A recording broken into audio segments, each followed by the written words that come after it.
Very good morning, ladies and gentlemen. Thank you for keeping time. You're most welcome to our 23rd Annual Scientific Conference. We're so glad that you have honored our invitation to come. My name is Celia Narwada. I'm a principal researcher at the Academy, and I'm really glad to see you. I know we're about 10 minutes behind. I pray that we give it 5 more minutes to allow our other colleagues to join us, and then we shall start.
Okay, my 5 minutes are up. I propose that we start.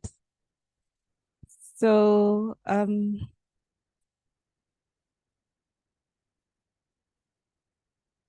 know where I can stand so you can see me.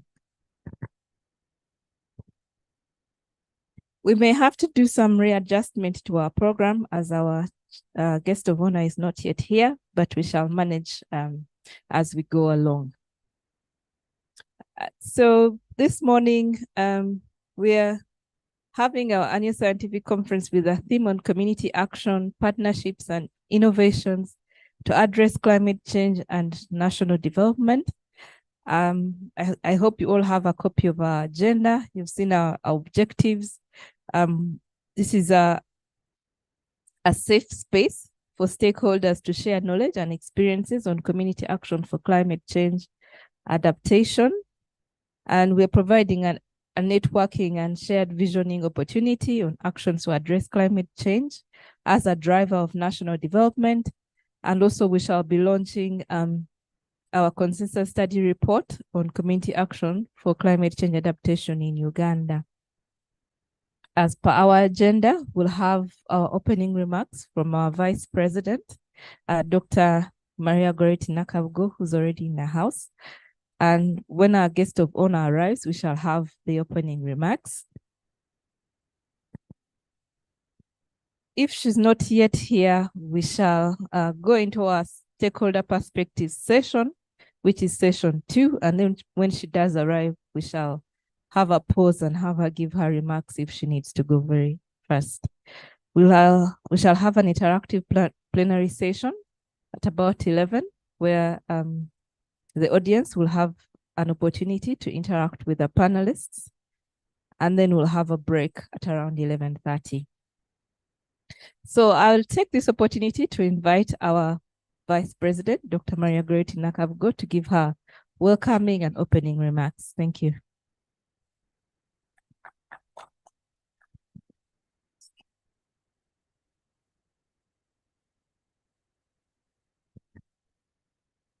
No, that's good.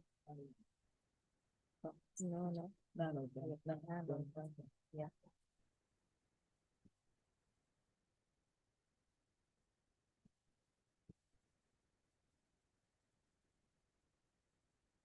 Thank you very much, Celia. And good morning, everyone. Thank you very much for coming on time. And really all fellows of UNAS and distinguished members in the house, all protocols observed. It's a very great honor for me to welcome you here today. I bring you warm greetings from our president, Professor Grace Bantevia, who unfortunately is not able to be with us today. She lost her sister yesterday. So maybe for her sister and all those who have passed away this week, in a special way also Honorable Henry Chamber, we can have a moment of silence as we start this meeting to remember them.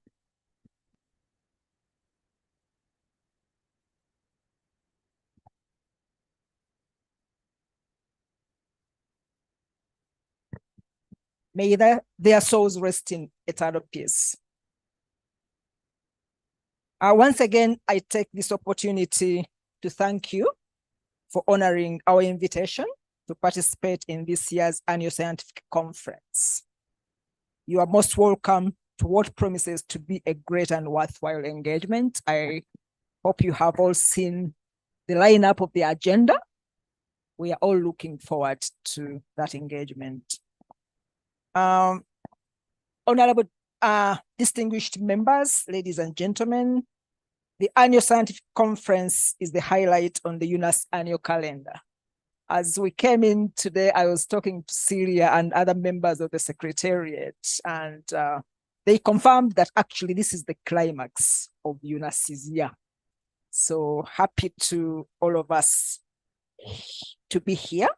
So this conference, which we have consistently hosted for the last 23 years, since our inception in 2000, is such an important event in the activities that we organize as UNAS. The now 145 member strong fellowship of the most eminent scientists in this country across a diversity of scientific disciplines takes this opportunity to utilize this safe space to engage representatives from government, civil society, private sector, government partners, and the general public on matters pertinent to the development of our country and the general well-being of Ugandans. I want us to highlight or underline the word safe space for everyone. This is a space where everybody speaks freely without fear or even without favor. So, and it's only one of those entities which has the capacity to bring together all these key stakeholders that we have mentioned: government, civil society, the private sector, academics, researchers, practitioners like me. So it's one of those entities that has that unique character. I thank the organizers for this year's conference, Professor Philippa Musoke, who unfortunately is also not able to be with us this time. But we thank her very much and her team for choosing a timely theme on community action, partnerships, and innovations to address climate change and national development. For those of us who might not be aware, this event or conference and the theme that we have chosen, coming on the approach of the 28th Conference of Parties due next month in Dubai. I believe some of you are going to be there. The young one here, the young person here, I'm sure is going to be there. She's championing an organization that is championing climate change activities. So you're going to be in Dubai. So this conference, or the theme that we chose, coming on the approach of that Conference of Parties due next month in Dubai, which is expected to underscore the need to place nature, human well-being, and livelihoods at the core of climate action, with a commitment to safeguarding vulnerable communities and ecosystems. It is our hope that the outcomes from today's discussion will inform Uganda's position to this global event. And hopefully those who are participating in that conference in Dubai and are presenting papers will have something to borrow and present at that global event when they represent us.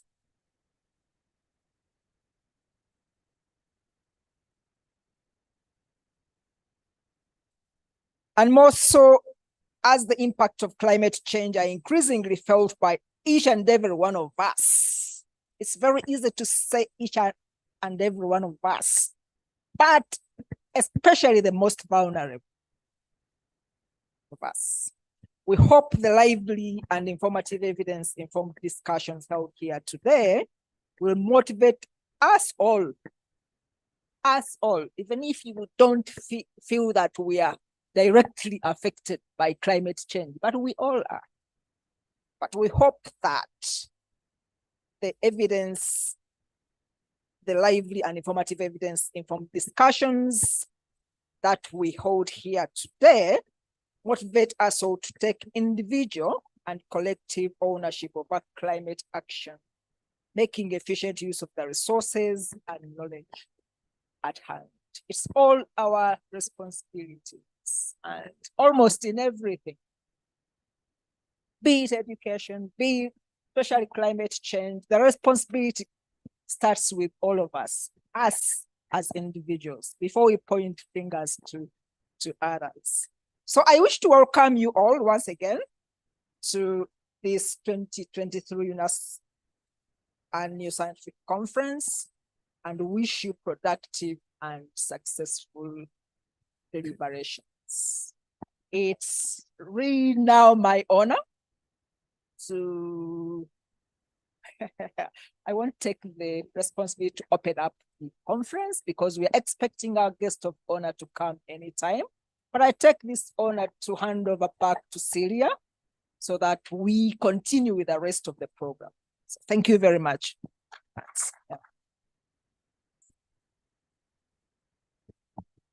Thank you so much, Madam Vice President, Dr. Nakabugo, for those very inspiring remarks. Our guest of honor is still on her way, so I'm going to request if Madam Susan Nandudu is in the house. We could have, yes, she's here, she's ready. You're very welcome. She's our keynote address speaker this morning.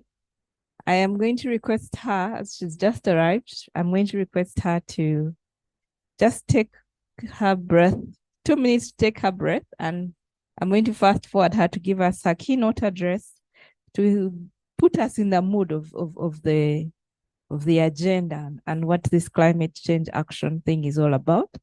And then after her address, we'll have the panel discussion. So, Madam Nandudu, and if our system is ready, do we have Nandudu's presentation ready? So that she can give her talk, and then we shall proceed as the two panelists that are on their way arrive, and then we can have that.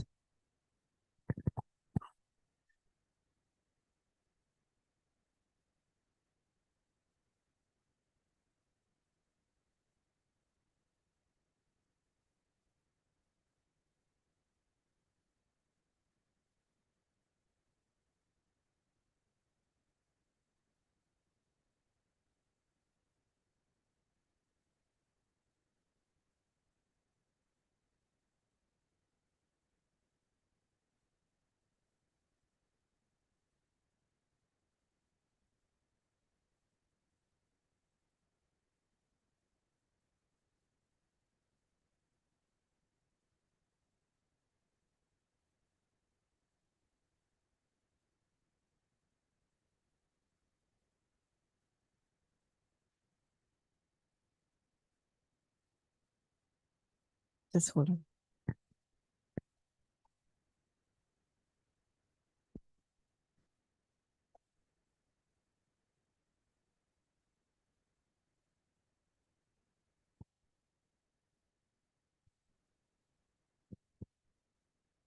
Let's give Madam Nandudu 2 minutes to catch her breath, and then she's going to be ready as we get organized.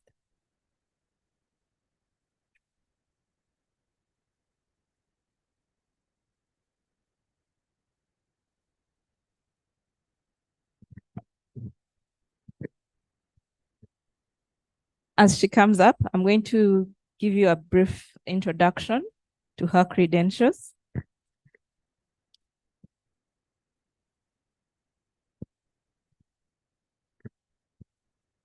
So Madam Susan Nandudu is the Executive Director of the African Center for Trade and Development, based here in Kampala, Uganda.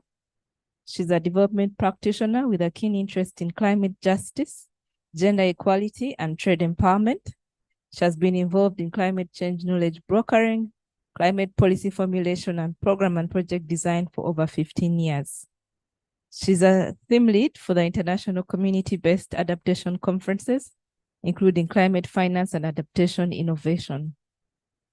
Recently, she was a co-convener of a webinar on the intersectionality of climate justice in Eastern Africa with professors from the University of Leeds and University of Nairobi. She advocates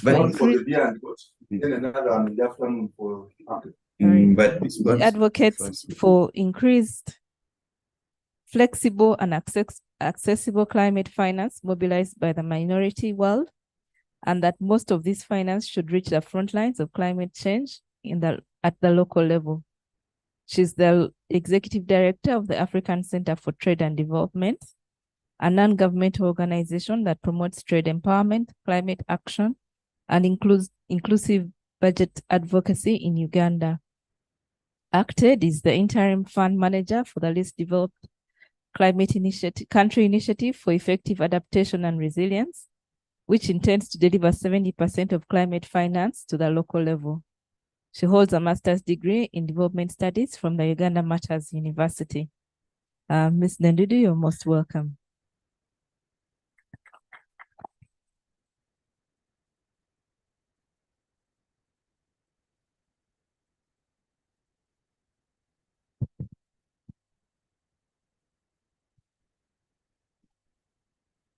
I need to be sure that I caught my breath.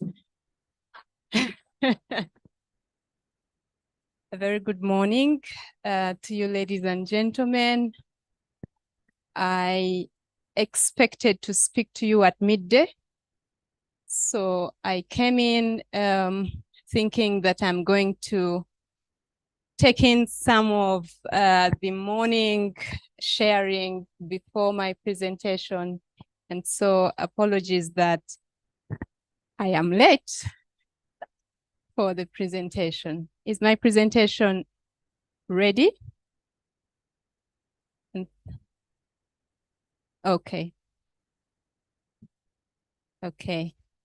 So when I was invited, and thank you so much, UNAS, for the invitation, I saw professors listed on the presentation, the program, including my professor 20 years ago when I was at the University of Makerere studying gender. So I thought to myself, now what do I have to tell these people? They are professors, they know it all. But I realized that what I was requested to speak about is something that I'm so passionate about, to speak about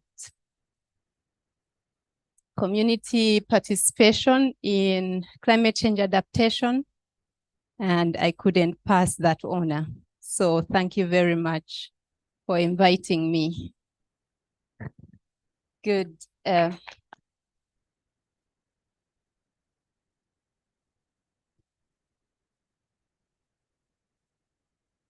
Right. So I'm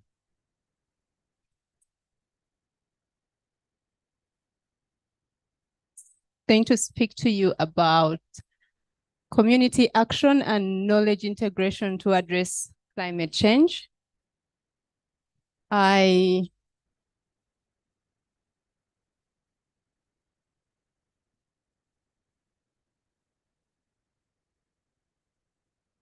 still wondering, how do I speak to an audience this side while I am looking at a presentation this side?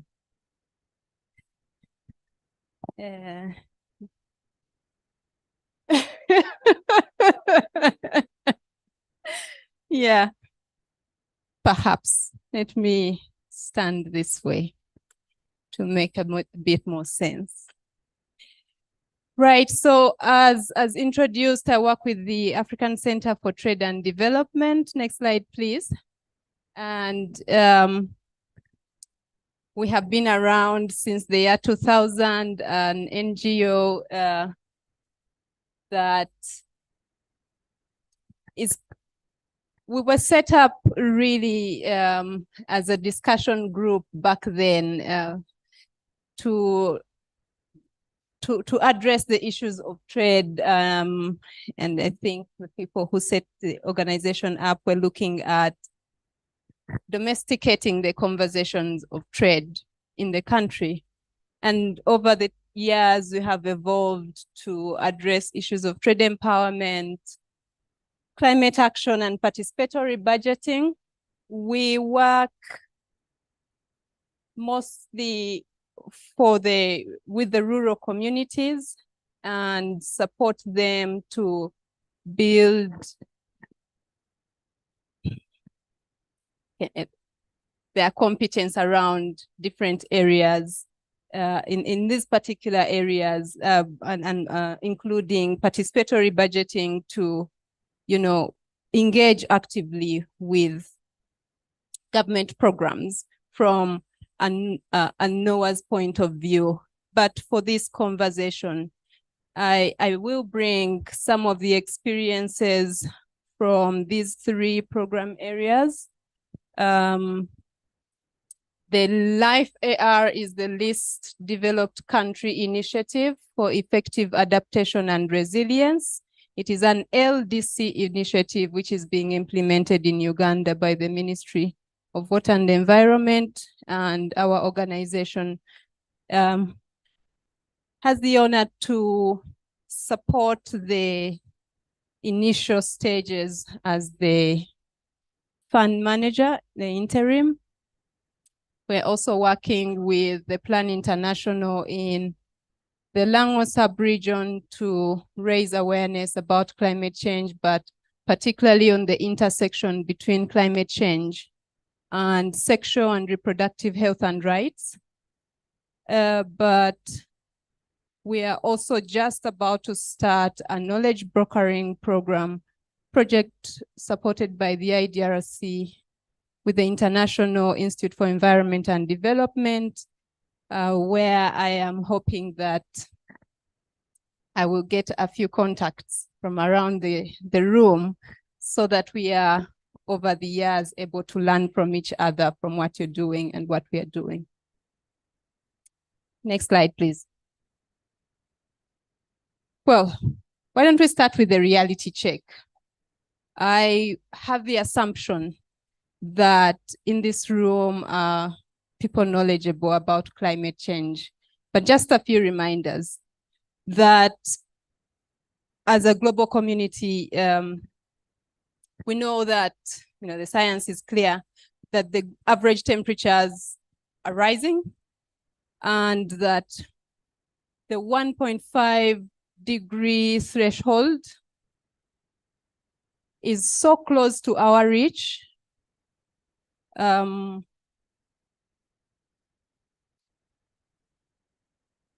global community has committed to keep it as the floor, at least by the Paris Agreement, which was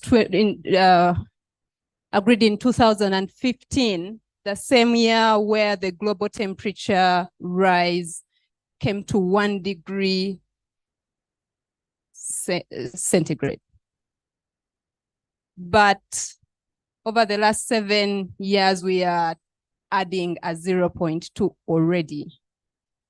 The scientists, many of you in the room, are telling us that by 2040, we might reach 1.5, and the IPCC has already clarified that that will spell doom for countries like ours. Last year, the UNEP Adaptation Gap Report, it did point out that adaptation is happening too slowly, especially in comparison to the scale of the climate change impacts, which the IPCC had already revealed early that year, that we are reaching, adaptation is reaching its limits, and we are closing into the threshold of the loss and damage era. This year, the World Meteorological Organization also pointed out that it was the hottest year. If you followed the global trends, you have seen the amount of impacts sweeping around the world, the level of deaths, sicknesses arising out of events like the floods in Libya, the heat waves, the wildfires in North America. And for us here, this year has been quite okay. So an average person might think that, yeah, we are getting back to normal. The rains have been good. You agree? But just last year, the government of Uganda had to redirect funds to feed people because of a drought that was carried forward from 2021. And our country is the 14th most vulnerable country in the whole world. And yet our preparedness to address the impacts of climate change is very, very low. We are the 163rd, most ready country.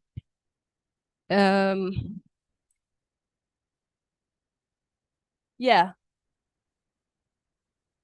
The droughts are on the rise, the landslides, the floods. This photo on the left is for this year. Earlier this year, I think it was in May, April, May, in southwestern Uganda. That's a development project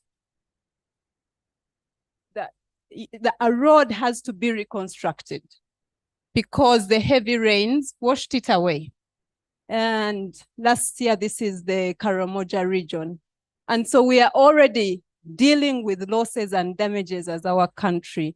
And it is really reversing the development gains for a country that is already poor. And so you imagine that UNRWA has to now make available, at that time, they had to make available funds to repair this road, yet there are so many roads, including the exhibition for the Kampala potholes. They have to invest funds here, but that would be urgent. And as well as the Masaka Road, the Katonga. Thank you. Next slide, please. So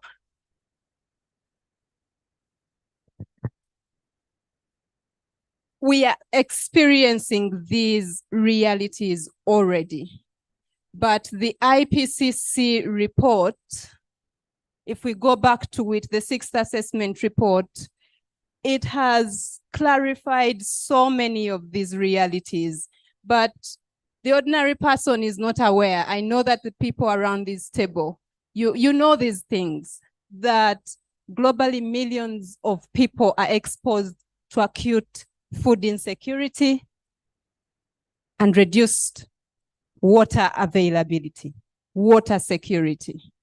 Last week I was in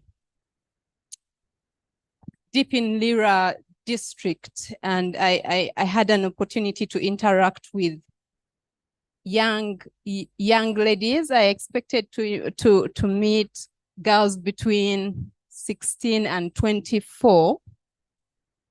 And I read these things that in our country, that age bracket, girls drop out of school and they have children. But the reality hits you when you interact with them, seeing a 15-year-old breastfeeding, And she rushes into the meeting late because she had to first attend to the gardens, and she comes to the meeting breastfeeding. And so you want to imagine that during the time of water scarcity, for a person like her who has the responsibility to fetch the water, fetch the firewood, grow the food, cook the food, the amount of stress that would be on a person like that 15-year-old who is a child, But the IPCC is emphasizing that this is already happening, but because the temperatures are rising, the impacts are going to be more intense and more frequent, both for food and water in our country. That is a huge reality. Malnutrition, the sudden losses of food production and access to food, the IPCC reported that they've compounded.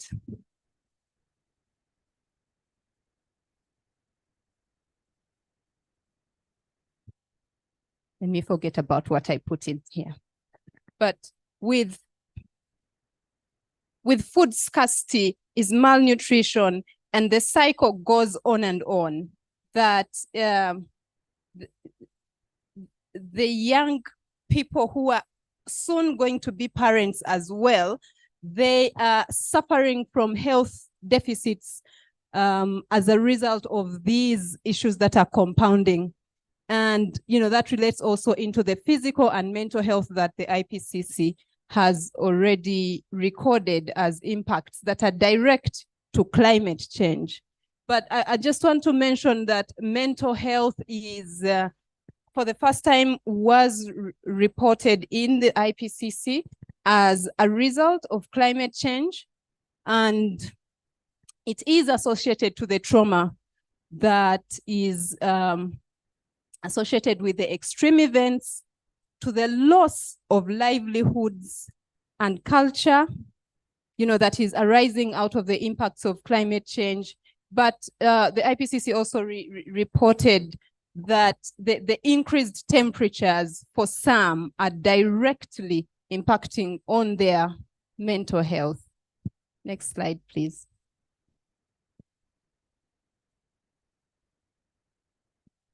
So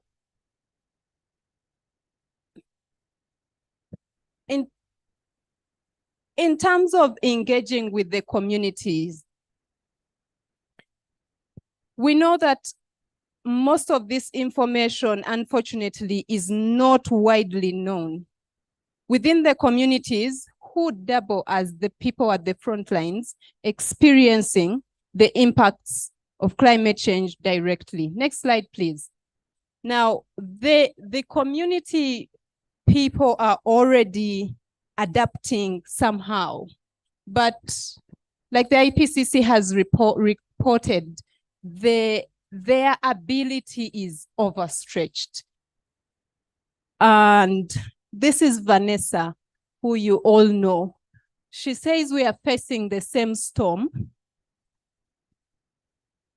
of the climate crisis, but we are definitely in different boats. As many boats are still strong and continue to sail, other boats are already sinking. Other boats are already on fire. So it is time to pay attention to voices, to people, to activists, to communities that are on the front lines of the climate crisis. The people that are on the front lines of the climate crisis, they're not listened to. Those of us who are aware also design projects to respond to their challenges. Please go to the next slide. But the level of consultation is not adequate enough. So we are looking at the business as usual scenario not working. At least it isn't matching with the scale of the impacts of climate change and the need to address or adapt. So what is this business as usual? In our country, and I've been around long enough to see policy design around climate change, I would say we have enough policies. We have really developed policies that should help us deal with this monster. But the implementation is the problem. It is wanting.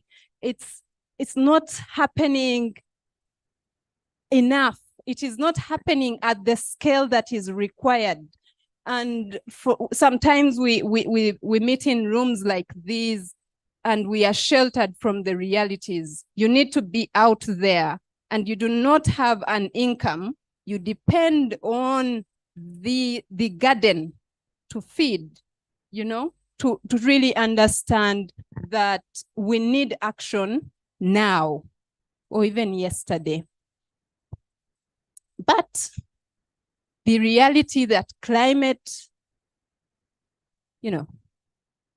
finance the negotiators are doing their best to see that there are pots of finance available. There are problems at that level, that those that have committed to make finance available are not meeting their commitments. The latest data that we have from the OECD suggested that, the global community, the developed countries committed to make available $100 billion annually. And in 2020, I think that's the latest that I know about, they were short of that target by about 17 billion. And yet that was the best they had done over the years of that commitment. And yet that money is not enough, at least according to the UNEP. The UNEP last year showed us that we need, as a global community, not Uganda alone, at least 160 billion US dollars annually, between 160 and 340, to address adaptation alone. But the global community committed to 100 billion, but even then, they are not meeting that. And of that 100 billion, only 29 billion went to adaptation. And unfortunately, for countries like ours, we don't need loans. Adaptation should come as grants, but most of that money is delivered as loans. So the gap is widening, that the need and the want, that gap is widening every other year. And one of the realities that we have is that accessing that money by us is very difficult. So Uganda, for example, accesses a lot of climate finance through intermediaries. And, the United Nations, for example, the World Bank, and this is not desired. The LDCs prefer to access these funds directly so that we do not, spend too much money to areas that we do not need, like, the administration budget goes back to them, and most of the implementation is done with flying consultants who are expensive. And we think that as LDCs, that could make a difference if it stays within. And that's why you also see that only about 10%, recent research from the IIED. And the UNAS has all these interesting statistics in the reports, which I thought that I would first listen to before speaking to you about. So IIED, the International Institute for Environment and Development, found out that only about 10% of global climate finance is reaching the front lines where it is needed the most. Where's the 90% going? And yeah, the monster, that most adaptation initiatives, most of the they're delivered in project format. And these are 2-year projects, these are 3-year projects. Sometimes you even hear about projects that are under 1 year. I mean, that's not sustainable in any way. So the LDCs, for example, saying we do not want this business as usual anymore, and they have designed a vision for themselves to be on a low carbon emission pathway. I think I should say for ourselves, because I'm from the LDC as well. By 2030, a resilience pathway by 2030 and a low emission pathway by 2050. So just to zoom in a bit, and this is taken from the LDC's Life AR, the Least Developed Country Initiative for Environment and Development, what business as usual is, as we see and we know. And you need to tell me how I'm doing with time. That decision-making around adaptation initiatives is top-down. So some of the initiatives that we see start from places such as Geneva, for example, top-down. And there is, I would say, inadequate community involvement. So sometimes you're sitting in your boardroom and designing an initiative, and maybe you go to the field for one hour or half a day and consult them. That we take as community involvement. But is that really community involvement? So these top-down decisions, and yeah, I've talked about the program design being short-term, one size fits all, sector and area specific. We see a lot of siloed work. If it is the Ministry of Agriculture working, it's the Ministry of Agriculture, and they're working alone. But they need the Ministry of Water, and they need the Ministry of Health, because adaptation, is not sector-based, really. You are trying to build resilience of the communities so that in the event of those, extreme events and hard times, they are able not only to survive, but thrive. So sector-based is what we see. And we also see a heavy reporting burden, which is largely one way. Those implementing are reporting to those that are providing the finance. We would like to see that change, because there's a lot of learning that is coming out of those initiatives that are being implemented, but it is not shared. It is reported to the donor, and that knowledge is locked in those reports. Yet another community that could benefit from those lessons learned, is not involved. Another level of business as usual is the implementation. Is led by international staff and consultants. I mentioned that. For me, who comes from an NGO world, I know that the international NGOs, they have more leverage than national NGOs to access financing, and therefore they are the ones that lead the implementation, and sometimes the local NGOs who stay longer with the communities are not involved enough. And then, limited finance that does that. So what do we really want to see in that? What kind of change, and what has the LDC decided? That we should see a lot more involvement of the communities, meaningful involvement. So initiatives need to be LDC-led and community-led, inclusive, with, I hope we ever get there, equal platforms where the people for whom we work have a voice strong and adequate enough as those of us who have the privilege of being at the table. Decision-making table, is what I mean. And in terms of program design, we're thinking we should see initiatives that are 10 years and longer.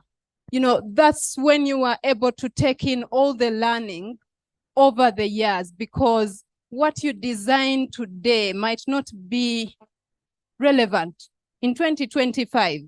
But if your project is closing 2025, it is not taking in the new realities of 2025, and therefore, potentially, they have to start afresh with rethinking the new realities. But if we have a 10-year trajectory, then there's an opportunity to learn with even the things, for example, COVID came and none of us knew about COVID. Imagine if you were 2 years into a project and it was ending within the next year. Yeah, I think I need to run through. At the implementation level, would like to see a lot of implementation by organizations that are in country. Would like to see the academia more involved in knowledge creation, knowledge co-creation, knowledge brokering, rather than attracting the consultants who are going to go out with that knowledge. And so the LDC initiative, for example, is changing this and is working in this country on the initiative very closely with the Makerere University, with the UMI and Chambogo University and MAST as, you know, the knowledge arm for the initiative. Would like to see majority of finance at the local level. And again, with the LDC initiative, they are being ambitious. They want to see 70% of climate finance reaching the front line. That's ambitious, considering that at the moment it's only at 10%. And building in-country capacities. No one has told me about time, but this was my greatest slide. So the Global Commission on Adaptation engaged various stakeholders considering all this business as usual, and came up with 8 principles for locally led adaptation. And locally led adaptation is really speaking at the core at bringing the community to the table, bringing their voice to the table, to make their voice solid, valid, make it as important as it is required, and in the shift from the business as usual to the business unusual.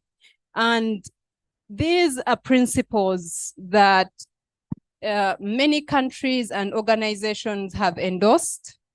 I think at the moment we are in the 100s.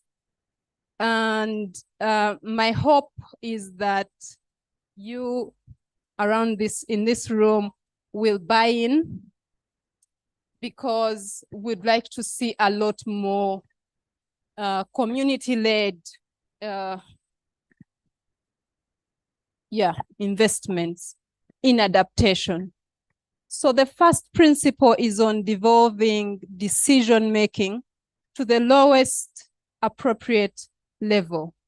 And in this, we are looking at key stakeholders, including the donors, including designers of initiatives, programs, and that we should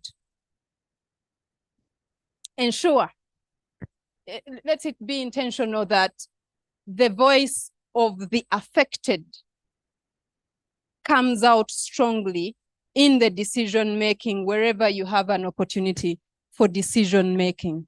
So lowest level, at the global level, they can say the country Uganda is the lowest level. But when we zoom in here, would really want to see that those that are affected are part of decision-making as much as possible. And I hope that in future, it will not be me who is also an intermediary, for example, speaking to you, but a voice from the front lines speaking to you, because they speak from their experiences, which I also do not have. And secondly is addressing structural inequalities, first by women, youth, children, displaced peoples, indigenous peoples. I like the report from UNAS. It does speak to displacement due to climate change, indigenous people. So really the marginalized. We need to address the structural inequalities. And whoever is going to speak about the report, I hope you will pay a lot of attention to it, because I saw great opportunities emerging from the report for us as, you know, initiative designers, the academia, etc., to contribute to addressing inequalities by bringing them on the table. The Batwa, for example, are talked about in that report as indigenous people who are displaced, and yet now with climate change, they're being impacted the most. Women from the household, their voice is traditionally not heard. We know from experience that they work the most, but they do not have access to information as much as the men, and they do not have access to resources, including land and employment, etc. So these are structural inequalities that need to be addressed with any interventions around adaptation. So make it core and part and parcel. Providing patient and predictable funding. I think I've talked a lot about that, and this is directed especially at the donors, that we move from the short-termism to the longer term, investing in local capabilities to leave institutional legacies. And I'll just speak from an NGO perspective, that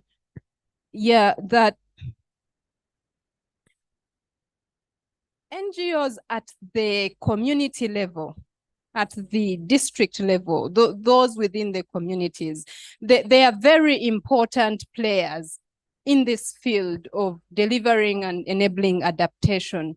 But they have limitations, significant limitations, including financial limitations.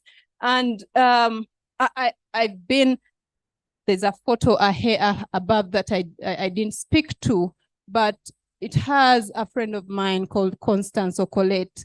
She has a community-based organization called Osukuru United Women's Network. Over 17 years, she has mobilized over 2,000 women. But her organization does not even have a computer. 17 years later. The kind of work that she's delivering in that community, the 2-year projects cannot deliver, but yet she doesn't have a computer, you know. So we need to invest in the local capabilities at that level, so that there is continuity. A person like Constance can attract financing to keep delivering action within her community and beyond. Building a robust understanding of climate risk and uncertainty is core for locally led adaptation. That the knowledge in this room, can we transfer it to the community level? Does that mean that my time is running out? Okay, I'm going to step up the speed. Flexible programming and learning, ensuring transparency and accountability. We need to build trust across the layers of stakeholders on this value chain, and transparency and accountability will lead us there. We need to be open. We shouldn't keep information that the community should know about, and we shouldn't extract information from them for our benefit which they could use to better themselves. So we really need transparency and accountability is a core principle, and collaborative action and learning. I hope it's the next slide is my last one. Yes, to scale up locally led adaptation approaches. In addition, we're not saying that the top down should end. No, no, no, no, no.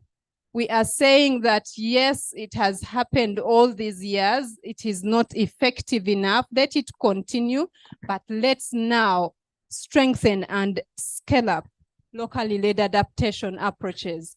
And there are examples that we can pick on.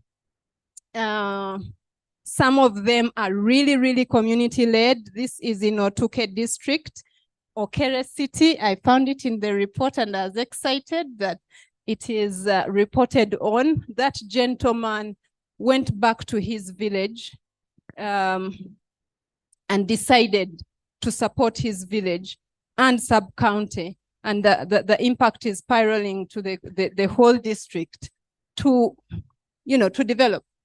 And he has mobilized people. The young children are being educated. The elders, the women are getting education, financial literacy. We were planting shea nut, and he has mobilized the women to keep the trees standing so that they harvest the shea and make an income for themselves. So locally led initiatives like these, and I've talked about Osukuru United Women's Network, but there are also initiatives that we in this room, the likes of us, are designing. And I've talked a lot about the Life AR. There's another one that is almost like the Life AR in our country called the Climate Adaptive Living Facility Local that is led by the UN CDF. And, my organization, I've also talked about that. We are, over the next 40 months, going to look at knowledge brokering, harvesting where an adaptation is working and not working, and convening different stakeholders, to talk through those and generate knowledge for our country and for the world to support adaptation. My 4 takeaways that I'd like to leave with you. Please click. Next. Thank you. That will you please be intentional? Yes. About promoting community-led, gender-responsive climate action. Will you keep clicking?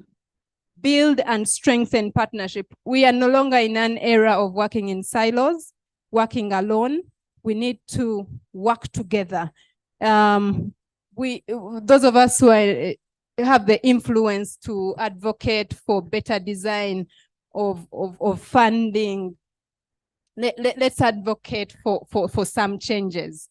IDRC, for example, in this has demonstrated that, one, we want partnerships. So we are doing this work in partnership, but they put a criteria that the partner in the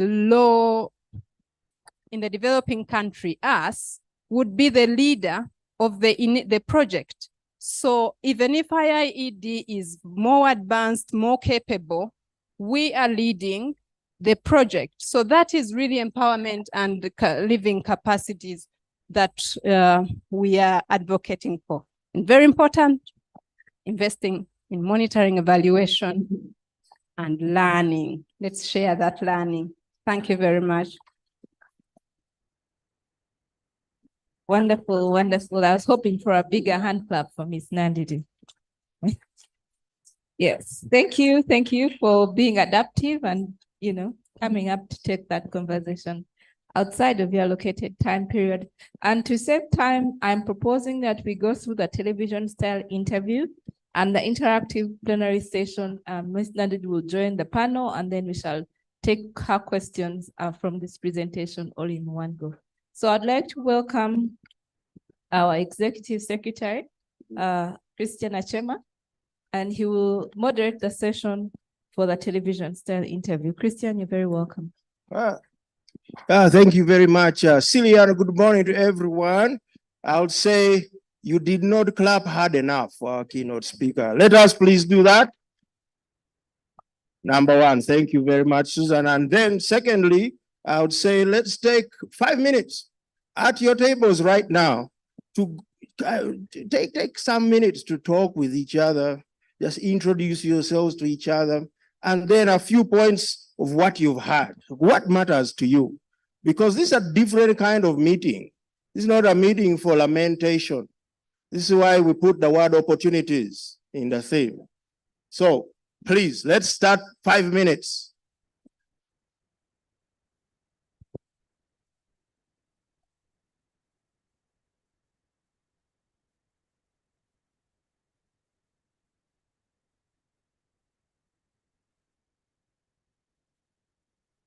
Yes.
If you're still in introductions, you're doing it wrong.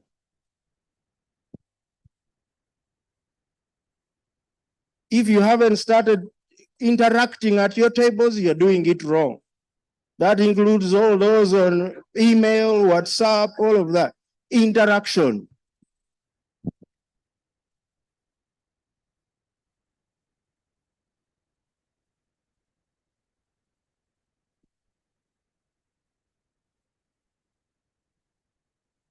Oh, yes, yes. Yeah.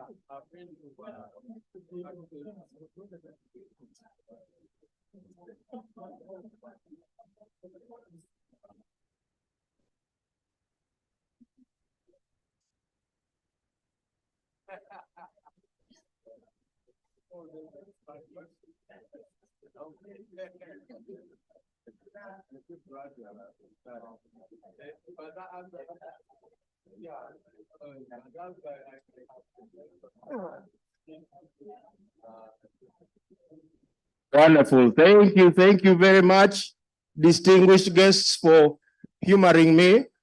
And I know once interactions start, it's very hard to slow down that train. But let's slow it down a second. Daniel, where are you? Yes, please stand in that corner. And one of those two tables would like to hear one learning. Something new again. This is not a place for lamentation. Opportunities. How do we interrupt these power dynamics going on? How do we stop begging? So we just finished a National Research Foundation meeting in Pretoria, and of all the countries present, it's only Ethiopia that didn't lament. It's only Ethiopia that didn't say, donors should do this. The only one that didn't cry, because they say donors will do whatever they want to do, but if they want to come to Ethiopia, they have to do what we want them to do. on our priorities. They were the only ones. And guess what? They walked out of there with more money than anyone else. Because I don't know the secret sauce there in Ethiopia. There is a sense of togetherness and that they are not lower than anyone else. So, Daniel, are you ready? We'll take one learning from this side, one learning from the middle, and one from the right. And at exactly 1 minute, I'll cut you off. So please introduce yourself, where you're from, and your learning.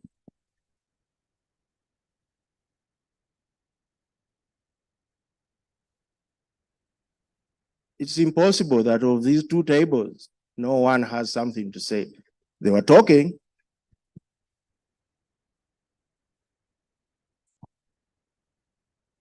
Let me volunteer, moderate of the session. I'm called Yazid Wamtaze from Makerere. Lots of things to learn from the presentation, but you've said one learning. The one learning is that we are in the age of interdisciplinarity that requires an ecosystem of actors to solve, resolve, and find solutions for the climate change issues on ground. Thank you very much.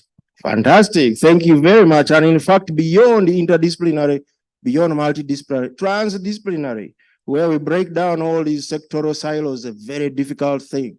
Because the same people who typically push us to do transdisciplinary work require us to submit papers, whatever, within rigid disciplinary silos. So something has to change in the practice. We have a table right here. We have a committee member, actually two, Daniel. Two of those who served on a committee that produced this report. So one of them.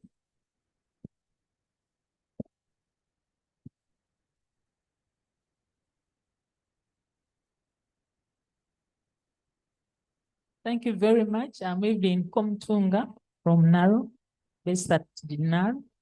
I think what we've learned, and as we discussed at the table, is that there are initiatives that need to be done at community level. There's been a lot of talking in this climate change arena on the top. But from the presentation and from the principles we saw, there is so much to be done at community level for the frontline people who are experiencing these impacts to take lead in making decisions. Thank you. Thank you very, very much. It's amazing whenever there's an issue in a village, the politicians run there. They somehow know all politics are local and all power is at that level. So why do we invert it when we are doing some of this work? And why do we always say climate change, blah, blah, blah, green, smart cities? Where are the unsmart ones? Right? There are smart cities all the way in the so-called global north. Have you ever heard people talking about smart cities in our areas? Like, you need to be smart. So there is a bias there in the language already, because some of our grandparents, great-grandparents did all these things they're talking about, the green jobs. Like, come on, there's nothing new in some of these things. So again, to stand up for ourselves. Then that table, actually, do not pass Professor Kakudidi's table.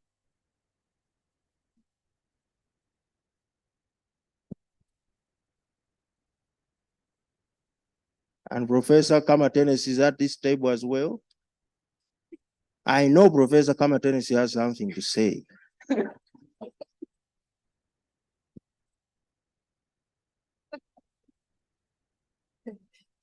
Good morning, ladies and gentlemen.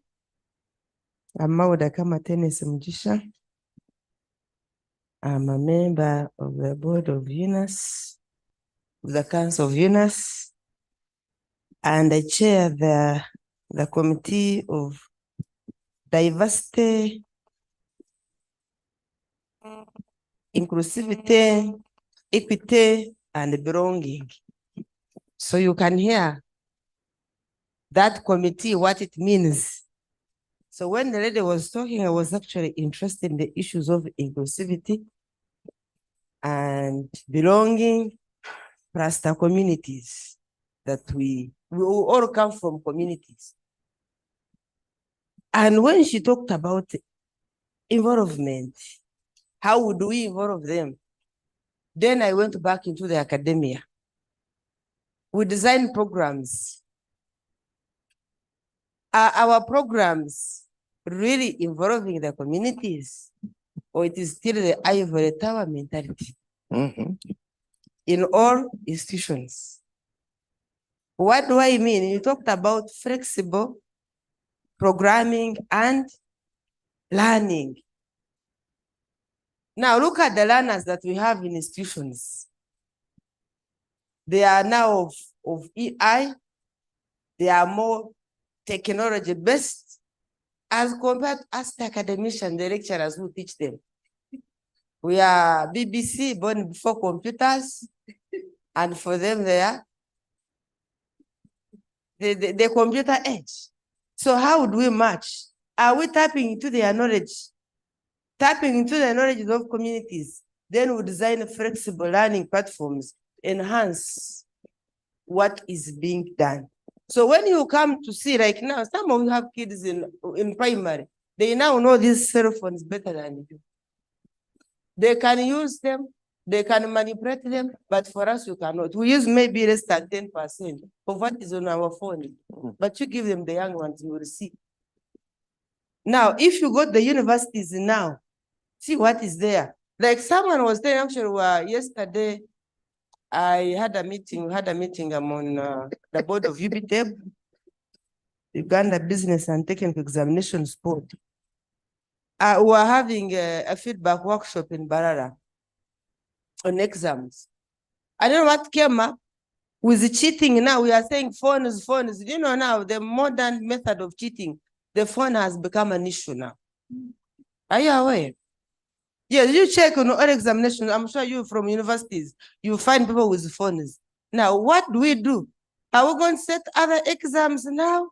Do we use the phones now? We promote them and set exams, maybe use your phone and design, modify, whatever it is, rather than saying don't use a phone. Because now people are cheating using what?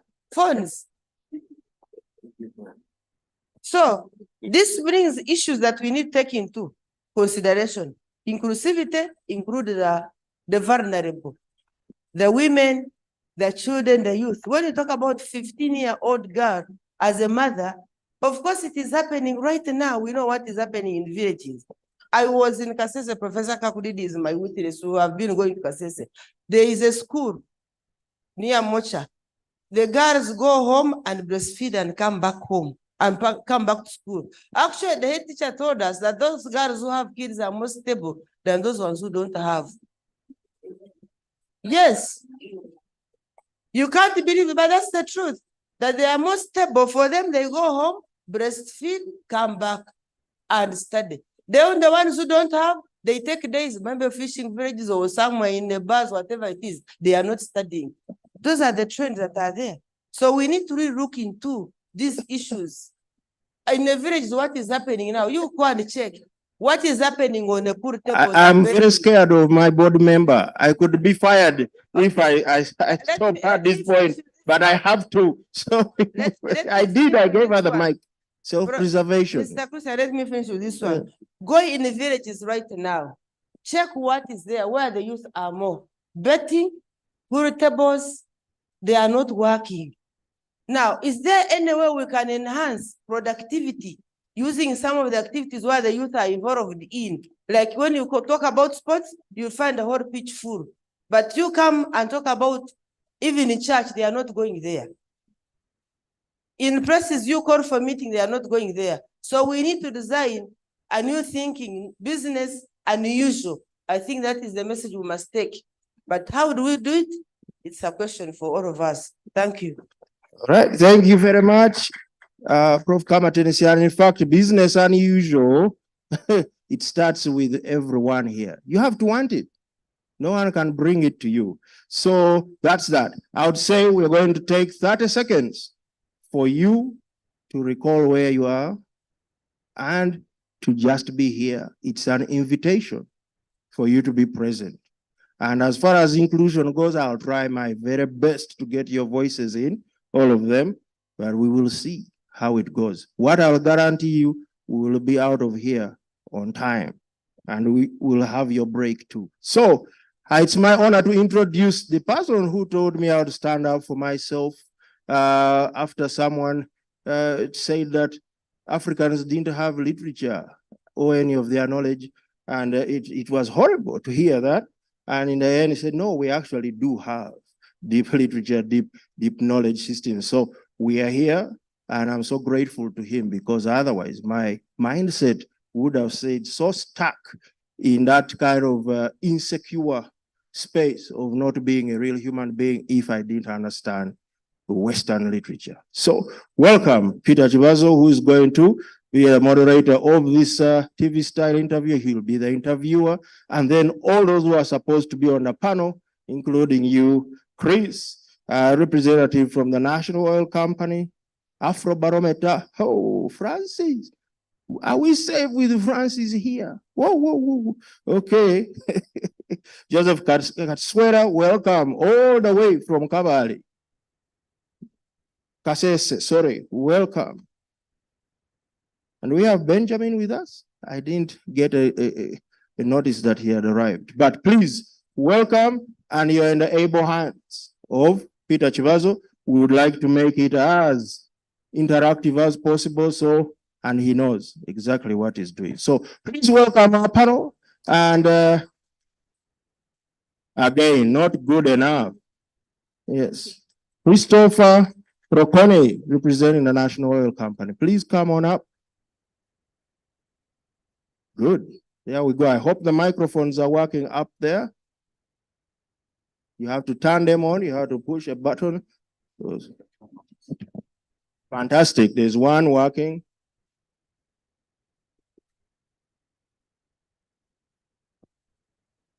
Wonderful. Again, an invitation to be present.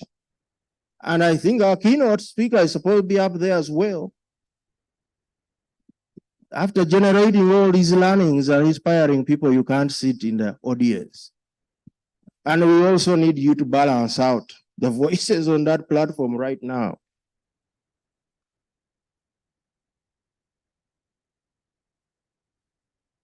I'll keep saying, not good enough until you're good enough.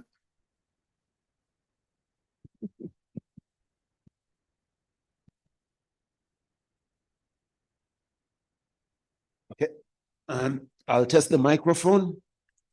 I'm sure it's on. Good morning. Good morning.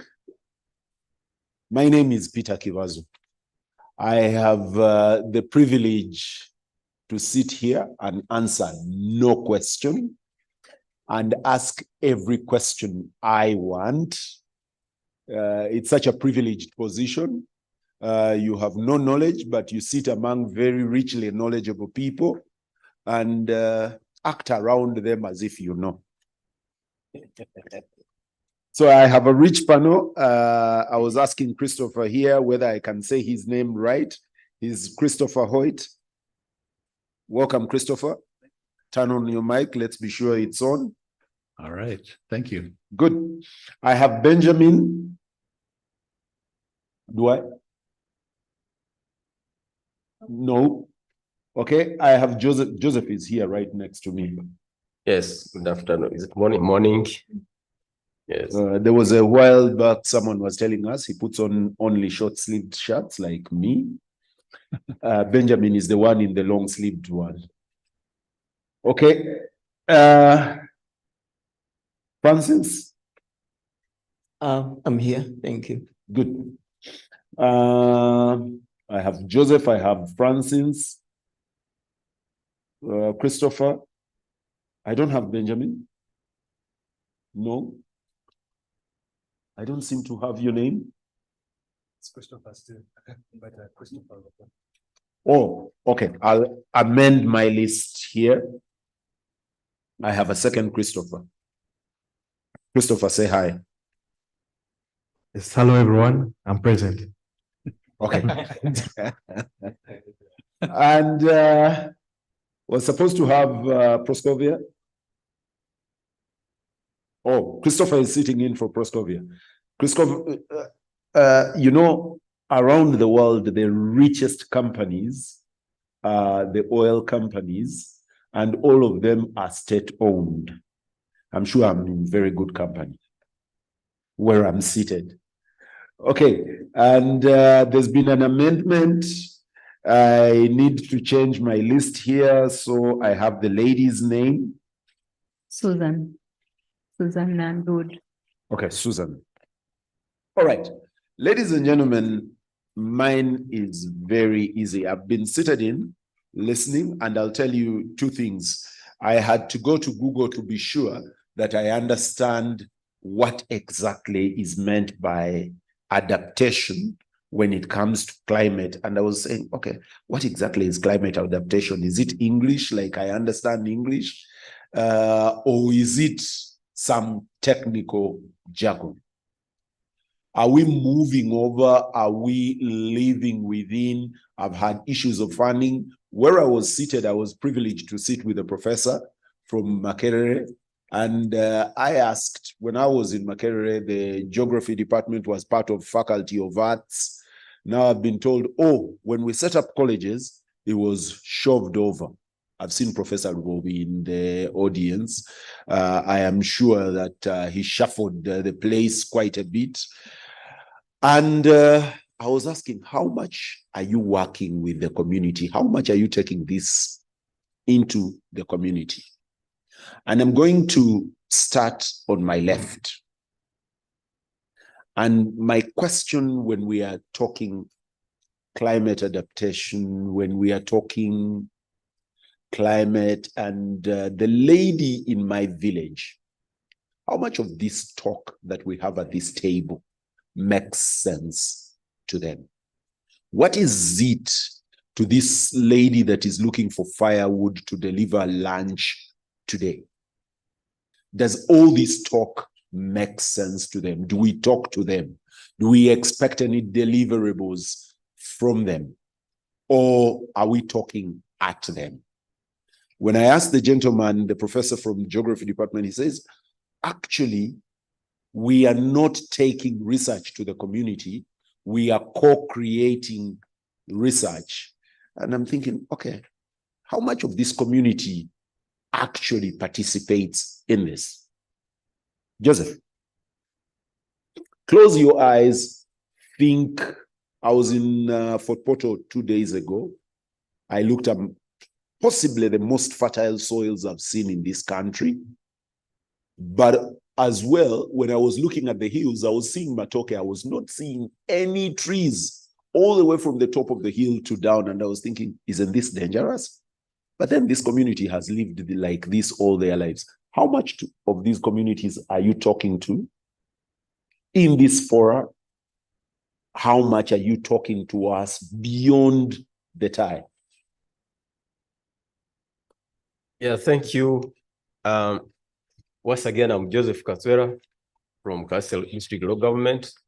And I've been in this area of conservation for the last 27 years. Back to your question, we have really engaged a lot of the communities, because you realize that really communities, the local communities actually are very dynamic in the social, economic, political contexts. And most of our programs, especially climate action programs, are really targeting the local communities. And in this case, for the Kase case, we've actually made sure that we engage local communities to integrate climate action at the local level. Because we realize that the women, the elderly, the youth are more vulnerable in our community setting. And then two, we realize that these categories are again the poor categories in the communities.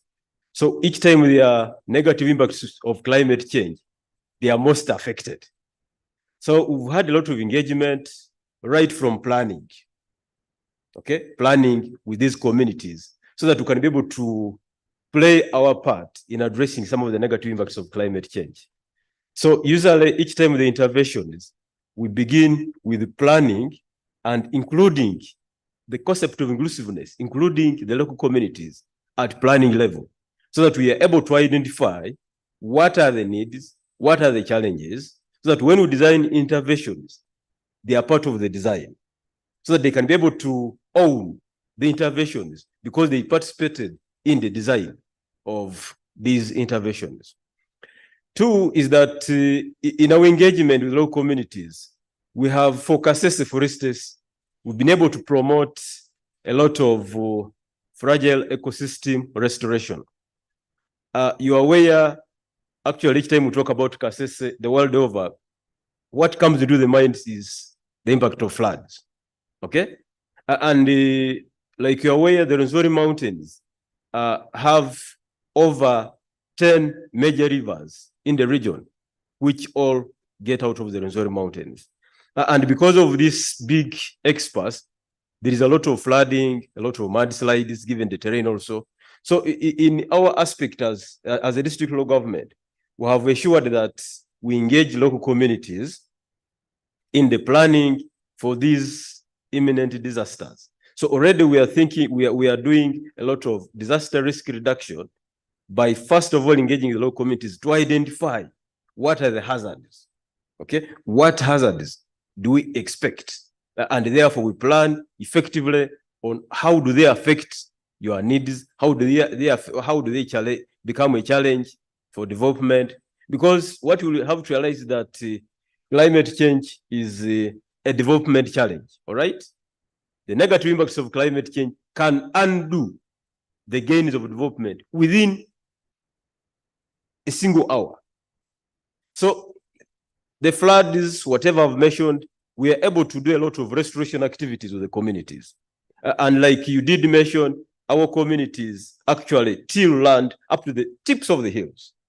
So we're engaging them as much as possible to do restoration of bare hills, restoration of the mountainous tips, and then, of course, that is tree growing. Then also what we are doing is to reduce on the demand for biomass, okay? Because in Uganda, over 90% of the population uses biomass for fuel. And therefore, what we are doing is we are providing alternative sources of energy.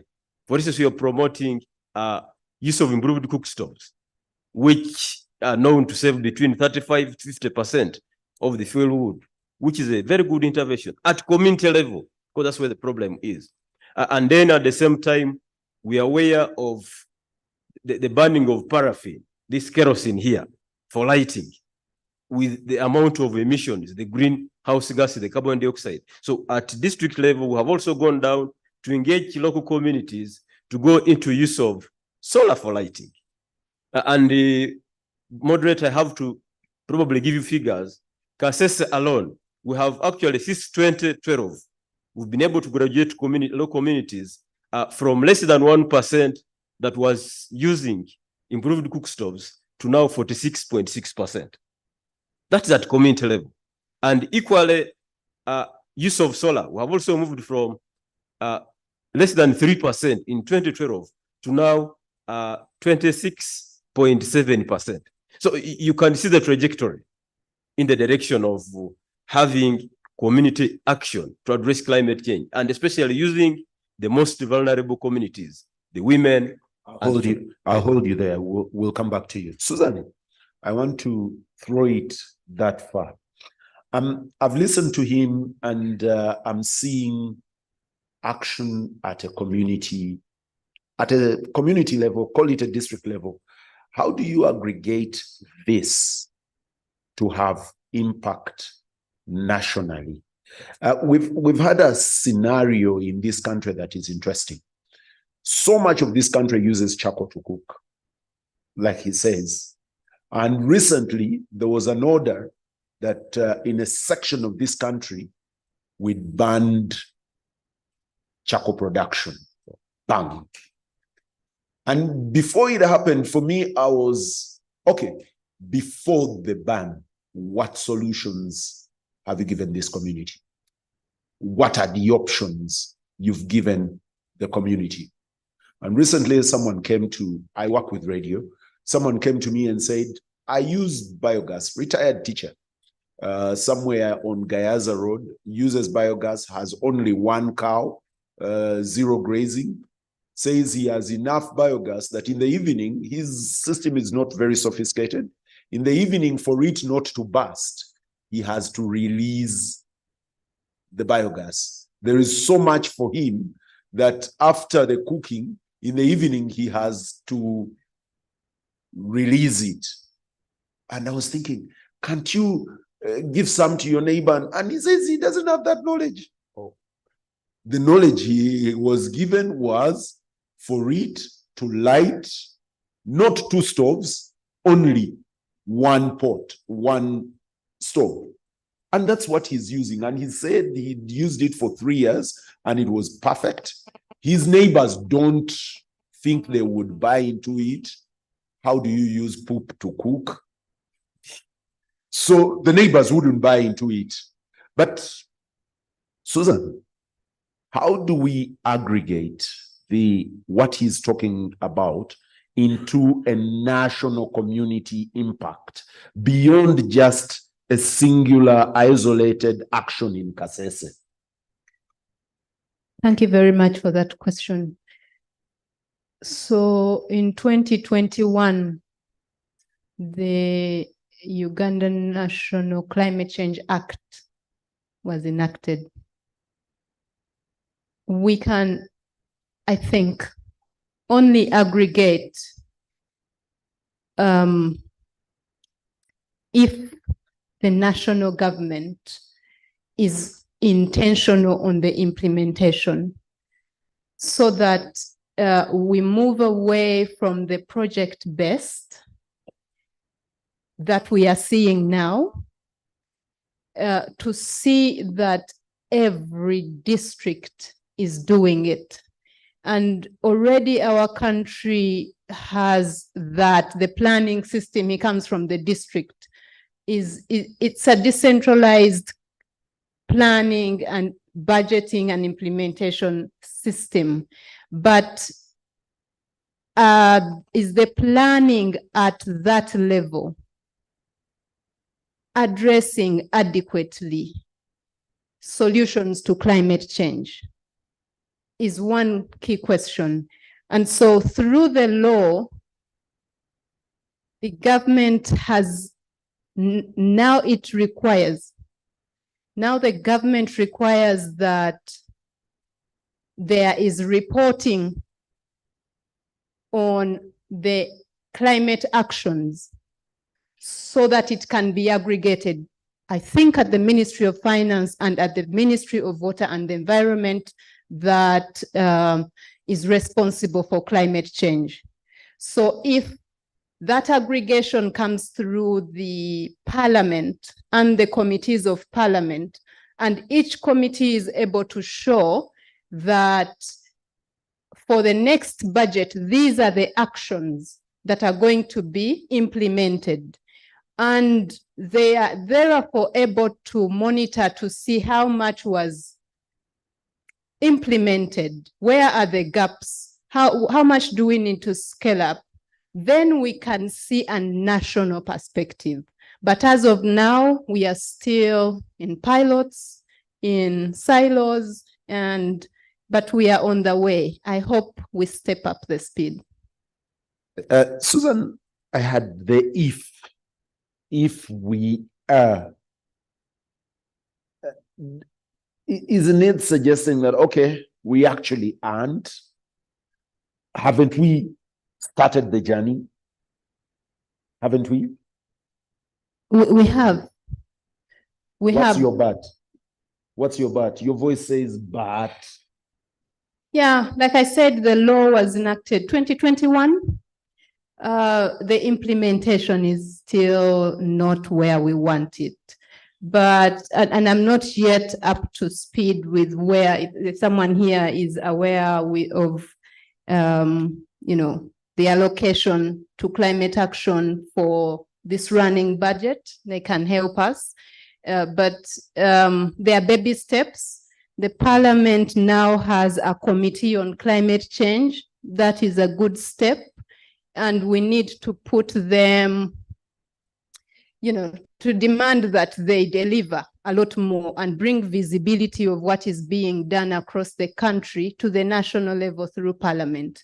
Otherwise, there's room to get there, but we need to really step up the speed. We need to see more aggregation and encouraging others. And I think districts that are already advancing in terms of action, they should be incentivized to do more. And that should also encourage others to pick up. National Oil Company. Oil and environment oft seems to come at a sparring point.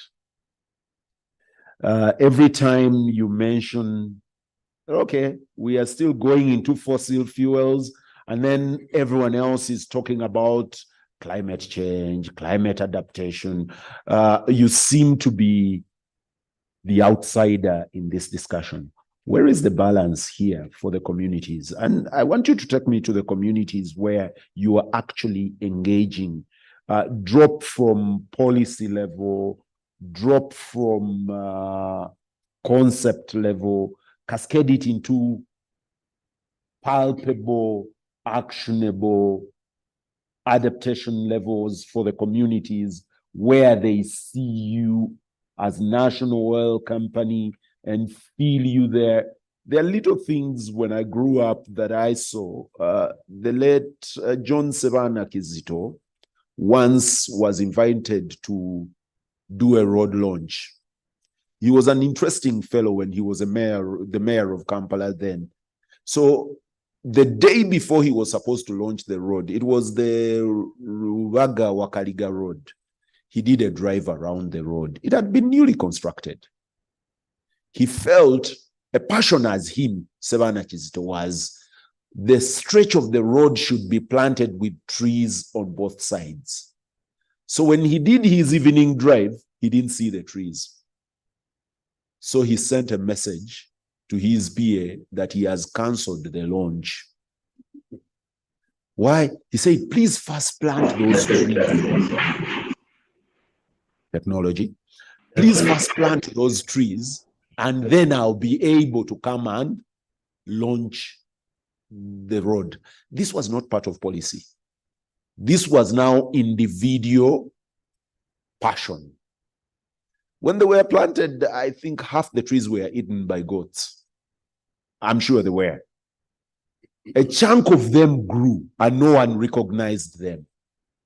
Today, when you drive on that road, every stage where you see border borders is a Sebana Kizito tree. Everywhere you see chapati stands in a shed is a Sebana Kizito tree. And he did it on the Nsambia Gaba Road as well. There are some of those very green, thick trees. I don't know what they are called in English. They look like musasa in my language. I don't know whether it is or a species of them. He also forced them to be planted on that road. Right now, everyone is putting a sigiri under it. If it's lucky, it dies within a year or thereabouts, or they'll put, but this is individual action. I want to hear oil, a National Oil Company, cascade it into palpable actions for the community that you will close your eyes and say, we are there. The community sees us, feels us. Okay, thank you, Peter.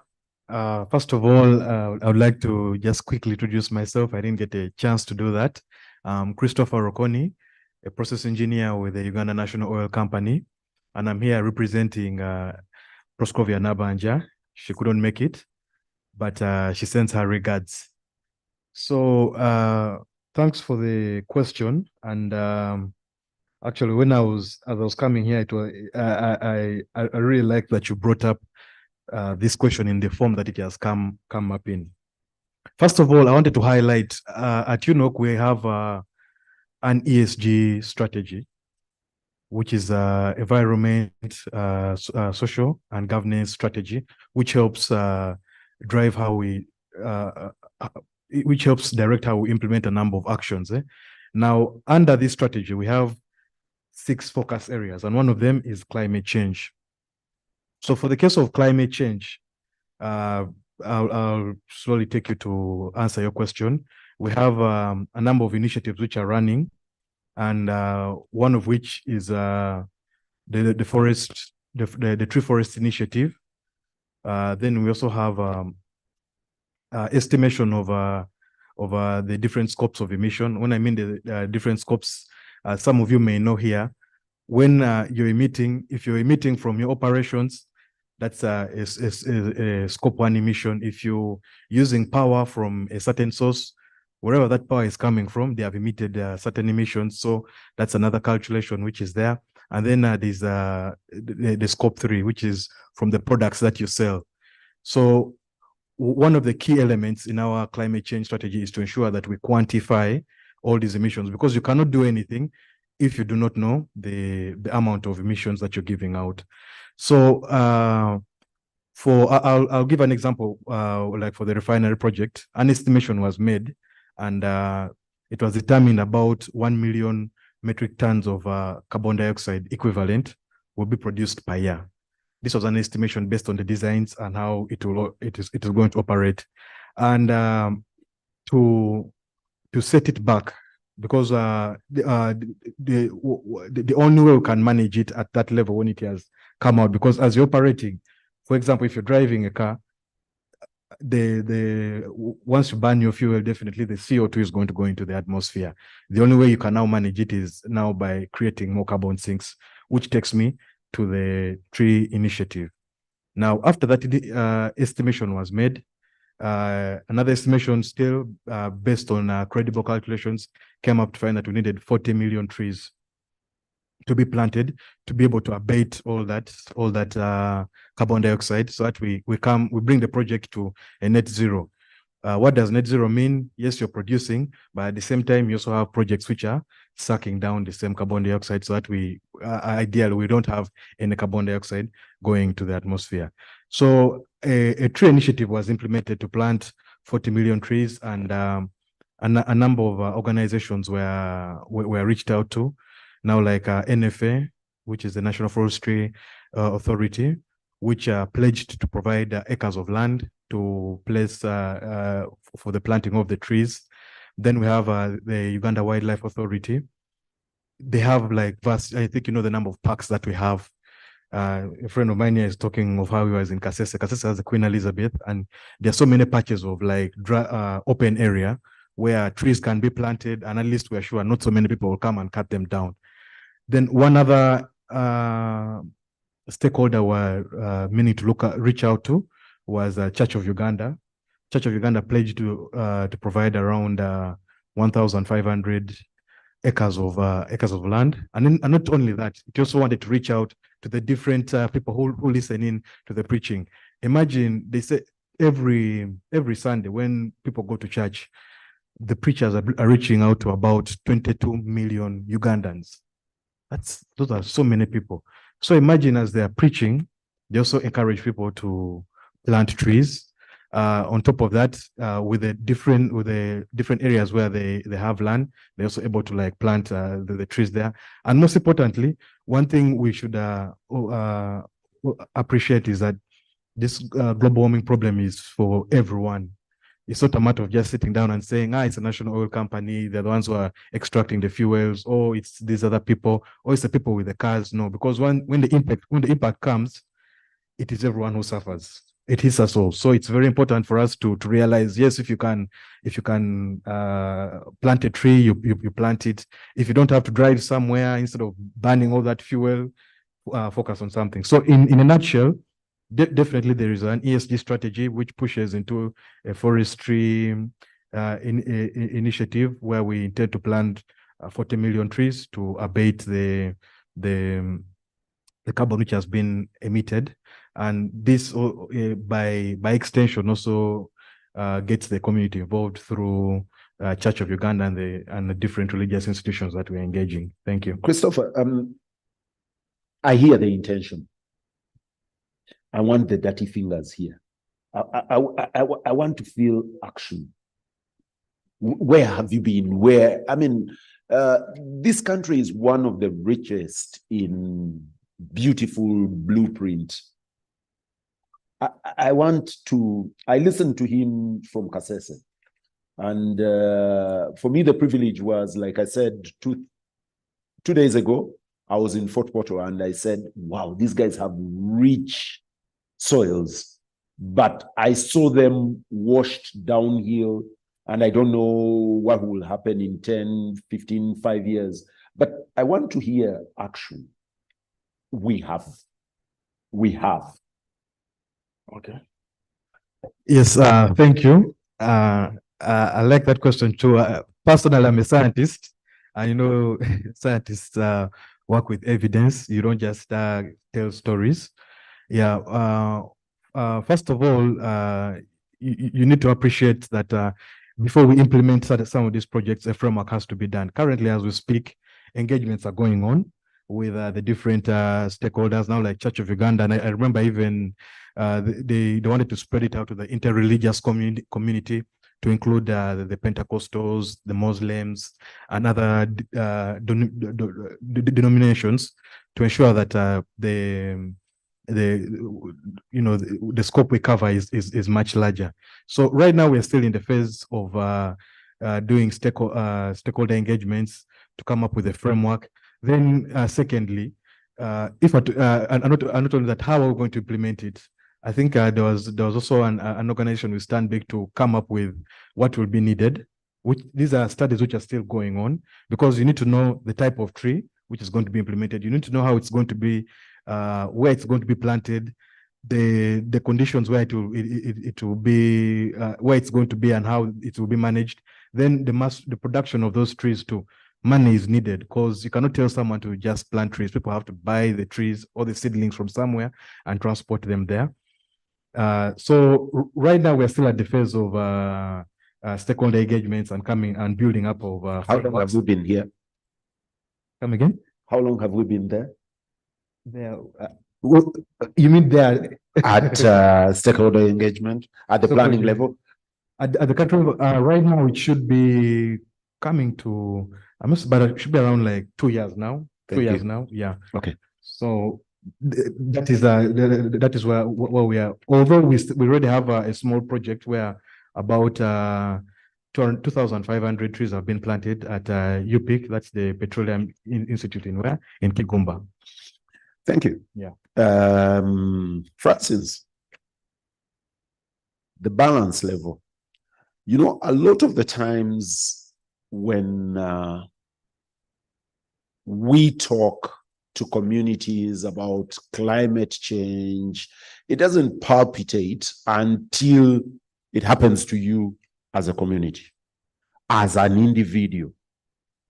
If you do Kampala, Wachiso, Mukono, outside Kampala, the people that used raw fuel to cook, firewood, for example, it makes sense to them now. They can't pick firewood anywhere. They don't have replacement at all. You can't tell them not to cut that mango tree to create firewood for the next period. Where is the balance for these communities between replacement, usage, and climate adaptation? Where is this balance? You're talking about climate change, you're telling me about all these things, but I have a little 6-year-old that has to eat their dinner. And the only way I'm going to deliver this is using this charcoal, using this firewood. I can't use LPG gas. I can't afford it. Or my attitude is it's too expensive.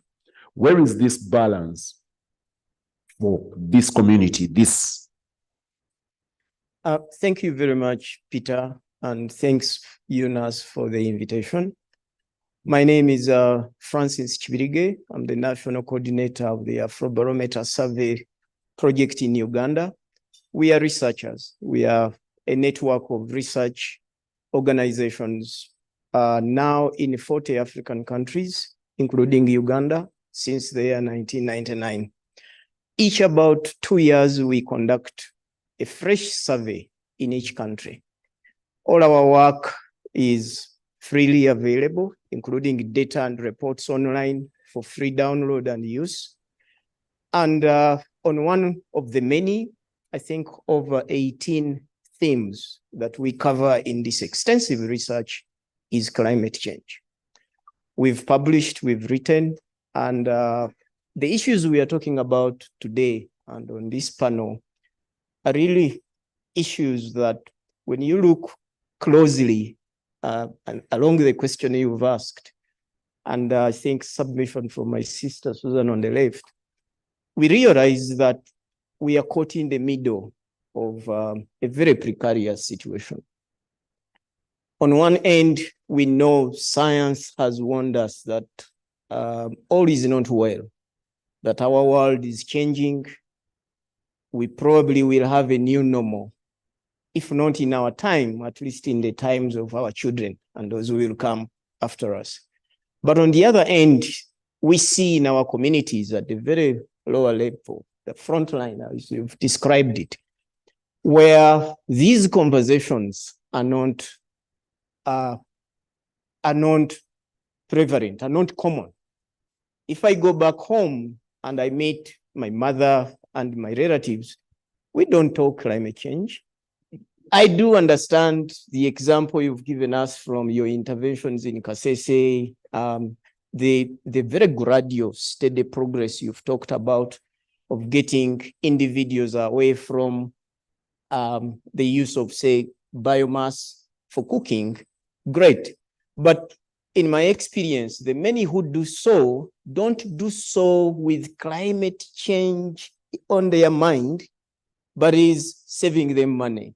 It is quicker. It is smarter. The girls will say, doesn't keep my fingers dirty.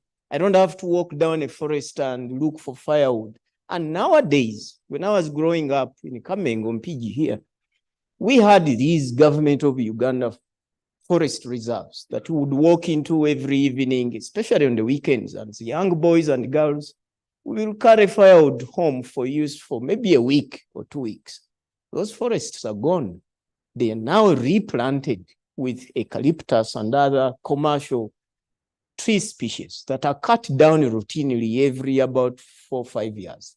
And they are no forests anymore. So you find the entire village trying to look for what to cook with, including grass. They will go and gather a few things, push them into the choto, as we call it, to cook a meal. It is dire. And for instance, you know, in my village, if you are going to build anything nowadays, you want to buy timber, people used to have fancy trees. They would always say, cut this tree to make a door, for instance.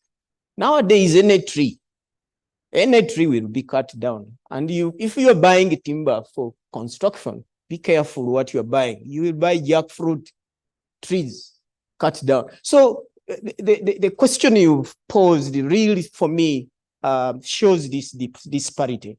Our research shows that on the entire continent of Africa, about half of us, 51%, have heard of climate change.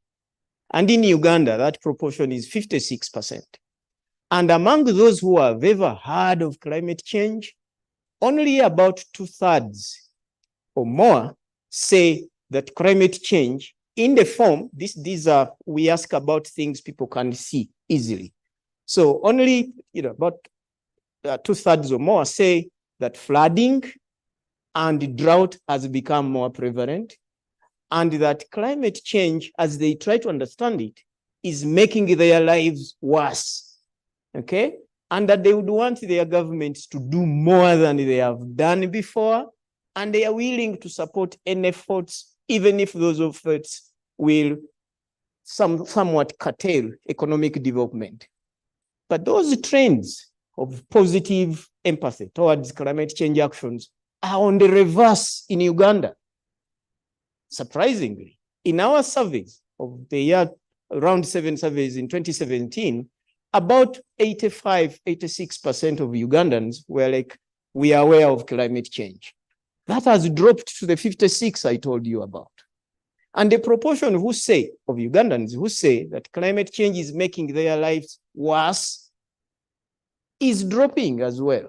So what does this mean? It means that you can tell me that, oh, okay, now the drought, they say, no, those are things that have come and gone all the time. It's now new. If somebody really has, for instance, a child who is sick, and in order to take them to hospital, they need to sell a tree they happen to have on their land. If you tell them not to cut down that tree to sell it, so what are they going to do? So sometimes these are very difficult choices people have to take. I think to tie into what Susan and others have talked about, we need these small efforts that we've done. We've done a lot in the form of policy development and legislation, all right? And there is a lot of intervention and effort people have undertaken in the communities, but it feels small. It doesn't feel like a big push. I was in Seychelles in November, December last year for the start of our inaugural Afrobarometer survey in the Seychelles. I was amazed. It's a small country of about 100,000 people, including everyone. There are 115 small islands littered across the Indian Ocean, and 3 of these islands are the biggest.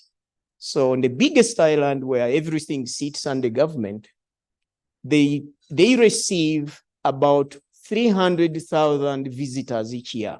So for a country of 100,000, receiving 300, 3 times their population size is big business. So whoever is like walking through immigration, they say, how long is your holiday? I say, no, I'm here for business. I say, which business? Stand aside. If you are coming for holiday, you are welcome. For anything else, you have to explain because it is not expected. But for them to attract so many people, there is something unique as a nation that they adopted. I was amazed. They will advertise their beaches as crystal clear, and indeed they are. You walk on their beaches because everywhere there is a beach anyway. It's a small island. The water is clear. You look through it and see the sand down. But it is because there is no soil erosion. You don't cut down anything. And they don't practice any agriculture. They import all the food. But what amused me, when you see buildings along the roads we took, if there is a stone, a large building stone, you build your house along it. You don't uproot the stone. Here, that's the first stone I would crush for my foundation. There you don't. I'll hold you there. I'll hold you there. If you live in the periphery of Kampala, you've seen the land dealers. When they come to the old man, the old lady, and they buy 30 acres to parcel out into 50 feet by 100, the first thing they do is bring a grader, rip the land bare of any green, and then slice it into those 50 by 100s. And then those of us that go to build on them, after fitting your house, practically plugging it there, the little that is left, you pave with stone, whatever type of concrete there is, and ensure that there isn't even a drop of water that goes into the land. So you're talking to the whole of the peri-urban Kampala, and that's largely it. Christopher, I want to come to you now on my right. And we've talked a lot the other side, and I'm looking at this climate adaptation. One of the biggest problems we have here is the tribe of plastic that we use.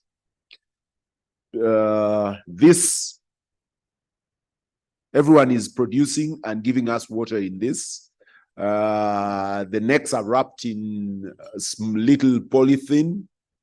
And then everyone that goes to do their shopping, market, grocery shop, is walking out with plastic, polythene. There was an attempt in this country some time back to ban certain microns of polythene. I don't know what became of it. After the ban, the polythene became thinner and more available, and it's thrown everywhere. And then as we develop, we eat less food at home. Therefore, we have to eat where we're going. And food packaging comes with a lot of plastic. How do you balance this for the community? When I was growing up, there was a basket. It was called chikapu. I don't know what it's called. The appropriate word in English would be chikapu isn't quite basket, but there was that bag, and it would be reused.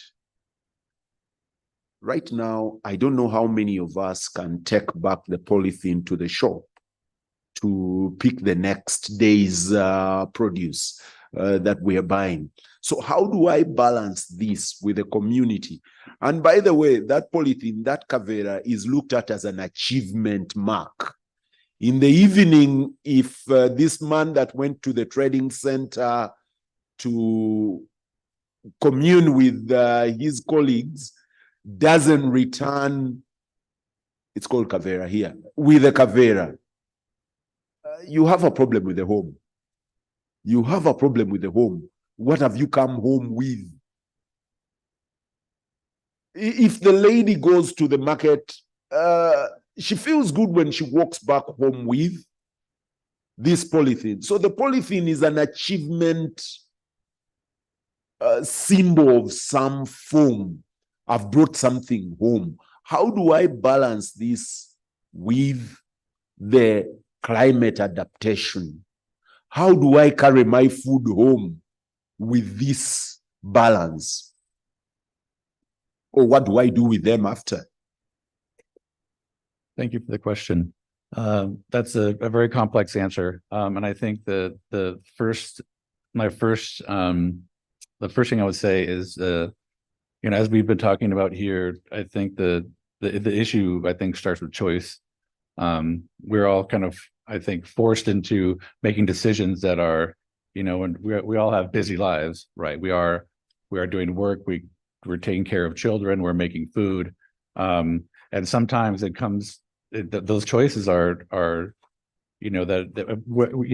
how we're getting our food from place to place, and what we're cooking it in and what car we're driving in. They need to be easy, right? Because we have a lot of choices now. We have a lot of choices that are environmentally relevant, right? And it becomes, as we've been discussing here, the consequences of which are becoming increasingly dire. And so I think that's the first issue, is giving people real choice in a day-to-day life that is already hectic and fraught with consequence in terms of in this case, waste. But of course, this also intersects with tradition as well. Of course, we learn things. We grow up with particular ways of living. We pass on those ways of living or not. And that passing on process is contingent on a lot of different things. We have big families. Again, we have busy lives. And sometimes, just like anything else, things fall in and out of fashion.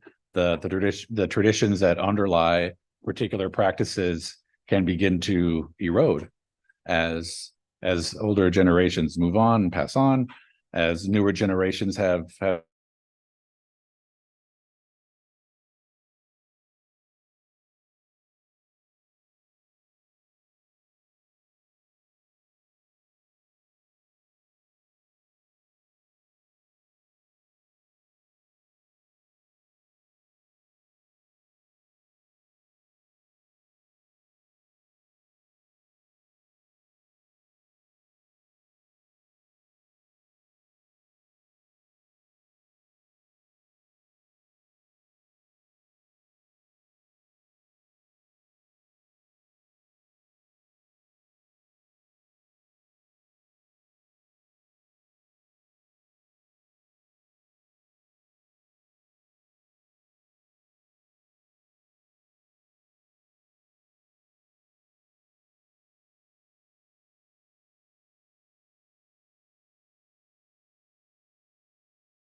and if the ITD program, which is Innovation, Technology Development and Transfer under Ministry of Science, but particularly for the impact on the community, we have two programs.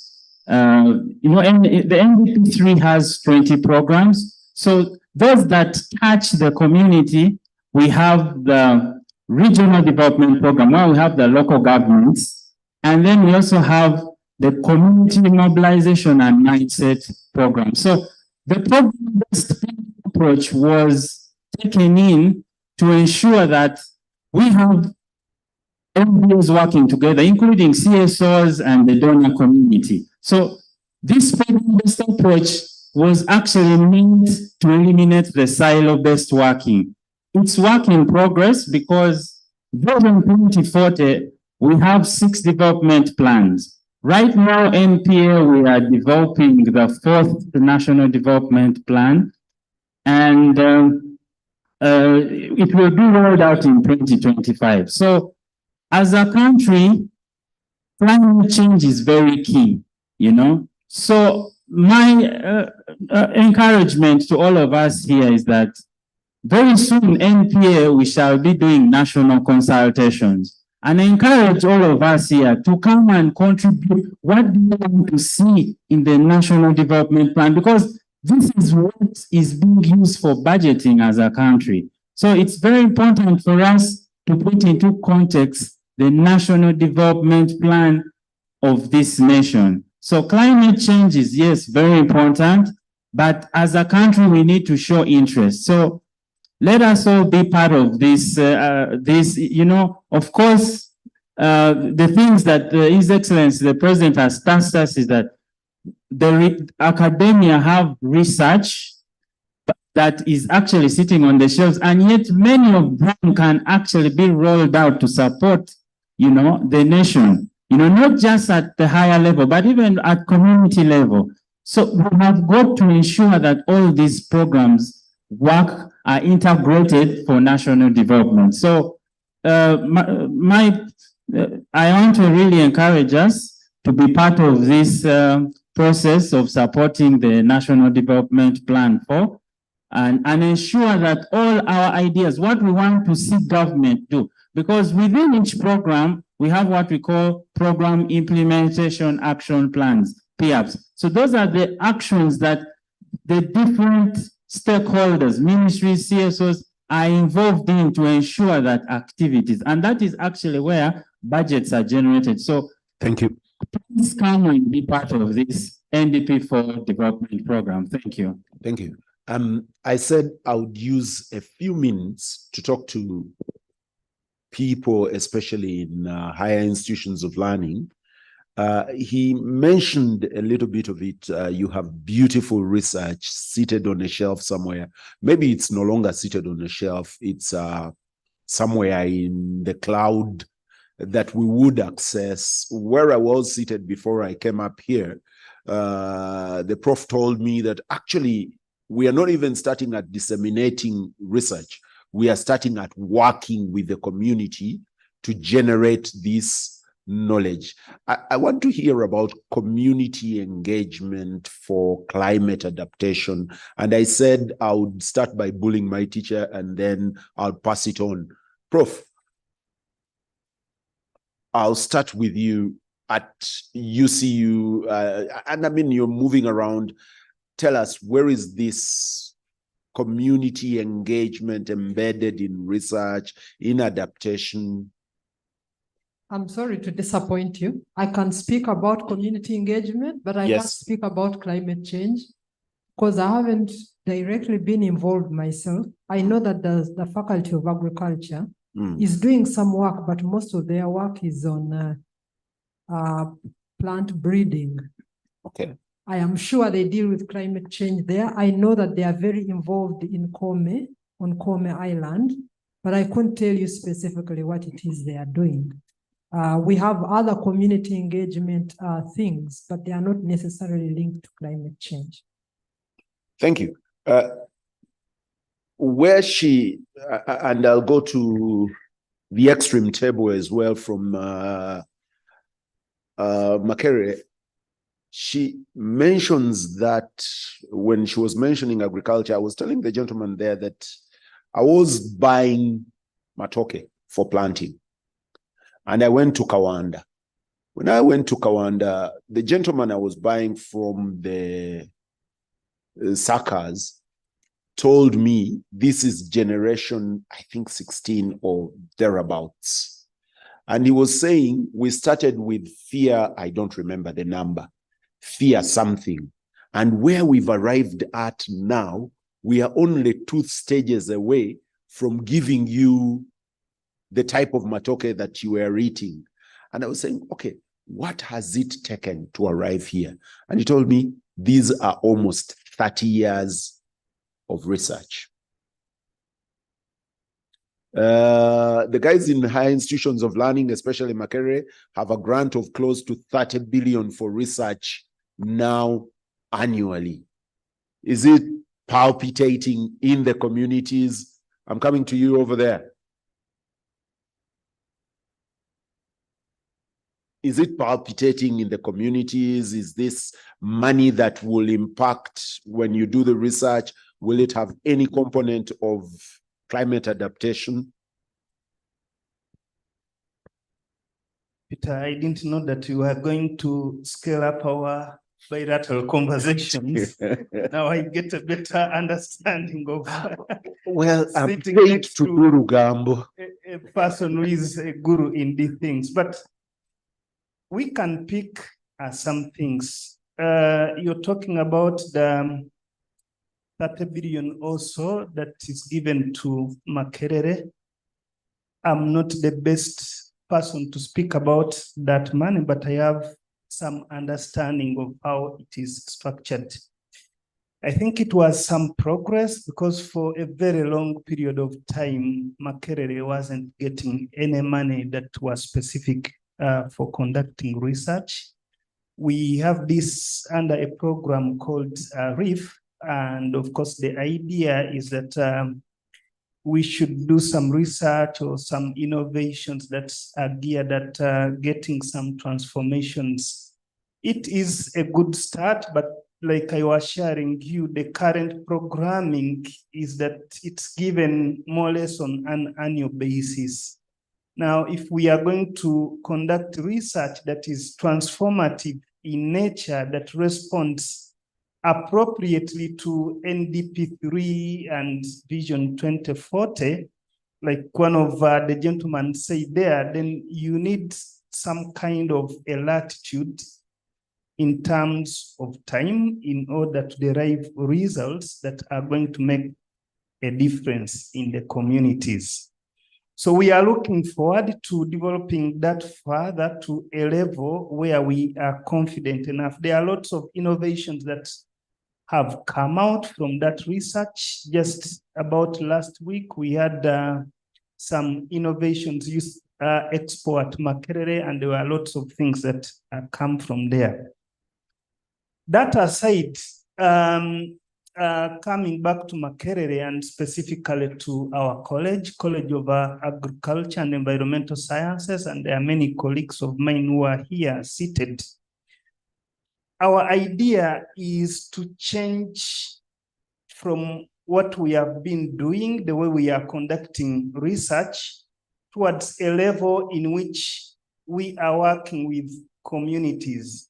The context of communities might also take its own time in terms of configuring and defining it, but at least at the very minimum, work with local governments in prioritized areas. Kasese is a very good example. If you go to Kasese, you'll get a cocktail of all issues related to climate change, whether it is soil degradation, floods are more obvious. You look at some interventions that have been done there, planting bamboo to stabilize the river system in there. And there are lots of things that you can pick that are successful. There are lots of things where if the communities, the projects funded by World Bank, if they were dealing with the knowledge institutions, we would achieve much more than what is achieved now. In some cases, it's responding to an immediate need, but without a solid foundation of knowledge that guides those interventions. So what we want to do as a college is to say we develop from below, work with local government, have a conversation. Once that is done, then we can deploy our core resources. As a university, the most important pool we have are the students, especially graduate students. If we continuously send them there for 5 years and we're working with people at the local level, then we believe we can make a fundamental contribution towards resolving those issues. Very lastly, Chair, in most cases, the academia is blamed of having research that is seated on shelves. There is no clear framework and funding instruments that aids us appropriately in order to go to those levels. So I'm thinking that National Planning Authority, as you develop NDP4, it should be centered on knowledge development and knowledge economy, not in words, but where resources are also allocated, not only to academia, but to bring us together with the ministries, with the local governments to resolve and solve those issues. Thank you very much. Thank you very much. I had a hand here. And I think largely we're done with that. We're going to come back to the panel. Yes, the gentleman here. We're going to come back to the panel and they'll do their takeaways.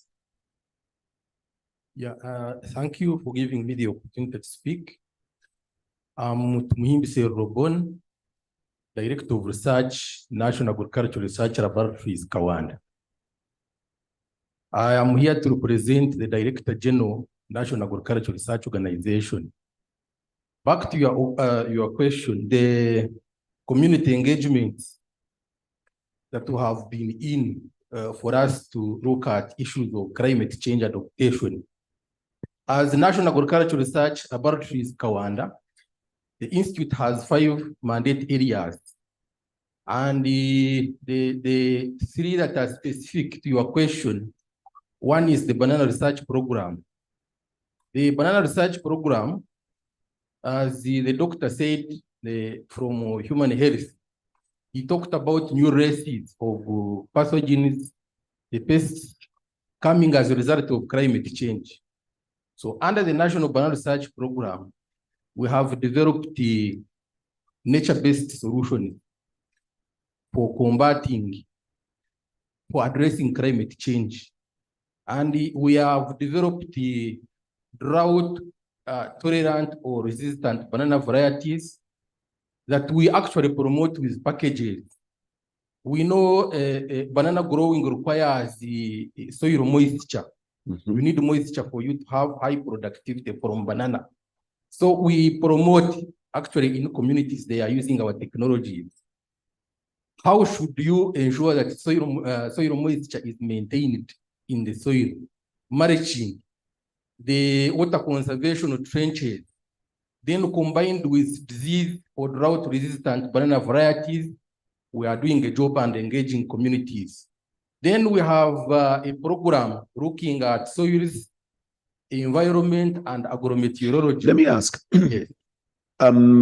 if you were to grid your numbers on a scale of 1 to 10 in particular regions, where would you put your community engagement at? At 5, at 7, at 8, at 4? Because you develop amazing things. What's the outreach? What's the outreach that impacts these? And because super lab technology that is done, how much of it is actually out there to the people you're developing it for? So speaking from a scale of 1 to 5, I think we are at 4. Why? That would be excellent. We do develop technologies and we work with partners. Okay, was that 1 to 10 or 1 to 5? I'm ranking it from 1 to 5. 5 being the highest and 1 being the lowest. So we are I'm afraid you're grading yourself very generously. And I believe that's why you are able to know Narkawanda, because you have used some of our technologies for climate change adaptation. Actually, we have 5 programs, all of them directly and perfectly delivering on adaptation to climate change impacts. Yes. Thank you. Anyone? National Academy of Science. Away from sitting with us here, are you also palpable in the community, or are you a good research for high-end academia and researchers and good coffee moments at a beautiful hotel? I mean, you guys, what's your role in this? Where is your feel in the communities before I come to the gentleman and lady up here? Who of you is answering? Christian or no. Christian has had opportunity to talk. National Academy for Science, who's speaking? Okay. Uganda's groundnut breeder is the one that's going to talk. Uganda's groundnut geneticist. Talk about community. Can even tell you where he's based. Thank you, Christian, and thank you, Chibazo. I'm David Kalulokelo. I've been the custodian of groundnuts for the last 18 years.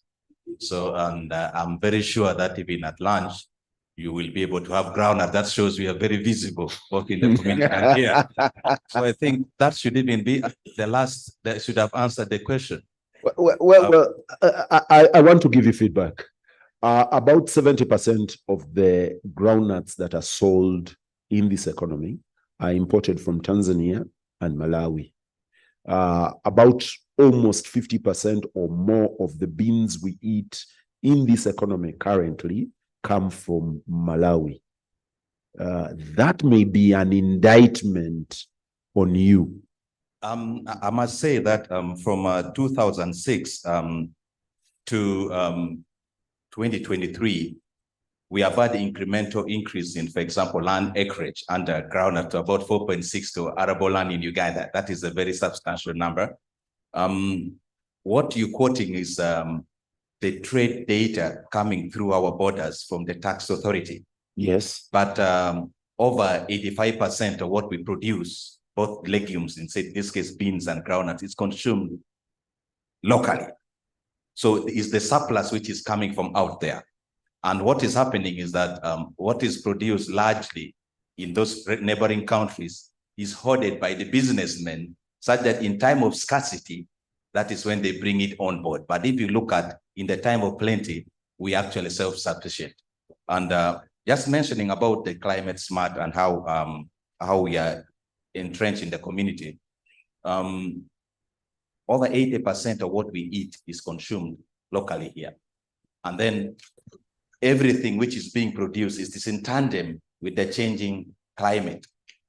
So the authors of this production, which are large scale, small scale farmers, which get advisory from NARO, from academia, they are actually translating our technology into action. So the only thing we need to do now is we need to have a collective effort and make some of these things produce to scale.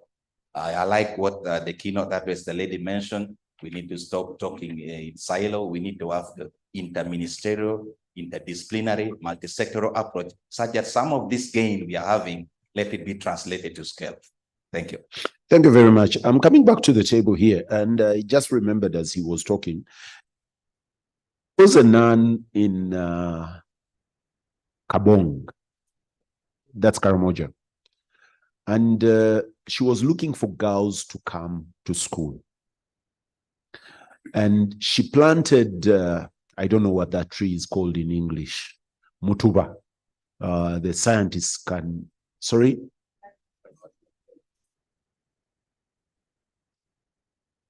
That should be ficus, not lenses. That one. Yeah.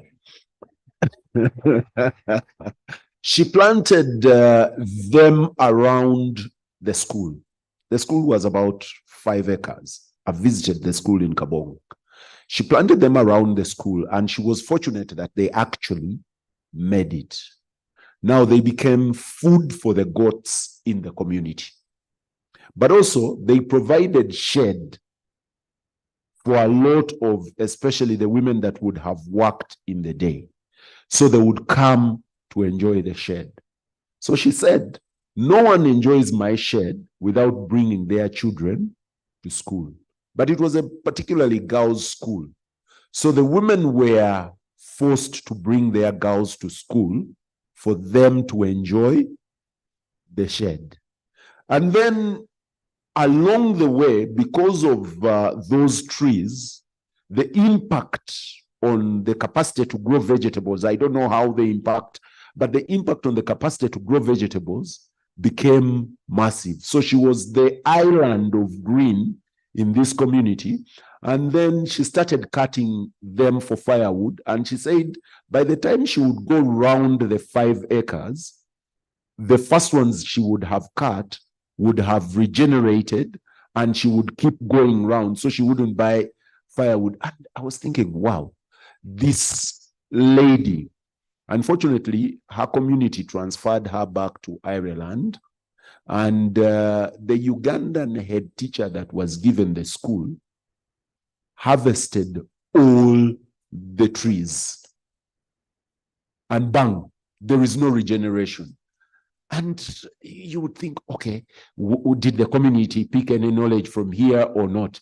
I'll start with you from Kasese. You had specifically wanted, as you get out of this, to tell us about community interventions. Peter, for that, as maybe I wrap up, let me share with you some of the community innovations that we have been able to engage the communities at that low community level in the area of climate action. I mean, community action to climate change. One of which is that we have embraced the idea of climate smart agriculture techniques. This is, like you're aware, the whole country, actually our economy is agriculture led. And we can't run away from that. So by us emphasizing climate smart agriculture technologies is one way to address the negative impacts of climate change. And in this case, in the case we have piloted, like I did mention, that we first carry out needs assessment to identify the challenges and needs of the local communities, and then design interventions in that direction. So we are doing a lot of promotion on water harvesting. Okay? Irrigation, small-scale irrigation schemes. Every 2 years, we establish one small-scale irrigation scheme using funding from the development grant, which is a good gesture in this direction. And this follows our assessment of the levels of loss out of drought in the district.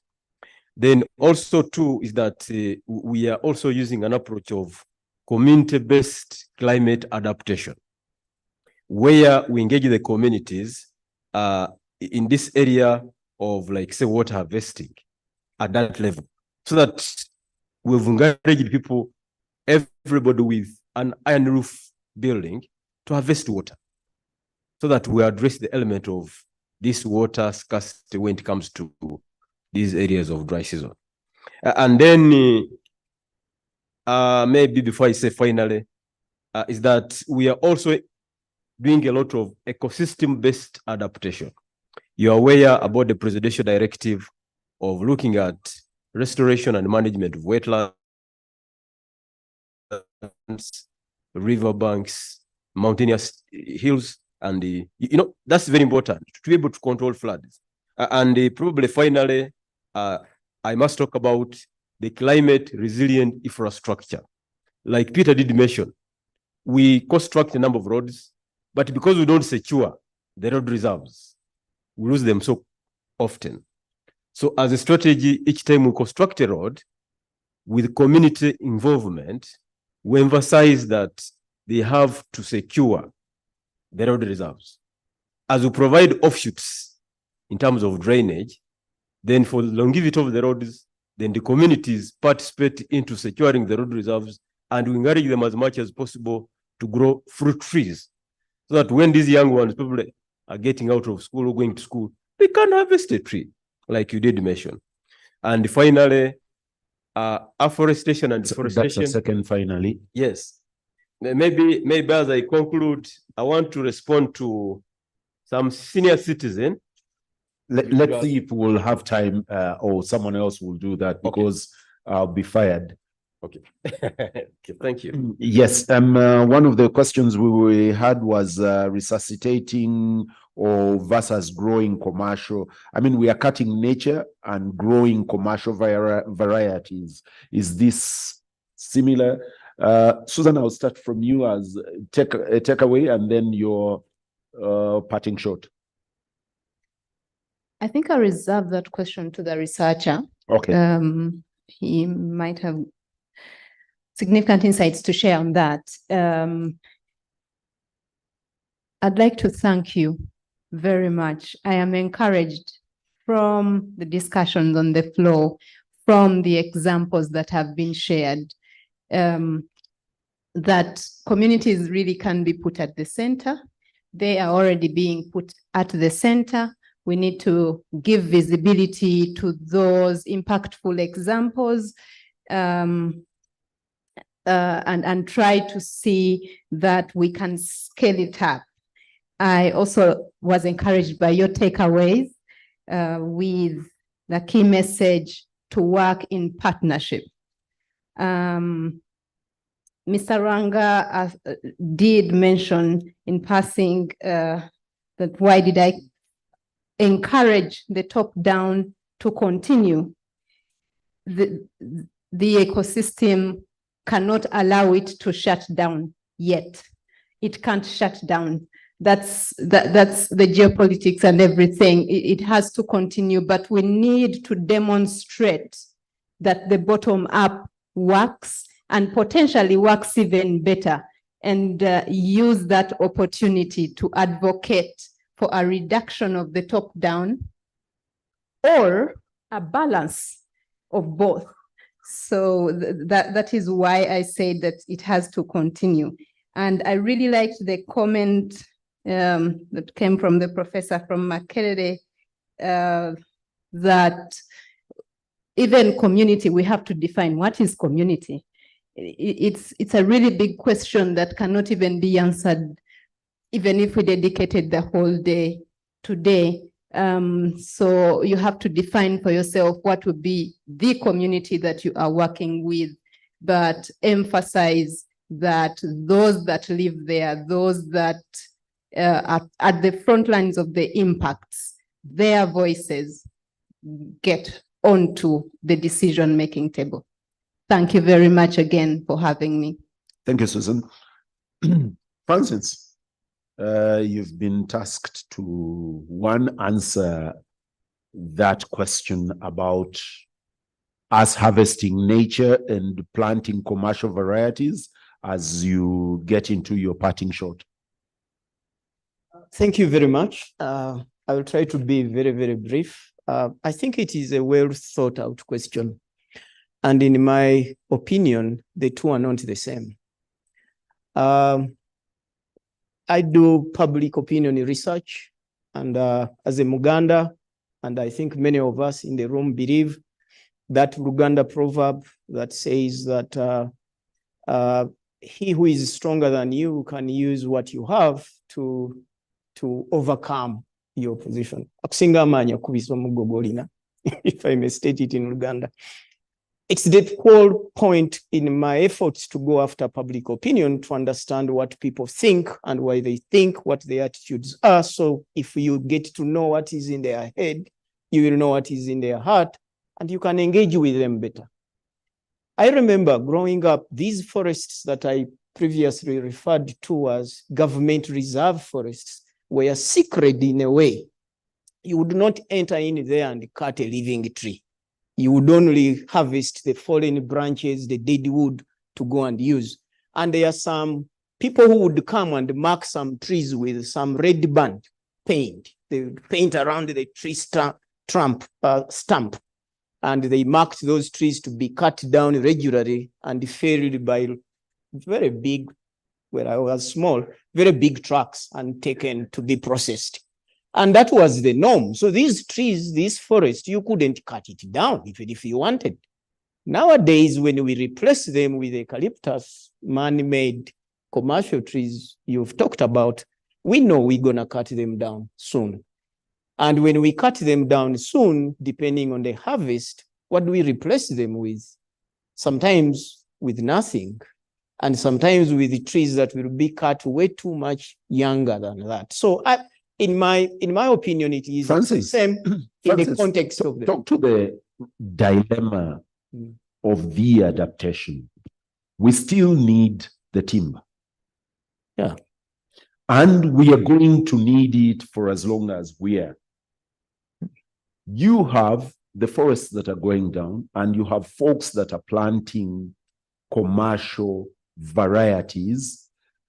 Isn't there a way, a place for the balance now to be able to balance nature and commercial needs to say, okay, here is the balance that we shall require for us to be able to still use nature? I mean, it's been the discussion between the West and a lot of the more aggressive African leaders. They are saying, wait a minute, before you even do carbon trading, we need a bit of this nature to spur us to close to where you are, and then we can discuss conservation. Yes, a big point you raised, Peter. I said at the start that our world is changing, and it is changing very fast. So we could do that 50, 30 years ago. We can't do that now. This is why, because we are not intentional. I brought the example of what I saw in Seychelles. It's not here. You feel you can do anything without anyone stopping you with regards to harming the environment. We need to have a list of do's and don'ts at a personal level, as an individual chivirige, at a household level, and at a community level. For communities that live, say, near the water sources, near mountains, valleys, yes, I'll be brief. So if we were intentional, we could say that we are going to have forests that we are going to process. Like, yeah, let me just mention this one thing. We see there's so many soft boards we buy into Uganda, and we use them as panels to construct beautiful doors. They are not hardwood, and they come from as simple wood as sticks, which we throw away here and we waste. But they are processed and bound together. I know the discussion will continue. Yeah. Yes. Thank you very much. Christopher, I need you to say bye to the audience. Yes, thanks again, Peter. I'm doing that in 30 seconds. Okay, yeah, well, my closing remarks will definitely cover around what we've been discussing. Main focus is on climate change and how to engage the community. First of all, the Uganda National Oil Company is very committed to have low carbon intense projects, and this is something that we're going to keep pushing.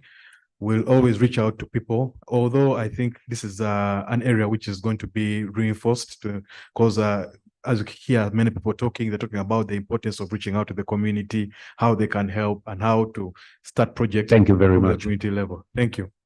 Christopher, say bye. Bye, everybody. Thank you very much. A privilege sitting up here this morning. It's already afternoon. Good afternoon. Wonderful. Thank you very much to our panel. And I promise you that we'll be out of here in time. So 1 p.m., I'll be inviting you to lunch. For now, Peter Chivazo asked, so how does the academy do its things? Is it just in hotels and all?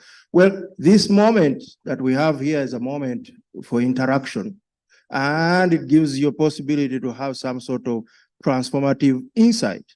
There is no substitute for those two things. So if we are in a good hotel, even better. So I invite you to a 25-minute break, and then we'll come back here, discuss the report, launch the report, and leave by 1 p.m. for lunch. Thank you very much, everyone, for a wonderful morning. Please stretch your legs, have something to eat, something to drink, everything. Then we'll come back here about the report. So I hope you talked with our committee members and they are set to go.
Please network, have some tea, have some coffee, some water. There are things to eat right outside here. Please. Don't leave and say UNAS did not host us well. Please, right outside here.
Next, we'll go to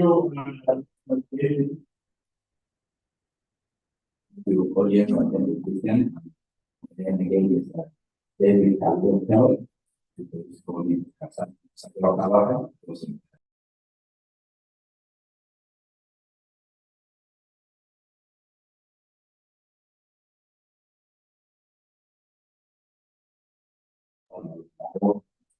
areas and the thing that we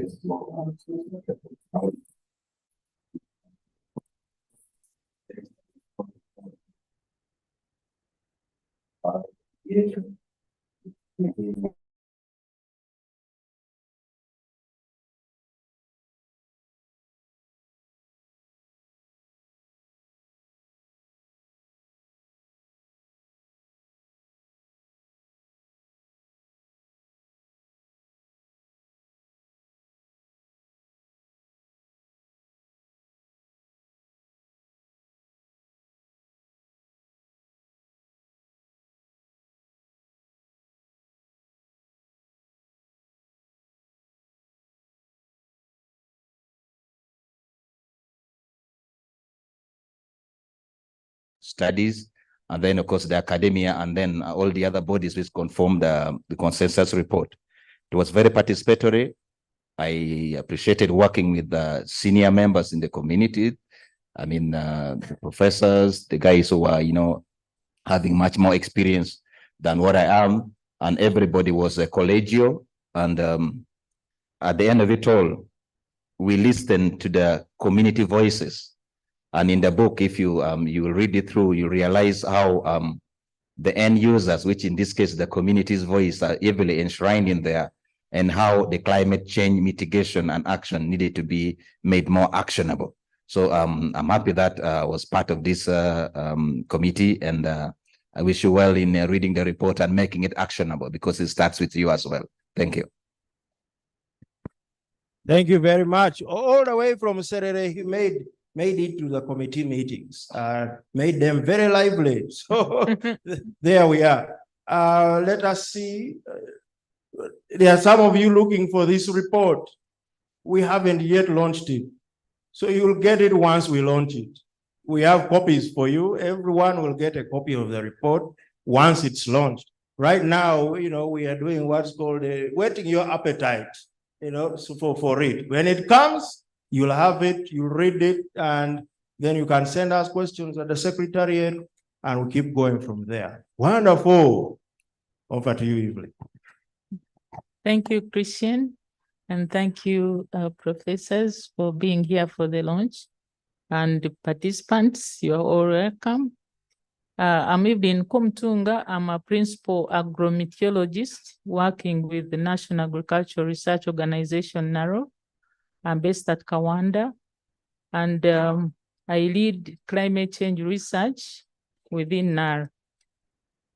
So what really interested me so much during the compilation of this report was the assembly of the team in the committee. We had a wealth of disciplines in there. It was across ministries, it was across institutions. We had politicians, we had performing arts coming to be with us. And so it was really tapping knowledge from all corners of the climate change continuum.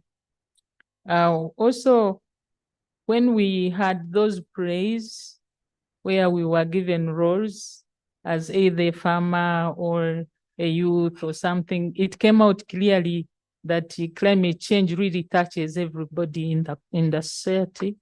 It touches women, disabled, youth, anybody, and in whatever they are doing. And all that is encompassed in the report. And so as you read it, you see that it is really a wealth of knowledge. Also, what really triggered me most was that getting literature in one place for everything is really not common, especially on climate change.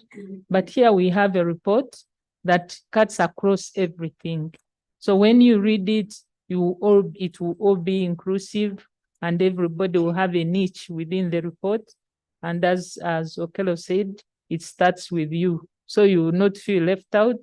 Everything is there. Thank you very much.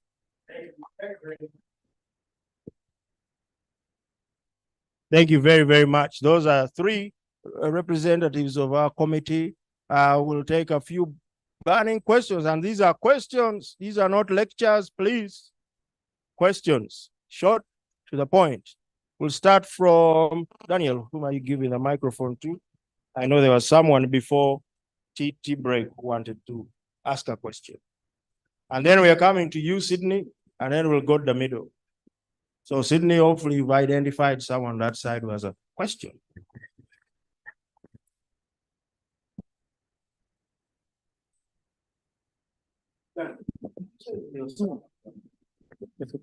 Okay. Ladies and gentlemen, mine is not a question, it's just a compliment. What I would have submitted earlier. My name is Kitazedan Luwera. I represent Uganda Kingdom.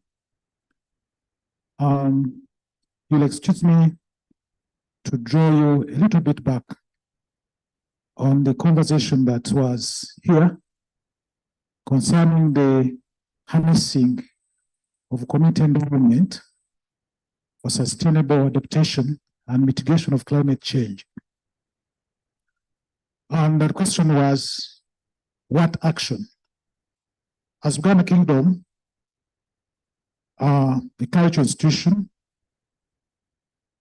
we have a bond culturally that relates people's culture here and nature. This is a niche and a competitive advantage, or rather strength, of the kingdom that draws the community into action voluntarily, driven by cultural and spiritual, well, for their culture and spiritual well-being. It's a long conversation, but currently we usher the product of conservation, codenamed Ekibira kya Kabaka. This is strategic in a sense that it brings out the image of the kingdom branded by the king that becomes so magnetic for the community to be drawn into action. Believe me, this is coming out as a success story that I wanted to share in this forum. Probably that could be one of the model action out of the conversation we've had through. The Ekibira kya Kabaka now entails planting a sizable area of indigenous trees, many of those that are beneficial and demanded by the community in that setting. And as we talk, 354 acres have been earmarked for this in every county. These areas are going to be spoke of points, or points of excellency that will trigger people into action in their respective communities to take up this project and spread out down the communities. I have a brief slide that we'll share that gives an overview of this undertaking. Allow me to end here. Thank you very much.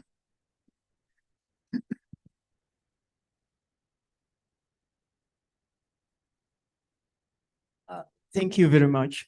Mine is a small question. I know we are going to get the report in a book, but are there plans to have this book in a digital format for the many people who may be hesitant to read or unable to read?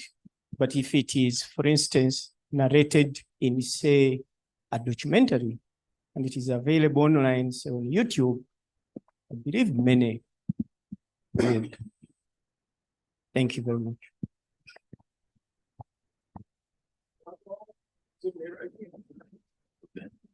Yeah, thank you very much. Donald Kugonza is my name from Makerere. I have one question and one comment. So the question is, I'm reflecting on the previous consensus reports from the previous conferences we've had. And I was wondering what is going to be your individual role in translating this document or getting it adopted, owned up. I sometimes don't use the word domesticated, but maybe it doesn't hold here. Because we have had these grand reports, and I think they are really loaded, but other than UNAS as a center taking it on, I think the authors should also carry on, and I wanted to hear what the individual commitments of the authors are going to do about it. Otherwise, the other comment is, I like the idea about the tree conservation, having the forest where people could not cut trees. And from an animal scientist side, I also want to say that there are other perspectives on Evika. You don't eat a sheep. If you are from a certain life, you don't eat a cow, you don't eat the other animal, you don't eat a grasshopper. And I think modernity is taking away that people can now eat anything, everything. So just like the trees, we are talking about conservation, even those cultural norms that can help conservation and therefore manage climate in the broader sense should be maintained. Thank you very much. Hey, sorry. Take two more, one line, and then one at that table there.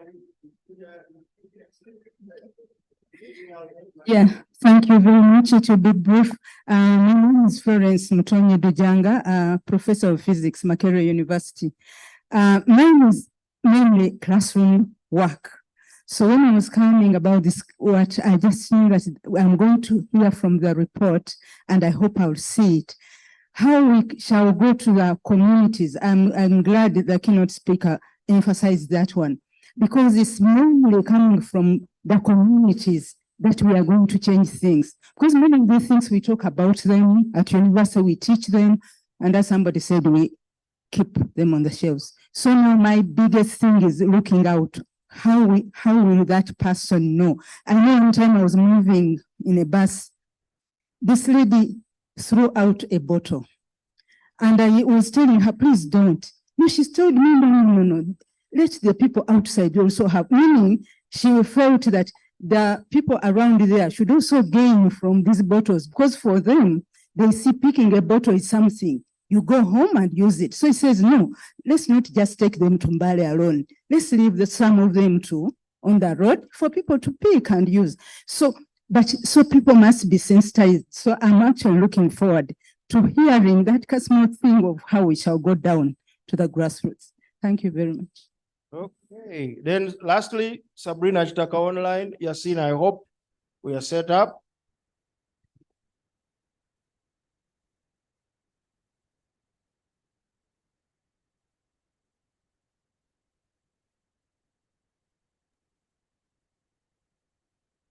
Please go ahead.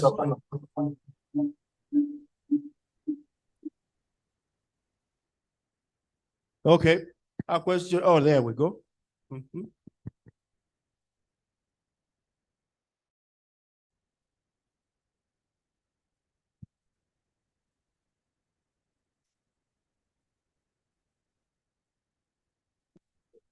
Sabrina, please unmute.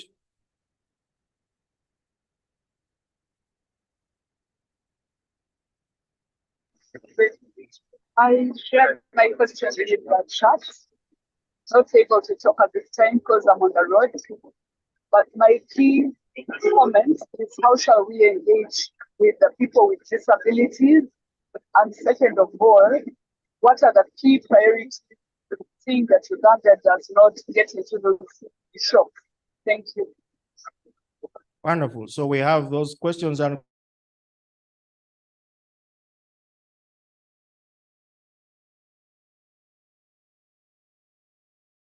comments. We'll start with Rebecca, go to Evelyn, then David. On the issue of how do we actually use the findings of the report, I think that earlier on in the room, we had the nexus between academia and policy. And I think this is very good evidence in the process of evidence-based policy making. From my constituency, I say that I advise the Ministry of Finance. I think that the report really has empirical findings that will help inform policy. How do we actually bring the finance where it is much more needed at the forefront?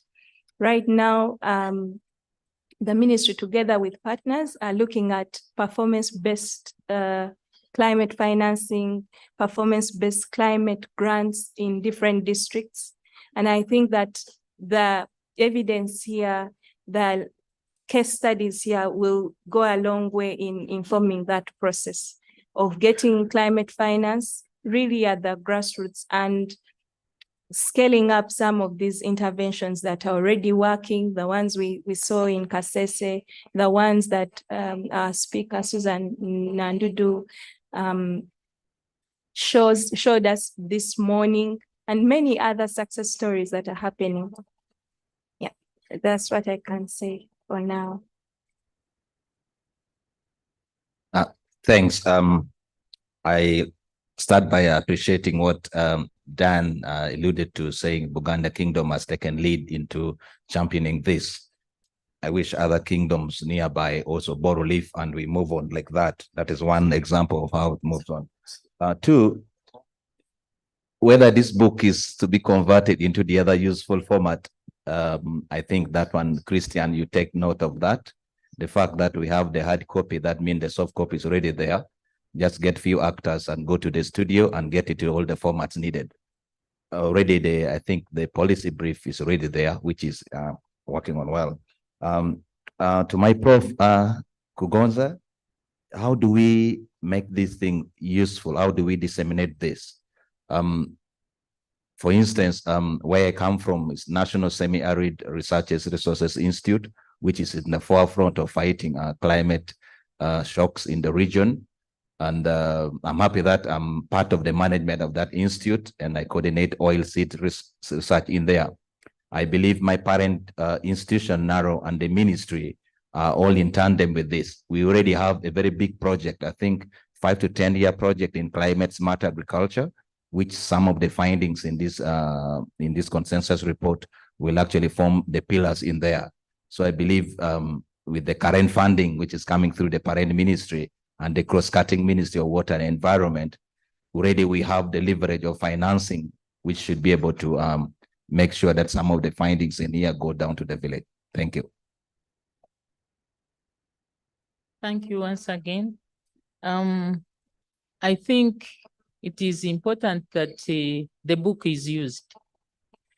And it's also important that UNAS will have to develop indicators of use of this book, and the committee members will be champions of the report so that in the future we can be able to see how useful this book has been. But having said that, us as champions of the report, we shall integrate this in the activities that we are doing in the multidisciplinary landscape I talked about. Every institution, every ministry was involved in this. So we shall take this and integrate it up to the grassroots activities that we are doing. Thank you. Fantastic. Thank you very much for the responses. Yes, for the different formats of this report, we are on it. It will be fine, and we'll look for you, Francis, to help us with the dissemination as well in your continental network. And again, here, I would like to just say two things about community. First thing about community is that we are, as you'll see in the reports, that a community, the way we conceptualize of that thing called community is as, you know, with members that have agency and wisdom and values and value as well. That is where we start. So from a funds of knowledge perspective. So then our orientation becomes, how do we actually remember ourselves and get back to the community, and not that we are taking things to the community. Because taking things to the community is a very, you know, it's a very top-down approach, a colonial approach to doing things. And all of us here have some form of community that molded us. And we wouldn't stand and say, we are bringing you wisdom. No, no. If you're going to posit an intelligent community with agency, you have to start from a more humble position. That's one. So second, when we talk about community in this room, when you ask, how are you going to disseminate this thing? How are you going to be champions? That is not for some abstract entity. It is for all of you here. Each one of us here today is UNAS. So we are not going to abstract a UNAS that is separate from us. We are here. And so I ask, how will you individually take away the messages of today and this report? So there we go. I'll next go to Ministry of Water, and then we'll launch our report. Dr. Okwara, I'll come to you later on. Thank you, Christian. Opio Stephen. I work as a Senior Climate Change Officer in the Ministry of Water and Environment. Climate change not only impacts communities, but also the critical ecosystems that support the very existence of humanity. Therefore, a holistic approach is very pivotal in addressing the underlying causes, impacts of climate change at grassroots levels. So this book approaches to realizing community action for climate change adaptation in Uganda is very important in this perspective because it is community-based. And as government, we are emphasizing on community-based programming and planning. So my cry of prayer to UNAS is to have a popular version of this report. This is a very technical report and a big report. And at the lower local government level, at the sub-county, at the parish level, they may not be able to understand this kind of book. So if we have a popular version that is targeting the lower government and the communities at that level, it would be very important. We implore every citizen, every organization, private sector, CSOs, NGOs to embrace the science of climate change, and let's collectively work together to address this particular cause. Let's strive to keep the global temperature way below the 1.5 degrees Celsius. Let's disseminate this book holistically.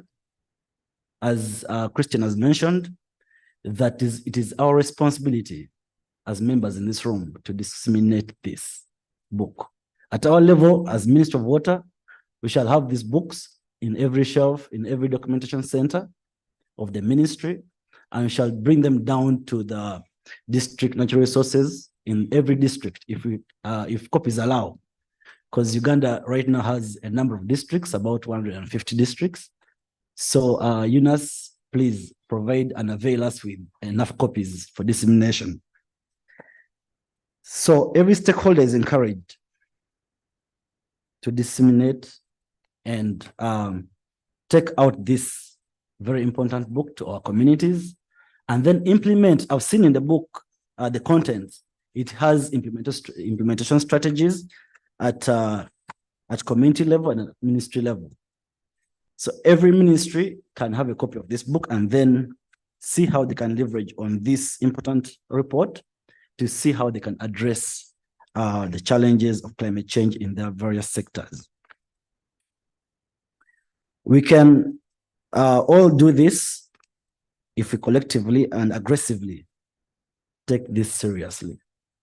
So from the government perspective, we employ everyone to be the lead, to be the head of taking this report and the action therein seriously. Thank you. Thank you very, very much for that, Stephen. Great. Before we go to our first and second presidents, I just wanted to take a moment for us to say that UNAS, we are here today because we stand on the shoulders of giants. And I see Professor Lubovi, Professor Rubai Hayobi, these are who were there at the very early stages of UNAS. And so may I please request every UNAS fellow to please stand up. And so you will see the kinds of specialty expertise represented, by UNAS. So please, every UNAS fellow, I beg you to rise, except the presidents, because you're already there.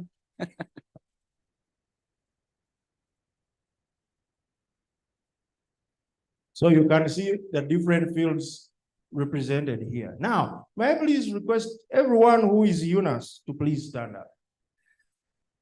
Everyone who is UNAS. Everyone who is UNAS, please stand up. UNAS, the Uganda National Academy of Sciences, remember a few minutes ago I said, you cannot posit an abstract entity, UNAS, that's going to communicate this report or say, this was the meeting we went to. So we are all UNAS. So those who didn't stand up, I'll come find you over lunch.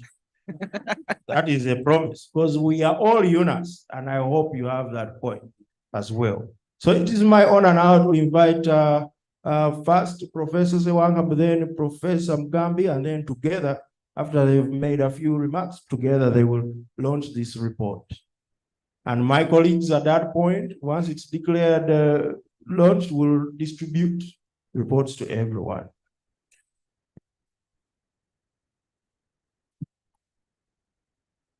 Thank you very much, Christian, for inviting me to make some comments.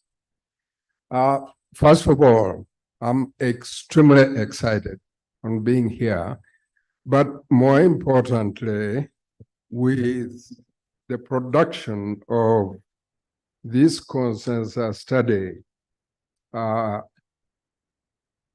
concerns climate change. There is a deja vu for me here. As I look back in history, in 2009, and please hear me correctly, in 2009, November, I don't remember the exact date, I and a group of people, we organized a climate change conference in Munyonyo, which attracted 500 people from Uganda and the East African region. It went on for 5 days. I had secured a generous grant from Canada. And so we used it to host this conference for the region with a hope that this conference will kickstart the thinking seriously about climate change. It was a very successful conference that was graced by Professor Andy Haynes, who might be familiar to some of you, and he's one of the world pundits in forging ahead with the concept of planetary health. There were school students too, about 70 of them brought in deliberately that we need much younger people to engage in that conference and appreciate the issues of climate change. Two things, among others, stood out at that conference. I had given Speaker Resort Munyonyo very clear instructions. I don't want to see a single plastic bottle in the room, but we need water to drink. It's up to you how you figure out how you will serve us water for 5 days without plastic bottles. And they did exactly that. So this morning, the panel was sitting here and talking about plastic bottles. And I asked myself, how did these bottles anyway find themselves in this room? At a conference like this, one of the important things is to walk the talk. Yeah. To walk the talk. we organized before the conference, how shall we send a punch message to the audience so that they begin to think climate change? And indeed, by doing away with plastic bottles, it was a message. Climate change and environmental protection. The second thing,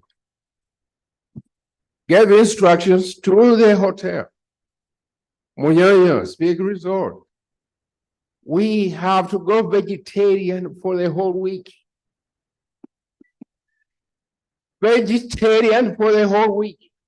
Not because we didn't have money to spend, money we had plenty, but go vegetarian for a reason.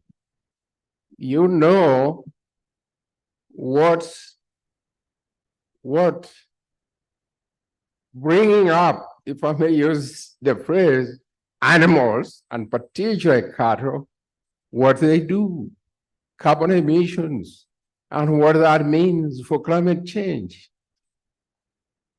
No beef for 5 days.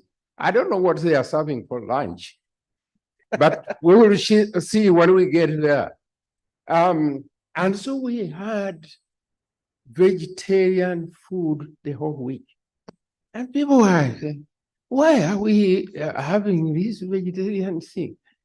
No meat, no meat. Nelson, you must be very poor. You organize this conference and you just, and the message sank in slowly in the week. What contributes to climate change? And what do we need to do? That was a landmark conference. And for the next 5 years, with our big grant, we sponsored people, younger people doing their masters, doing their PhDs, and clubs in schools to do climate change related stuff. So the masters went off, do their masters, and we partnered with Canadian universities. And people surprise me sometimes when I walk around, say, Professor, how are you? Can I say hello?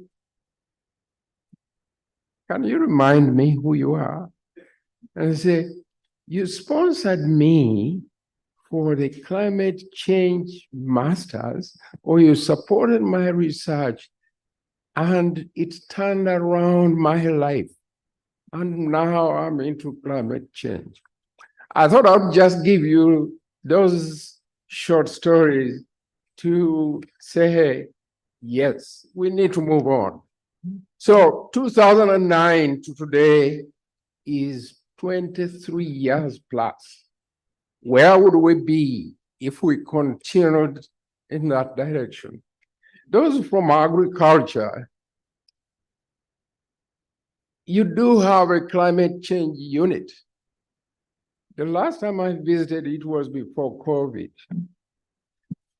And it was one of those things that grew out of that project. I shouldn't go on talking.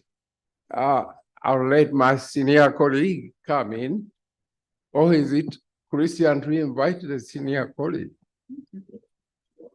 Now I've been amongst the senior.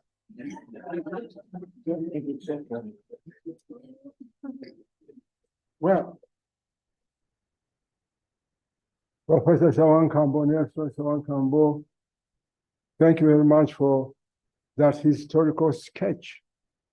We should really also apply to us in many ways, following on to this study that was carried out by this team.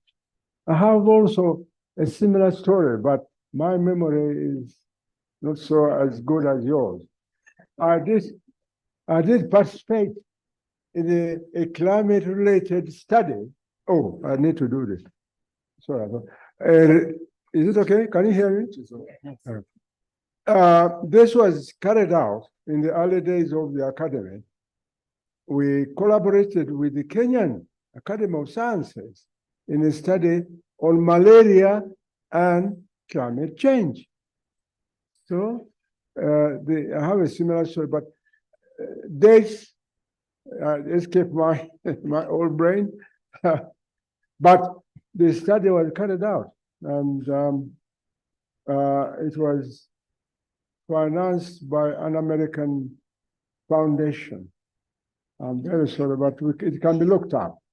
You can look up this, and this is centered on malaria. As you know, in these regions in East Africa, malaria is a big problem. So we did this study, and I remember there was a social scientist involved from the social science faculty at Makerere, myself, Ondiga. The Kenyan was Professor Ondiga. He was involved with the counterpart.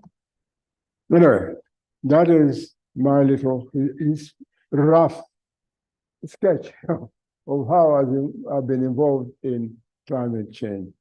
But indeed, as a member of UNAS and having been honored as the founding president of UNAS, I'm delighted indeed that this study has been carried out, and I wholly congratulate the committee and all the associated people, the reviewers, and so on, who participated in the very important study.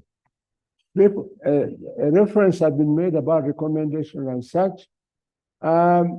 In the history of the academy, there was a practice of coming out with a brief. Oh, there is a brief. Very good. Now that's very good. Have a brief where you invite the media people and key people, for ministers or two, and do what we're doing now and launch this study at that level of a brief and everything. That will be valuable. I think the UNAS officials should endeavor to do a similar thing with the officials whom would like to require to implement. I see at every section here the recommendations. Those are also valuable in here. I've seen recommendations in here. So I'm very pleased indeed and honored that the academy we founded is now this strong to come out with a study like this. I'm very, very pleased. I'm very pleased. I'm privileged that the academy has arrived. And so with these words, how do we do it? We are ready now. Well, I think we stand up. Yeah. And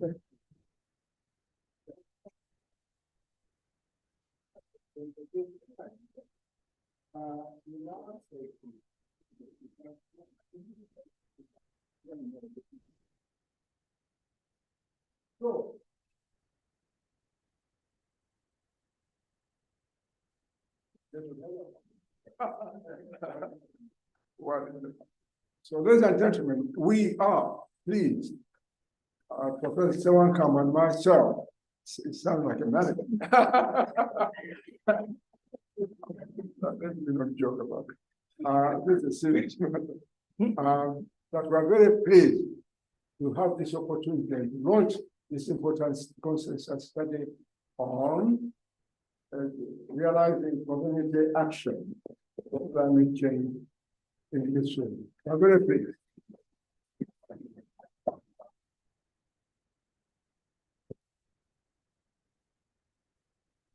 Not good enough, really. We got on this far, we are not clapping some. No. Wonderful. Thank you very much, panelists. And now my colleagues are here. How, Irene, Lucy, Sydney, Celia, they're distributing both the report and the policy brief. And may we request those up on the platform to please stay there for photo opportunities. And I think there are some journalists coming up there for you. as well. So photographers, kindly take the photos of those up there, and may I request our keynote speaker to please join those who've launched the report for the photo opportunity. Louis, are you ready with the journalist interviews? Because once they leave that stage, you won't be able to get them.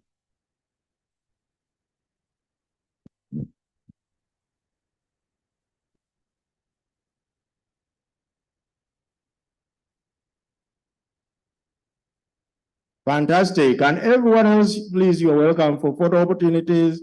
Read your report.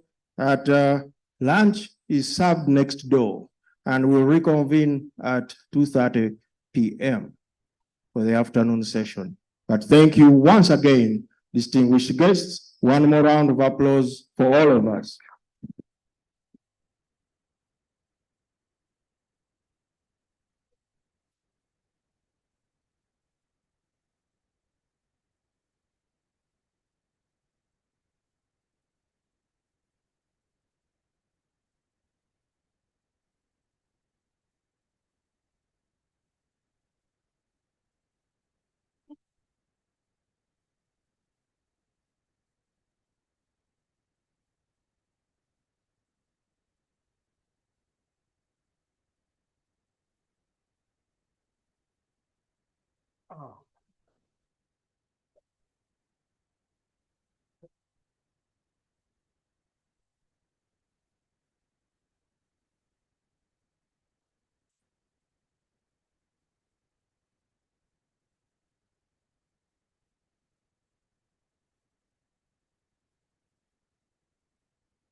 Hello, everyone. We have coupons for lunch.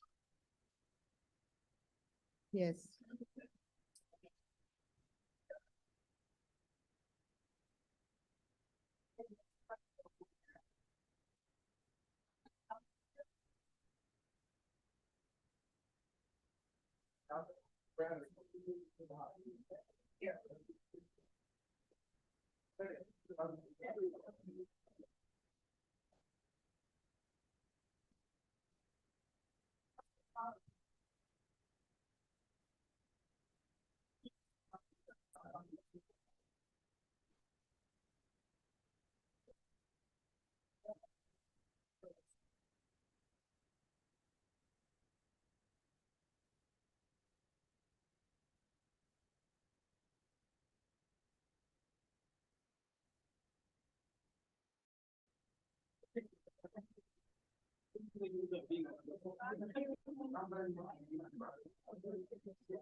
So our afternoon session, the theme is considerations for redesigning partnerships for development.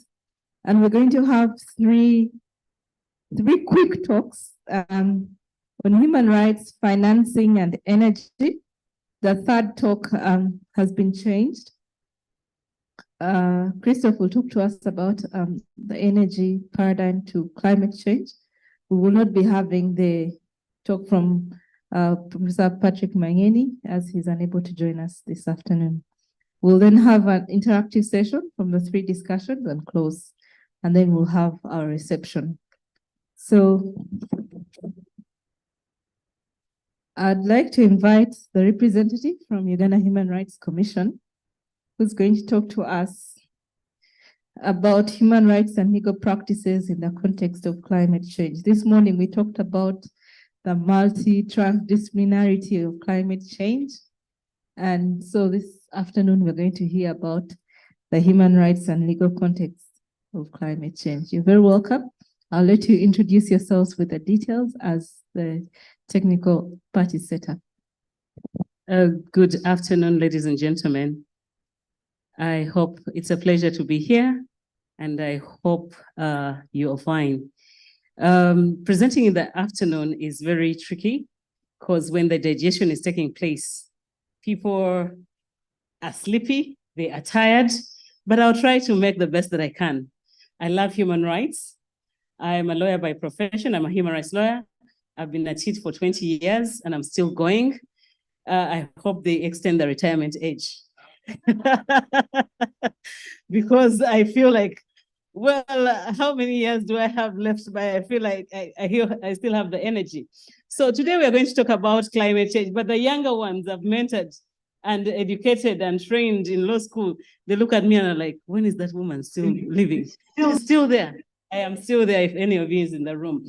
Anyway, when we talk about climate change, my presentation is going to, let me see, so that we can follow. I see myself somewhere, but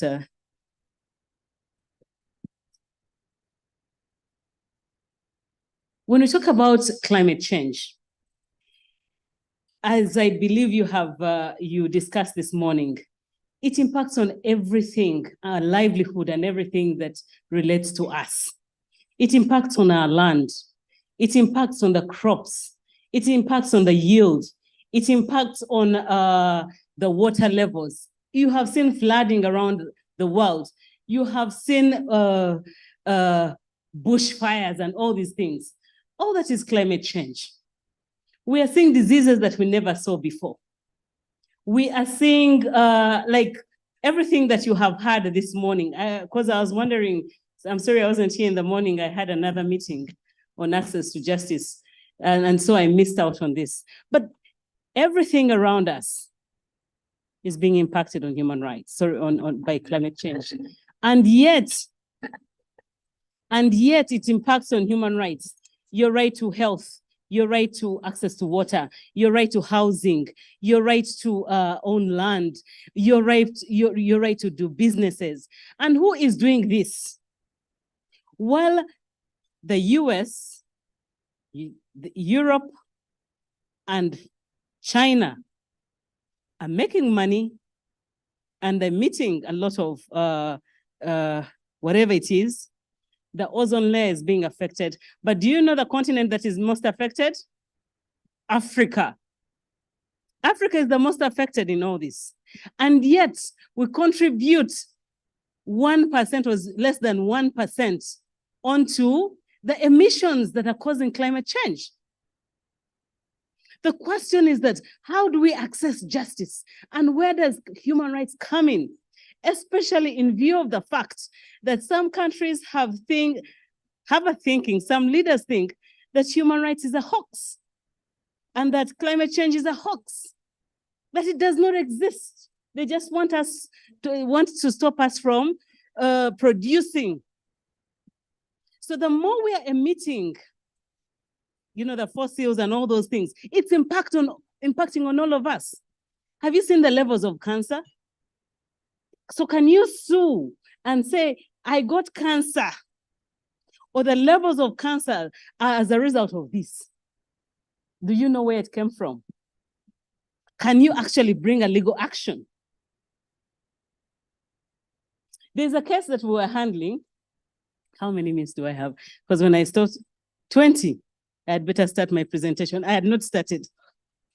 But let me tell you about this case. We were handling a case about in Namamve there's a place called Mbalala. Not Mbara, Mbalala. Yes. Professor Washivinga knows the place, my dear professor. And they have, you know, the stone quarries. So every time they blast stones, they ring a bell, and then everyone is supposed to duck, whether it's under a bed, because when that stone, they blast the stones, the stone can come and hit your window.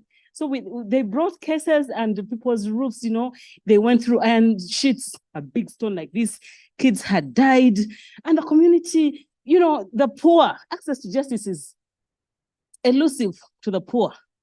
Where do you report? Women were getting miscarriages.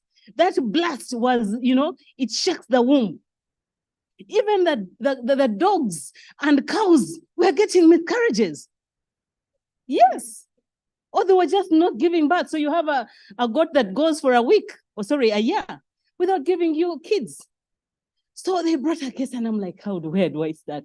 How do I prove that these goats and the sheep and the chicken are not laying enough eggs because of? Isn't it an illusion?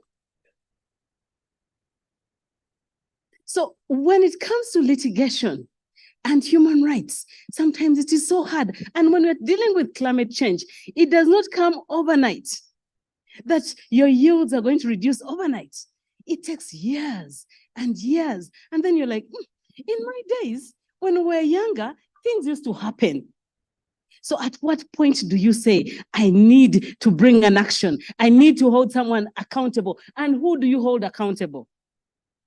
And that is why human rights then becomes very, very complicated. But we have all agreed that, so I think you have gone through this in the morning. What is climate change? Do we know what climate change is? Yes. So since then, 1880, scientists have kept a thermometer-based record of the global temperatures. My friends, ladies and gentlemen, the world is burning. The glacier is melting. And because it is melting, the sea levels you're having floods. Things are fluctuating. But we are destroying our environment. We are destroying our countries. But who are the biggest culprits? Who are they? Us as human beings. We contribute to it, but there are bigger ones that we believe should also be held accountable. So I've said climate change is already undermining the realization of a broad range of international protected rights. The right to health. We are seeing more cancers that we didn't know.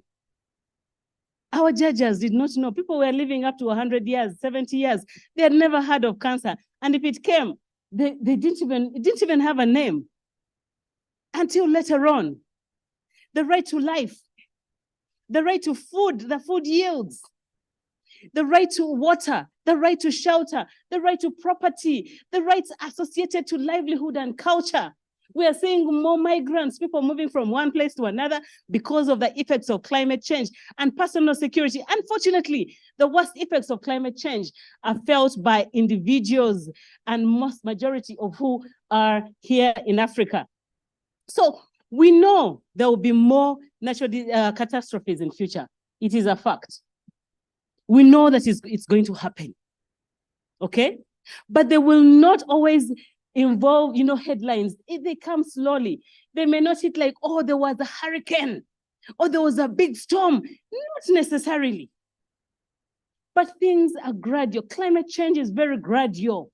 And that's why it has taken us years to start talking about it. So people who are already vulnerable, you and I, And I'm imagining my grandmother and my mother somewhere in Buyukwe. They're just wondering what is happening to the yields. They're just wondering what's happening to the matoka they used to have. They can't now, they are growing cassava. Because climate change is impacting on us. So when we see these gradual issues happening to our environment and our weather, we don't know. So over 16 years since the United Nations Framework Convention on Climate Change, which I believe you discussed this morning, not so? Have we? We are not sure. I'm sure someone mentioned it in the morning, this framework, so I shall not go into that. So I am just skipping because I am told to talk about human rights and legal practice. So to effectively address this, it will require transformation of our policies. It will require gathering information. It will require information sharing. But do we understand what climate change is? Do our leaders understand it? Does the Ministry of Health understand it? Does the Ministry of Lands understand it and appreciate it? Does the Ministry of Gender understand it? Are we together? Do we, if the people who make policies and laws do not appreciate what we are talking about, how are we going to have effective change and how are we going to have policies? You and I can talk our voices hoarse and scream about this illusion of climate change. But as long as the people who matter, the professors here, Professor Machivinga, can talk his voice off. But as long as the people who matter do not understand the concept and the evils, by the time they wake up, it may be too late. Do we have the protective measures? Are they in place? And if they're there, which ones are they? So human rights law is relevant because climate change causes human rights violations. Like I've showed you earlier, you will lack food. You will get diseases that you do not know of. The water levels will go down or they will go up. When it rains, it pours. When it shines, it burns. So you don't know whether you need the rain or you need the sun. Because then the world seems to be just a mess.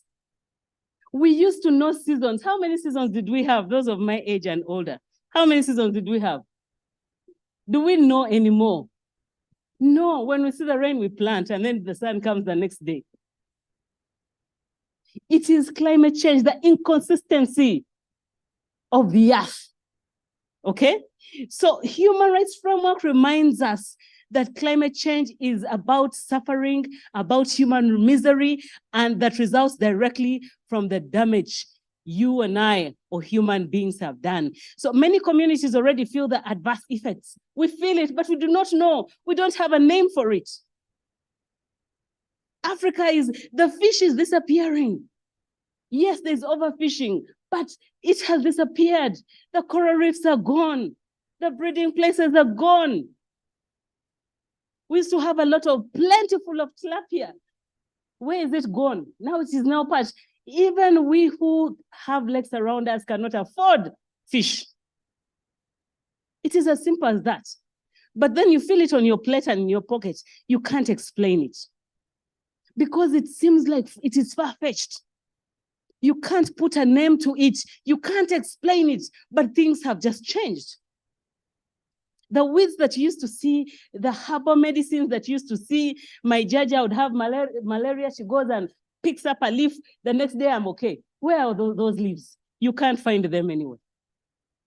Crops are becoming extinct, okay? So many communities feel it, but they don't know. So having a human rights lens, for us, we're saying when we're dealing with climate change, let us put the human being at the center.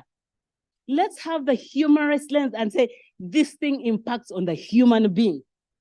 So when we use human rights, our leaders will act. Okay? So I'm saying human rights emphasize government's obligation. The state has an obligation to respect, protect, and fulfill. Government has an obligation to do what? to respect, protect, and can I have someone in the room? I am here screaming. Teaching is hard, you people. So because government has an obligation, never forget, government has an obligation to protect you against third parties. It has an obligation to respect you so that it does not interfere in your rights.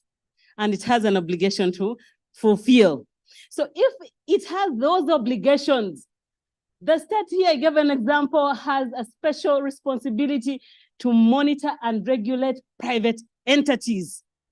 These businesses that are coming into our country, what are they doing? Do we do a background check on our investors? Do we?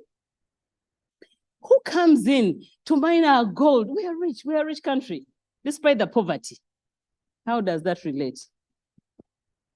Do we know where they're coming from? Do we know what they're doing? People are mining gold with mercury. Do you know what mercury does to the body? It is killing the cells. Women are mining salt. And when they go into the salt, do you know what they're using? They get cassava and put it in their private parts. Do you know why? Because when that salt enters the womb, they can't have babies, or it affects the womb and they get cancers. But they're so poor, they don't have protective measures, they have to mine. They go into a salt mine. And you mine salt from where? From water. So when we are talking about the stone quarries, the oil that we have got, when we're talking about all these things, what are the effects? In some country in Southern Africa, there's a big company that I will not mention. They started mining and they were doing a lot of production, a very big company up to date. And then they dug a big hole. In that hole, they started dumping toxic waste. And let me tell you, when we mention toxic waste, some people think it's buvera and bottles. No, it is soil. Because when you're mining oil and you dig deep, you're using a lot of chemicals. So when we talk about toxic waste, you find a heap of soil, but that soil is very dangerous. Okay? So when you talk about toxic waste, we are talking about basically soil and water. So they dug a big hole, filled the neighborhood, and started dumping. There are still heaps of soil there. 5 years down the road, the women in the community were giving birth to children with 2 heads, no arm, no leg. What was that? And they could not explain it. Some Muzungu scientists came and said, this one is pollution. Something is happening. So what they did when they were running to court, they came and bought people, everyone. So they come and give you 300 millions. My friend, have you touched it in your life? No. They give you 1 billion shillings. Have you ever touched it? Not even in your wildest dreams. They give you 700 million. My friend, you'll go mad. Muzei, they give you 2 billion shillings. They bought people. I mean, everyone was willing to take the money. And then they go to court and there was no one to testify. And even the few scientists who were there to prove, it would take years to prove that these disabilities that the children in the community and the animals in the community that they were getting resulted from the pollution, because the water from these chemicals, the waste, went through the underground water, so that 20 kilometers away, someone draws water from a well and innocently boils it and drinks it, yet it's full of. Are we together? Is it very easy to litigate? Climate change or companies. So companies we have found are very powerful, more powerful than the states. ESCOM, Total, their value worth is way higher, 10 times higher than the value and the GDP of Uganda, meaning these companies can buy off our country 7 times. That is how powerful companies can be. But to make that money, there's sacrifices that have to be made. There are things that they have to use to be able to get to crack those the rock and get to the minerals. Or when they boil and whatever it is, and the emissions are affecting our environment. So large emitters, I'm talking about those who emit, large emitters must not fall through the cracks of a global system that imposes different obligations to the poor and the rich. The rich are usually protected, aren't they? Yes. You think you can go to court with me? That is if I am rich. You think you can go to court with a very rich person and you get away with it. So sometimes you get to court and someone has 7 lawyers they have, and you know how lawyers are intimidating. They come with big briefcases and many law books, like they are going to read all of them in court. Kumbe nothing. They just, and then for you have one little lawyer who is a paralegal or just left law school. She's just coming in and you're like, hey, she's coming late from the taxi park. And you're like, hey, am I going to win this case? That is what is happening. It is so hard. So rather entrepreneurial ingenuity must be harnessed towards equitable solutions that can target and the head of because this human harm has to be handled. And I'm going to show you a case that was handled in the US. Here I was saying that the rights protection is weakest in poor countries, poor populations. You and I, Uganda, Africa, we are ill-equipped to understand and prepare for climate change. We haven't prepared. We have given it lip service. We talk about it, don't we? We talk about it, but have we prepared? If we have, what have we done? We are going to show you the policies that's being done and all that. So we lack the resources needed to adapt and protect ourselves. It's a requirement that every emitter, every company must have a seal that stops those emissions. But where are the monitors? Who goes in to check? How many times have they checked the environment? To an extent, when we are monitoring oil and gas in Bulisa, and Uganda has done well to protect our environment, and us, especially in the oil and gas sector. But EnviroServe, which is South African best, they've done a good job. So they have acres and acres of land. And on that land, you see when they were drilling for oil initially, so that land is full of soil. But they put layers and layers of tough buveras. Why do you think so? So that when the rain falls, it does not go through those buveras to reach the earth's surface. But when you see, it looks so innocent. You can even grow maize on that soil, but you dare eat that maize. So they protected the land and they stop the community. They keep the community far so that they don't come near this property. But what they told us, they're supposed to check the neighboring, like 50 kilometers and beyond, all the wells and the water sources, just in case there was a spill. And they keep that water. But they also have to be monitored. And in Uganda, no one has that expertise to monitor. So the next monitor has to come from South Africa or Geneva, Switzerland. Are we equipped? Are we ready? Those are the questions that you ask ourselves. Can we protect our people as a state? So as a country, we need early warning mechanisms, efficient response mechanisms, but you can't have efficient response mechanisms without knowing what you're searching for. Do you understand? Do you know what you need? Do you know what you're looking for? We do not know. And the global solidarity or coordination needed, we need this to deliver help. We need partners, maybe within the region and internationally, to enable us to address this. So while we can't precisely say who will be affected in the future or what signs there could be, we do not know. because there is lack of information, okay? What we need to do is we need to build a human rights criteria. We need to have better planning. We need to have legislation, policies in place. We need to have good information system. We need to identify who are the people at risk. We need to measure, because when we measured, last year we wrote an annual report on how contaminated our environment is. Kampala was found to have high levels of toxicity in our air, higher than what is required. Meaning our environment, the air we are breathing right now, even the one in Sheraton, is contaminated. So we wrote about it. Parliament took our report, they debated it. Did we hear anything?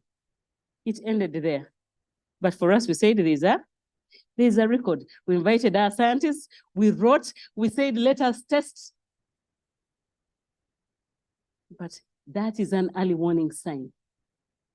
When our hospitals are full, to an extent, there's a time I took my sister-in-law to hospital, and the doctor said, hey, what can we do, Madam Director? Then they said, don't mind, someone is about to die. I said, what? They said, you wait. And I was desperate. They said someone is going to die and people were on the floor. Now I was even looking for a mattress to put on the floor in hospital because the ward was full, the cancer ward at the time, before they built a new one, was full. And they were telling me, you wait and we give you a bed. Someone is going to die. Indeed, as I was out there, someone died. They said, come, come, come, come. So I said, God, is this fair? My sister-in-law died anyway. I mean, but what do you do? I needed a bed. She was dying at home. She needed treatment. The doctor tells me someone is going to die. 2 died. And I got a bed. So what am I saying? The levels of toxicity and all the issues that we are having from the fumes, you know, and the factories and the burning of fossils, the boveras we are burning are all contributing to all these things. So we as no one is talking about it. The lawyers are silent. So we are bringing in our human rights to make noise and say, wake up. There's an evil, there's a monster that is eating us quietly and silently. It has to be addressed. So I think we have done here.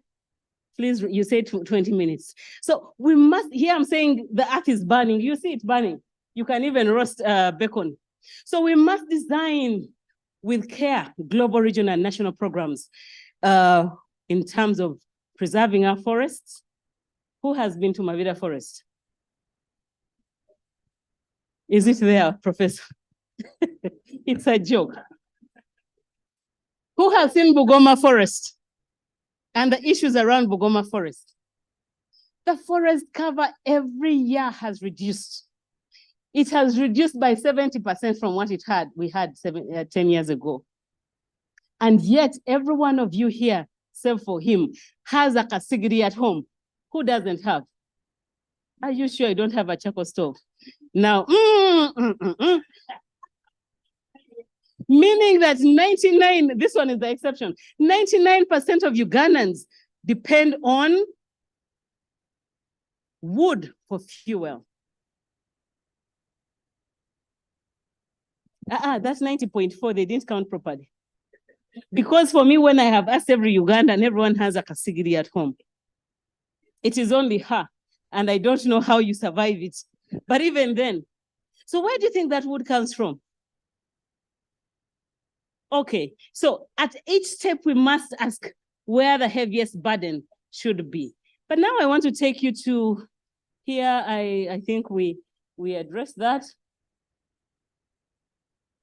I want to get to this one you must have seen in the morning.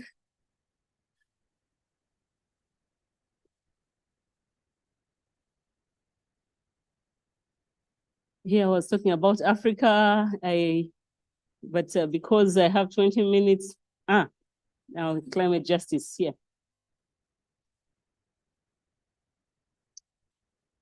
So when we are dealing with climate change in regard to access to justice, we have said, can we use human rights we're calling it climate justice? Because like I have said, it is hard to pinpoint and say this because you have emitted fossils and you have emitted toxic substances into the environment. The glacier has melted, the ozone layer is disappearing, and all these things are happening. You are liable, pay so much. And who do you pay? Are you going to pay the whole world? You're in the US, Africa is struggling because of your acts. You're in China, Africa is struggling, okay? Who are you going to pay? And who can point to this company? Because I've told you it takes years. So this is why we're saying, look, can we hold a country or company legally accountable? Okay? Can we use climate justice? And here I've said climate justice means looking at the climate crisis from the perspective of social justice. Solutions need not only curb climate change, but they need to protect and empower the most vulnerable groups. So states, like I've told you, it goes back to the state's responsibility of protection, need to take the responsibility to consider who are the most vulnerable. And the G8 have to know that Africa is struggling. And our states have to know that this company is doing this. And that is why we're speaking about business and human rights. This means putting people and communities that are most vulnerable to climate change into considerations. So climate solutions will not work if states don't address issues of climate justice. And who can fix it? These are the guys. Governments. The primary duty bearer to protect you, to respect and provide for your rights is what? Government, we call it the state. The other are the businesses. I've told you they are more powerful. Amazon, Eskom, I don't know who. They are more richer. Total, Shell, they're richer than Uganda. They are the ones digging our oil. They're the ones in different countries. They're the ones digging up gold. They're the ones manufacturing vehicles. They're the ones manufacturing a lot of things. And they are the biggest emitters. So the businesses have something to do about it. And then us, we have a choice. We pollute. We are very quick at when you're driving, you throw a Kavera and a bottle out. That bottle takes how many years? Over 100 years to decompose. But you have, wherever you have thrown it, just know you have spoiled the soils. So we are equally responsible. Where we are cutting trees, and yet we're in Africa. You guys, planting trees is the easiest thing. Who has ever planted a tree? Who has never planted a tree? Are there people who have never planted trees? Please, who has never planted a tree? You know, in Uganda, you do not even have to put in the energy, plant a tree. And yet we are quick at cutting trees. So we can also use our voices to let our businesses and governments know that we want them to act quickly to reduce climate change. The governments and the businesses have become duty holders. We are the rights holders and they are the duty bearers. So we have to hold them accountable. They're just too powerful. Yet, you know, as they become richer, we are becoming poorer. The people are becoming sicker. The hospitals are becoming full because of the acts. So, so the transition to a new carbon economy in the years ahead brings with it new opportunities. We should be transitioning to low carbon economies, and we have had the green economy. And the government has been talking about everyone having what? Using gas. How much is gas? Can we make sure that gas is very cheap? It's 100 or 200,000. How much? 130. The rest of you are actually using Kubusigiri. That is why you do not know where the price of gas. So there will be need for people living education to do different things. So we have to work on the environment. New job sectors need to be created in line with addressing issues of climate change.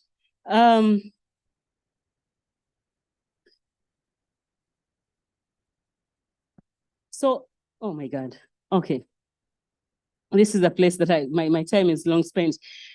An understanding of climate change increasing as it affects, and so we are looking at how do we litigate. So given the nature of climate change and how it impacts on the law, we have been, the world, the UN and everyone has been assessing and saying, how do we address this? How do we access justice in regard to climate change? So although many times lawsuits don't have a far-reaching effects, you take a case to court. Even the judge does not understand these things. For them, they have strict proof. They want proof.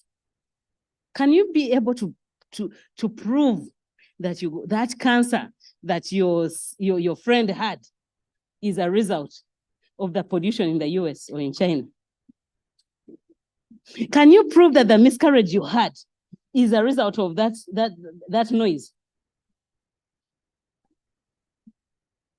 So then we bring in experts.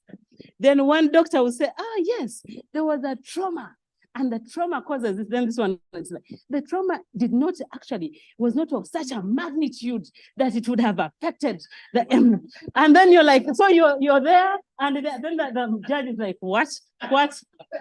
Case dismissed. And the lawyer, the judges, they will caution you, this is not a theater. Counsel, this is not a theater to joke around with matters of the law. You know that you have to bring substantive evidence, and you fail to do that. So this is climate change and human rights were first linked in December 2005 because, everyone was saying, what do we do? How do we hold people accountable? So this Inuit that in Canada came together, that company and the US, and filed a petition in the Inter-American Commission on Human Rights. The petition alleged that the plaintiffs had been infringed, or violated, and were further violated due in part for failure that the US as a government failed to curb greenhouse gas emissions. You know the greenhouses and the emissions? They're saying there's a duty to protect. And the US government failed to protect our people from the greenhouse emissions. And they're saying the effects of global warming constitute, because of those greenhouses, these effects constitute violations in these Inuit human rights for which the US is responsible. So for your failure to protect these and to stop these greenhouses, the people in the US have suffered. You're getting it. Were they stretching too far? Let's see. So the petitioners provided a comprehensive list of violations. They said because of those greenhouses, they violated the enjoyment of their culture. It violated the enjoyment of their land and which they traditionally occupied. They violated their right to enjoy their personal liberty. It violated their right to health and life and physical integrity and security. And in regard to their movements and that in their homes. So this lawsuit drew attention to the harmful effects that may arise out of the public radar. It helped us say, okay, it used human rights, because basically you can't bring a petition just like that. You will fail to prove. But you realize that the way they went around it was using human rights standards and rights can be general. So when they used rights, so they were raising a number of issues and showing the faults that the companies or the greenhouses were doing and the state's failure to protect. In addition, this tort litigation, we said tort litigation can present polluters with costly trials. So the polluters then were like, hey, they can bring a general action and petition against us because people's lives, I don't have to say, he got sick because of this. I'm like, generally people are not fine.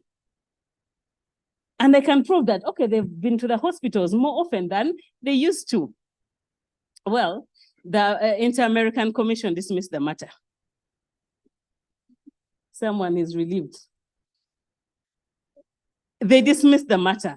But there were the argument that rights to culture and health were effectively violated by the polluters, and by the extension, government had failed to protect them, was a very good and plausible argument. Okay, the case further sought to hold one state responsible. That for once we saw someone bringing a government accountable for failure to protect its people when governments violate. And because of that, even though the commission dismissed the matter, at least it sent them into, they told them, oh, you can go and do what? And handle mediation. They didn't really chase them away. But the companies then were called and told what they were supposed to do. So all was not lost. At least then an action was required to be done. So what are the responses that we look at when we are screaming human rights? We talk about the need to develop key aspects of adaptation. We need to look at the economics. How does the country benefit when it comes to some of these companies, and what is lost? We need to look at the technical, economic, and political aspects. What is it that can be done? We need to look at, I'm going to give you this, I'm not going to go into the strategies. I'm sure since morning you're discussing strategies. So for us as lawyers, we're saying, let's use the human rights lens, and let us try for the companies that we know are not doing the right thing. They are emitters. They are affecting our environment. Can we take up actions? Can we take up action and take it to maybe the Constitutional Court, or, we take it to court and try, we need a test case. We need test cases so that companies can be responsible. But we also have called upon Uganda Investment Authority. Can you do a background check on all the companies that you bring in Uganda? We have said those that monitor, can we have the skill that checks the water and our environment and checks and monitors the companies and what they are doing in our country? Because we have gold. We have, Karamoja alone has over 58 minerals, and we are still discovering. Last year they said, oh, because we're counting 58 minerals, I'm talking about marble, granite, gold, diamond. I mean, that place, despite all that, 58 minerals in one place, they're the poorest in the country. And yet a lot of activity, a truck, the truck, the biggest truck is called what? Forward or what? The Sinok truck is 150 of marble. And they have white, pure white, sparkling stone, marble stones. When every time I go there, my Kajong friends tell me, you just take.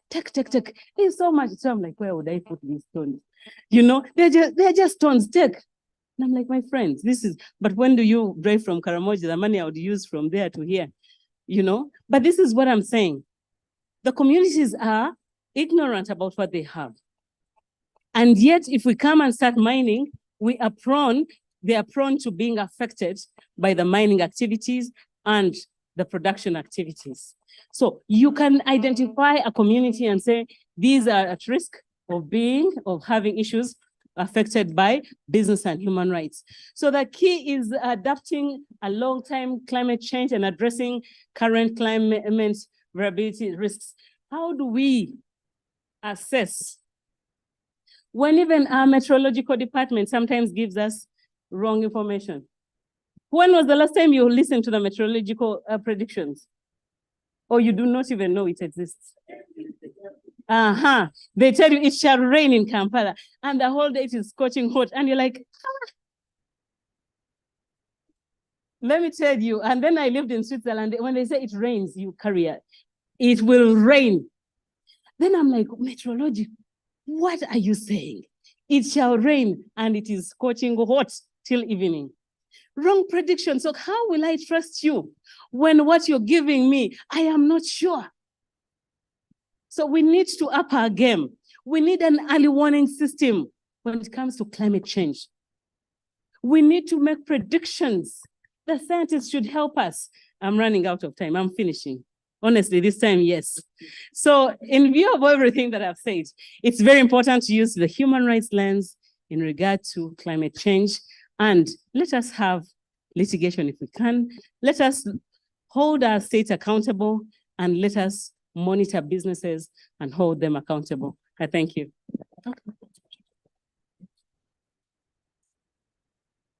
Thank you so much, Ruth. You've achieved two goals. You've educated us and you have also kept us awake. And not run into the time of our next speaker, I'll quickly call up our next speaker from the Ministry of Finance, talking about financing development programs and climate change adaptation. So you're welcome.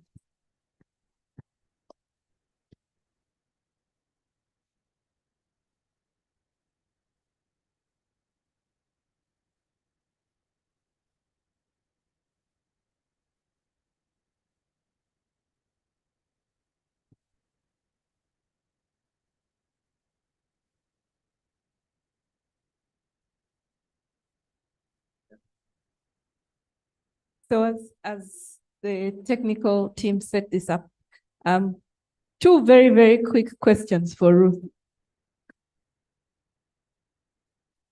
Okay, it's very gender balanced. Yes. Yeah. Yeah, very timely. And I want to say thank you to Ruth. I know she's running away. I was trying to arrest her before she runs away. I love the passion that Ruth uses while presenting. You know, the human right aspects. I mean, our rights are very important aspects. I just wanted to make a small clarification. One on, well, my name is Owore Domitiano. I work with the Petroleum Authority of Uganda. It's the government agency that regulates the oil and gas sector. And yes, and you know that. I'm just saying it for the rest of the. Now, we have a duty to monitor, regulate the sector to ensure that, one, they're not just doing the right thing, and then also doing it within our legal regime and internationally best accepted. But I just wanted to give you feedback a bit on the Enviros Hub that you talked about. This is a waste treatment facility. I will tell you, it's actually the only facility that you have here that have an engineered landfill. So the layers of the Buvera you're talking about is actually a well-engineered landfill that is not only monitored, but all that comes from the soil that you saw has actually a collection system, a leachate collection system that then gets pumped. I guess up there you saw a wastewater treatment plant. And so the leachate gets collected, is treated, and then everything is tested. One of the best labs you have in this region, certified by UNAS, one of the best laboratory equipments you can have. So there's a lot of work that has been done in that space. I just wanted to give you comfort that there is sufficient capacity in this country to monitor. Even just last week, there was a team that was coming from monitoring that facility, and there's more than enough capacity in this country. You don't have to go to Europe or to wherever, and it's audited and they report to government. So you can rest assured. I just wanted also to give one clarification. I think the challenge in the House, because my understanding is that the team here is principally majority or is scientists. But from Ruth's perspective, I know she brings in the legal and the human right perspective. But what also comes out clearly is a responsibility that you, the scientists, have in terms of helping the other professionals and the other players to actually be able to understand the climate change versus the rest of the environmental pollution. How do you delineate? Otherwise, then it all gets and that's the challenge I had with Ruth. But Ruth, thanks a lot for the good job you did. Yeah. To respond to that after we get this comment quickly. Well, I don't know if I have to stand up. My name is Bridget. I am a student at Makerere doing masters in climate change and development. But Now, straight to the point to Ruth. You realize most of your conversations, I hope you caught me right, target someone who is better off. Now, imagine a local community that has to hold the government accountable. I was doing a study on Chitezi, the landfill we have here in Kampala, and you talked about this is it called non-point source pollution? Like you don't know the exact source. And immediately after the landfill, there is a water source moving to the wetland as well. But how does a person in Chitezi, one, they are not financially well, two, they don't know the structures on how to hold these people accountable. So I feel like they cannot easily access these human rights interventions. So maybe how can they be helped? All right, 2 quick questions, 2 quick answers. Thank you very much. Petroleum Authority, I missed the name. Does everyone remember their neighbors' names? What is his name? Excuse me, sir, what is her name? You know, we introduce ourselves, but we never remember each other's names. So he mentioned his name, and right now I'm responding. I wanted to use the name, and boom, it is gone. Okay, when I say the EnviroServe, I actually was commending it. It's one of the best in the region. I was impressed, and whatever you're saying, yes, but the EnviroServe, I've been there like 10 times, because whenever we are doing monitoring, I pass by, and they told me that they have the capacity is here, but then they need higher capacity that they get from South Africa and Europe. So they themselves are the ones who told me, they said, we need a better capacity. So I'm like, where are the scientists? When I was starting school, I wanted to be a doctor because of the gown.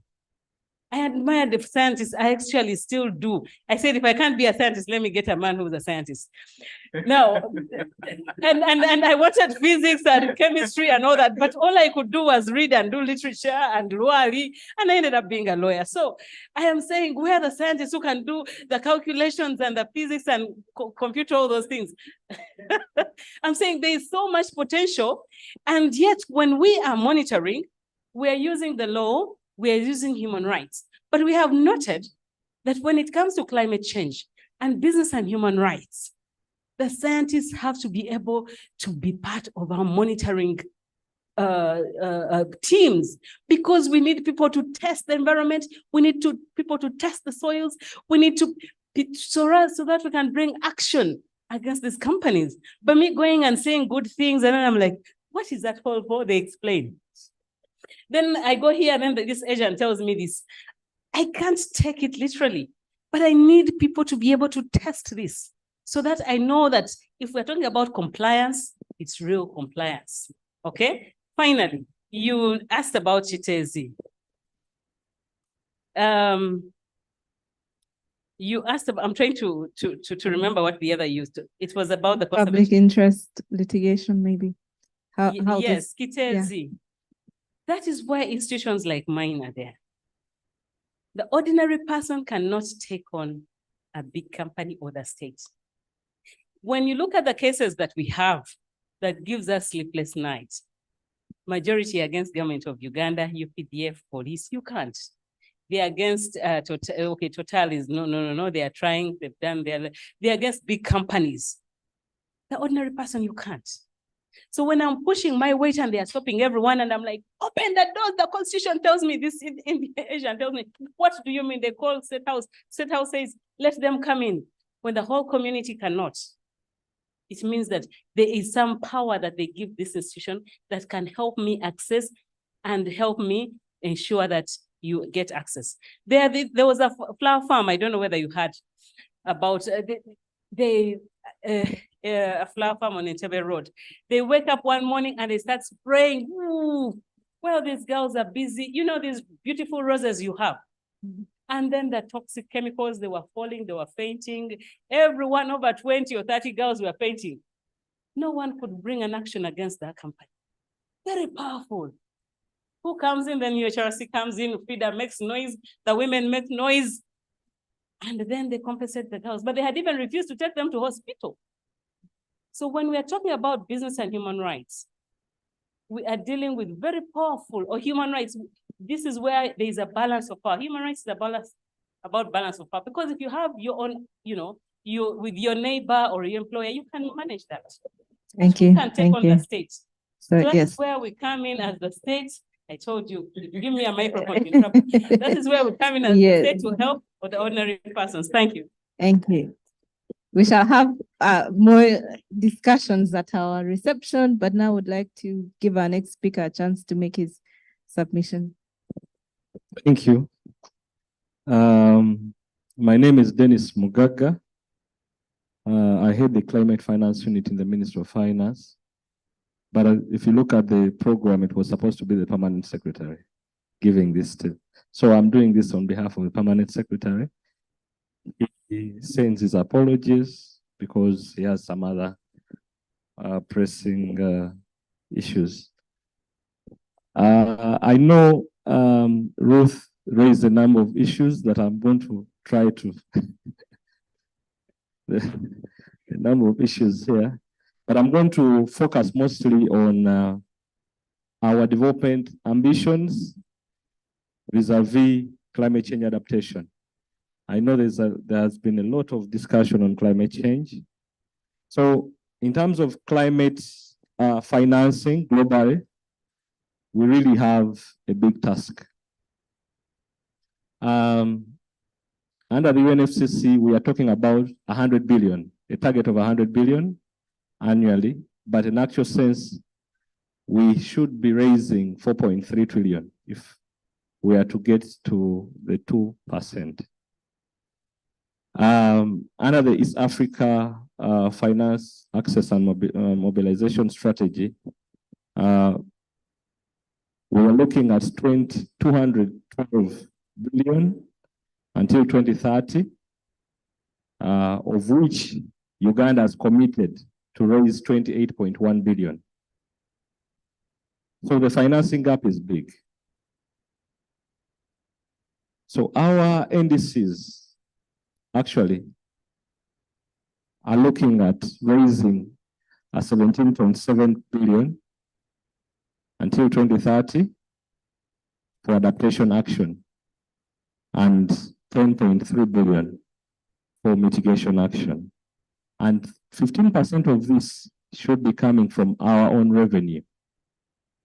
And this means we should also be looking at our private sector to raise this financing. And then 85% from international sources. Now, what are we doing as government currently? When you look at the figures here, it means we have to raise close to 14 trillion towards climate action. But if you compare to the programs under the current budget that speak to climate action, for example, sustainable energy, integrated transport, agro-industrialization, and natural resources and climate change, we are investing close to 7 trillion annually. So it means we have a 50% deficit. So that is the challenge that we have. So what are we doing? When you look at the policy, in terms of the policy, we have set up policies. We have a National Climate Change Act 2021. The NDP 3 talks about a number of actions that we are supposed to do. The vision also raises that. We have developed the Green Growth Development Strategy 2027, and we are currently developing a number of frameworks. What are the challenges that we are facing in accessing climate finance? These are some of the challenges that we are facing. One, in external financing, accessing financing from those financing mechanisms under the UNFCCC is not easy.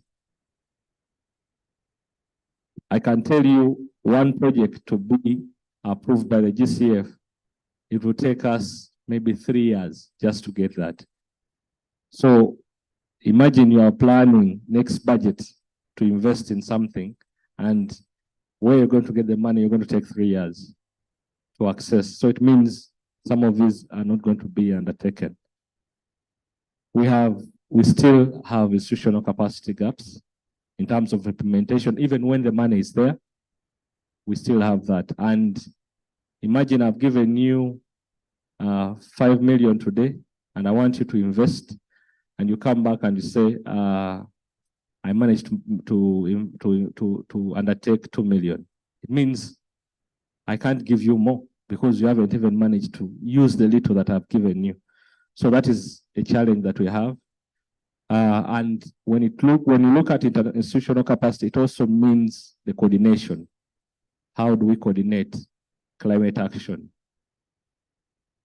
Then there are some incentives that we should be deploying. I'll come to that maybe when it comes to some areas where we can access financing, like carbon markets. And making sure that the private sector, the 15% that I talked about, we think that 40% should be coming from the private sector. So we need to give them incentives so for them to come into the space. I'll tell you what we are doing for that. Then lastly, developing bankable projects. At least I'm under the Ministry of Finance, we don't implement anything, but we facilitate submission of projects to the different agencies that provide this financing. And you do the initial analysis before we submit. And if you look at the proposals that we get, even if you're not technical, you know the person who has developed this project didn't really have the capacity. So that is a starting point. You hear cases where they say, we have done projects, we are not getting the money, but the projects are not up to standard. So we need to build that capacity. Then, what are we doing? So when we looked at the challenge that we have of 28.1 billion until 2030, the Ministry of Finance thought it wise to set up a climate finance unit that I had. So we have dedicated people thinking about climate finance every day. Before, it was part of our development corporation, so no one was taking lead. So now we have a team that is looking at how do we access climate finance. We are currently developing our national climate finance strategy that is looking at what are the different tools that we can deploy to access this financing. It's looking at how can we set up our institutions to improve on the coordination. How do we measure, report, and verify some of the actions that we are undertaking? We also are trying to leverage financing and capacity from the region. We have actually started an engagement called the East Africa Climate Finance Directors Meeting. This is bringing together all the technical heads of climate financing in one room to think about how do we as a region increase access.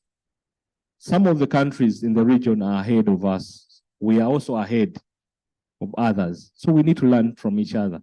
This is an initiative that the Ministry of Finance has started in the region, and we are seeing an improvement in terms of how we can access financing. Now, if you look at the title of this presentation, it looks at adaptation. Now, what initiatives are we doing? As a Ministry of Finance, with support from the different stakeholders, for example, development partners, UNCDF, we have started a performance-based climate resilience grant to local governments. It's called Local. This is targeting climate action adaptation action at the local level. So districts decide. We tell them we have this budget. We're giving you a grant. you decide on what is pressing in terms of adaptation. But first, according to the Climate Change Act, every district should be developing a district climate change action plan. So that is the starting point. So it details what you're supposed to do. So this is a game changer for us because we want to try it out. We have already now the EU coming on board to give us some extra money. The Koreans under KOICA are also coming on too with $10 million. We think that we should be now rolling it out to all districts. So that districts, you've heard about where people say, you are at the center, but we don't feel you on the ground.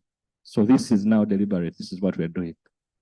Now, we are also looking at innovative financing, climate financing. For example, I talked about carbon markets and debt for nature swaps. Now, debt for nature swaps, we have debtors as Uganda. People have given us loans.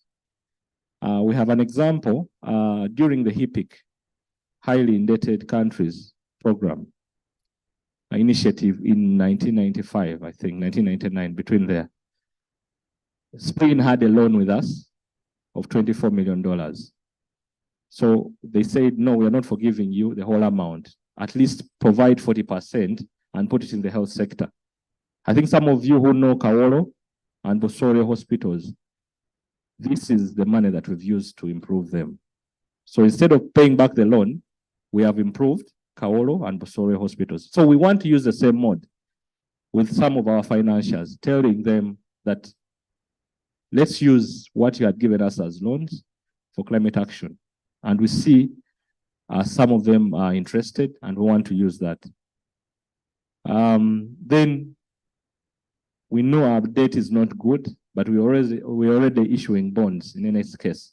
Some of you might be even investors here. So we think that green bonds can be also a good avenue.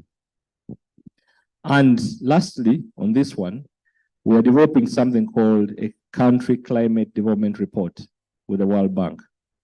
Now, this report is very important for us because it details what are the risks that she was talking about, what are the risks we're talking about. And I think most of the presenters talked about this. What are the hotspots?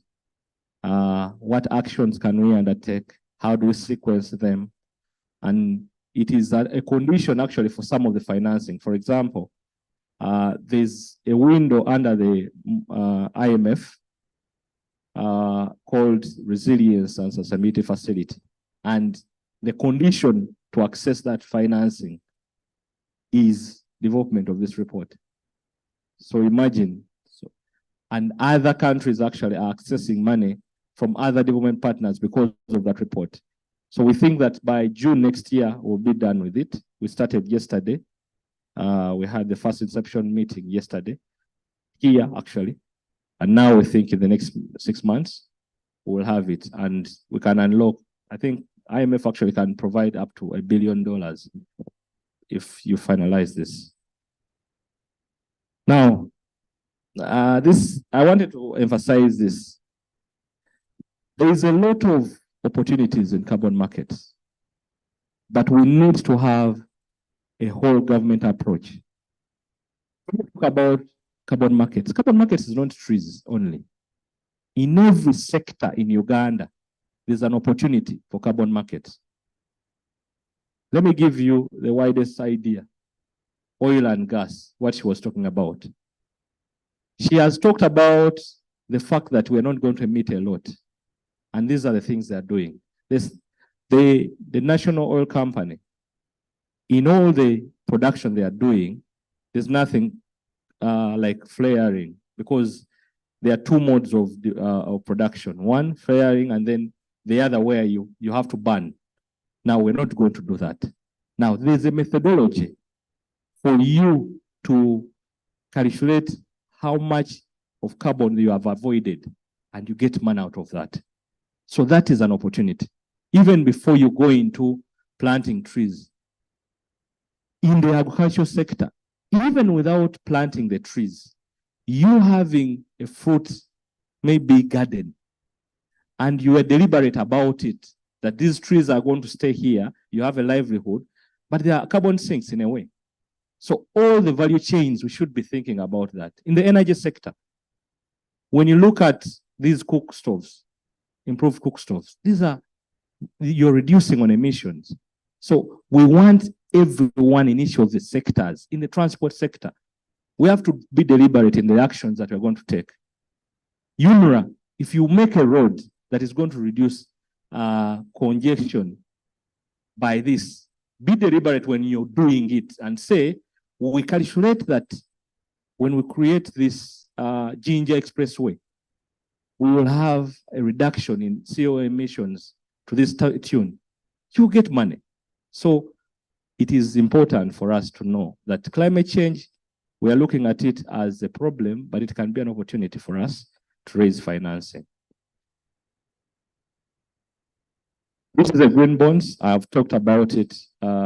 We're already issuing bonds, but then the difference here is the use of proceeds is for climate action. And the other thing is the coupon rate in terms of interest is lower. If we are issuing on the local market, for example, I'm just giving we might not do that, but if you're to issue on the local market, a 20-year bond, normal bond for us, is like 17% coupon rate.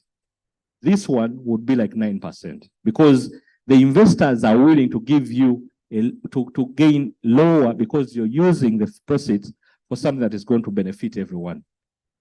So that is what we are looking at. Now, I talked about private sector. There is something called a green taxonomy. Now, a taxonomy is a list of actions in every sector that private sector can take up.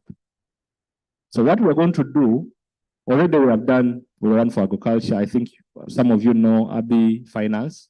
We already have a taxonomy in agriculture, but now we want to do for all the sectors. So we are going to tell private sector that if you want to do anything green, there's financing here, but then also this is what you can do in your sector. So you choose as private sector to invest. So that is the taxonomy we're going to do.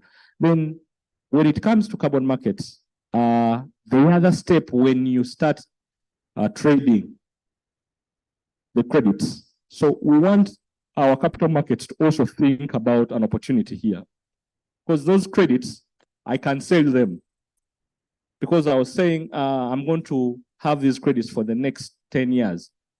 I can say the interest in these credits now, I can sell it, and another person can buy. It's like any other, maybe security.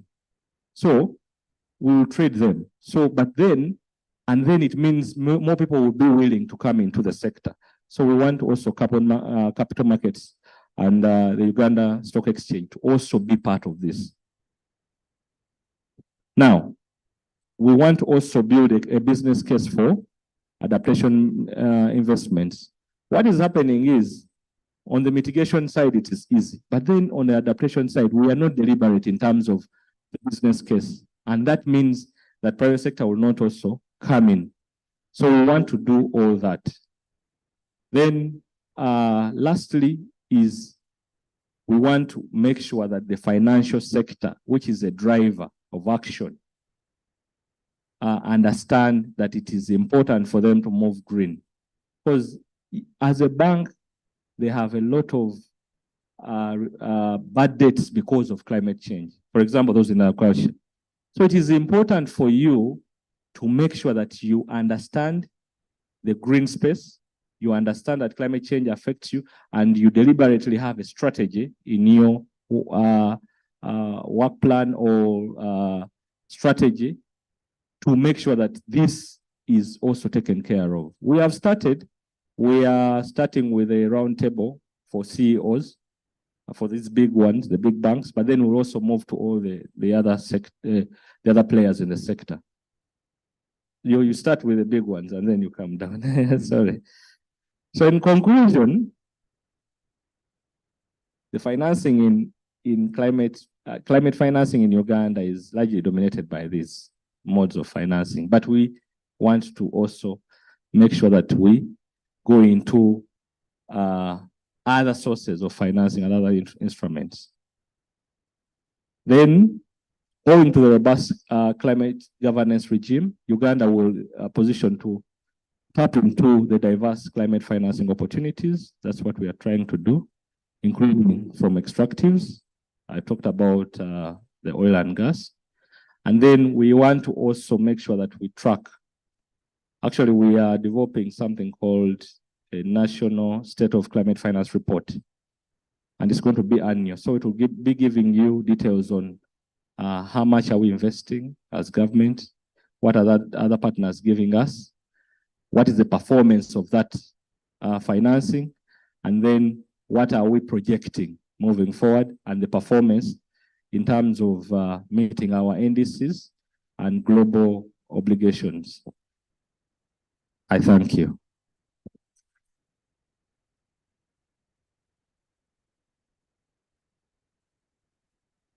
Thank you so much for that presentation. I will open the floor to 2 questions, and then we shall move on to the next. I will give an opportunity to the gentleman at the back who has the moving microphone, and then the gender balance. Professor Kamitanis' hand is up.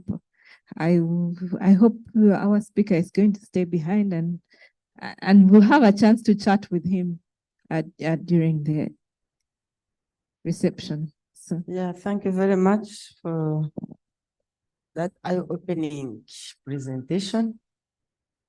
However, we have issues that we need to think through, especially when it comes to financing and looking for options. For example, I've talked about charcoal, use of charcoal for cooking. Said 99% of the people use charcoal. One, there is a cultural aspect. The cultural aspect of charcoal use. For example, people here, you cook matoke, it has to be cooked from morning and it's going to be eaten in the evening. You know, that steaming process takes a lot of charcoal or firewood. Are we ready to invest in educating people, financing options that are going to bring in other methods that you cook matoke and it is tasty and it is nice, but you don't have to take the processes you go through. Then other things like taxes. Your tax regime does not favor the development of options. For example, like cookers, those ones, you know, oven, fridge, you know, things that we need in a family. They are expensive. Not everybody can afford.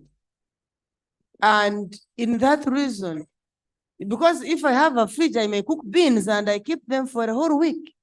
But you go in rural areas, then when it comes to electricity, that is the worst part. I was in Kenya. I never used firewood, not even charcoal. We are using electricity. Maybe in hostels, even in rented places, even gas, electricity and gas, because it is cheap. And yet Uganda, we're exporting to Kenya, but in Uganda, we cannot afford electricity. You ask professors here who can afford to use electricity for cooking. That is, so to me, I think we are our interests are upside down. If you are really speaking that we want to change this, we must really say electricity should be provided to almost everyone in the rural areas, and when access should be available to all. Then think of the things that we import that are going to reduce the carbon emissions and also help us to save. They must also be invested in. And of course, also finance research, like what you have talked about. I've not seen here these academicians. Where is the research component to bring in all these technologies, including trees that can grow very fast, by the way. That's also another option. But also like biogas. Biogas, you know, the toilets can be used for biogas and the like, but all that is not taken care of. So when you talk from the Ministry of Finance, to me, I think you have the option to help us as a country. And you have the key, of course, plus biting taxes. You do this one, taxes. Taxes, everything is now taxed. Really?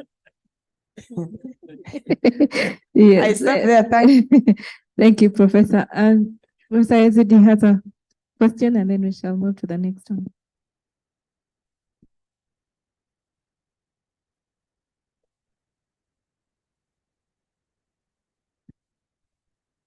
I'm going to build from where the professor stopped. I'll try to be very fast, but be patient with me in case I exceed by a second. It's not very common that you get colleagues from Minister of Finance, and when you find them the other side, it's a different story altogether, they code you and whatever. But my point, the first point, centers on knowledge generation on climate change. Professor here has spoken about research. If you check the evolution of climate change and climate change issues here in Uganda, you can argue that was developed on some speculative premise without a core knowledge generated from us, but that was the agenda. As a matter of fact, one can even argue that the activists, NGOs, and whatever helped to make our case. The investment from Ministry of Finance into critical core knowledge generation to inform the discourse, the intervention in climate change is very minimal. I appreciate what you have presented and it looks rosy, but like farmers, we need to plant the seed and be able to harvest later on. For a sitting like this, of course, one would have expected to say government of Uganda is now going to put this much to generate reasonable, context-specific, localized, to get that base in order to drive the agenda. As a matter of fact, if you look even at the funding of agencies, UNEMA, which is meant to generate the data, was one of the least funded. Of course, it's now going to be downgraded. I don't know if that is still the case. And they used to have only 14 stations, not very fast, synoptic, that are getting the data. Anyway, it's not only about the physicality, but it is to generate data from physical processes, data from socioeconomic, in order to be able to say that we can appropriately intervene and drive the economy based on what government is putting in, bearing in mind what you always say, it's a climate sensitive economy, if you believe in those statements. If it's climate sensitive, then if something goes wrong, the revenue goes down. Will you be able to make extra value of UNAS, for example, and its members to generate the knowledge? And there are some examples. If you go to Kasese, for all of you who have been to Kasese, 2013, there is a flood, a very big flood. You reconstruct not based on knowledge. Gabions are put there. By 2020, they have collapsed. I don't entirely believe in World Bank helping us to develop, but you people are converts. But anyway, the point is, can you help us? Can you build on the capacities that are here to generate adequate knowledge that will build the climate agenda very high, build climate smart jobs and the like? I will stop there since there is no time, but I have a list here which I can bring to your disposal on those key areas. Thank you very much. Thank you so much. The previous presenter is not here, so I think I have to take the beating. So, but let me start with actually your point. As I said, we are 7 months old as the climate finance unit. So there have been sins in the past, and I have to take them up. But just for the start, let me just give you an example and I'll answer your question. Makerere University and Makerere University Business School currently are part of a climate change think tank. It is support from the Global Environmental Facility. And this think tank is actually supposed to be doing exactly what you're doing.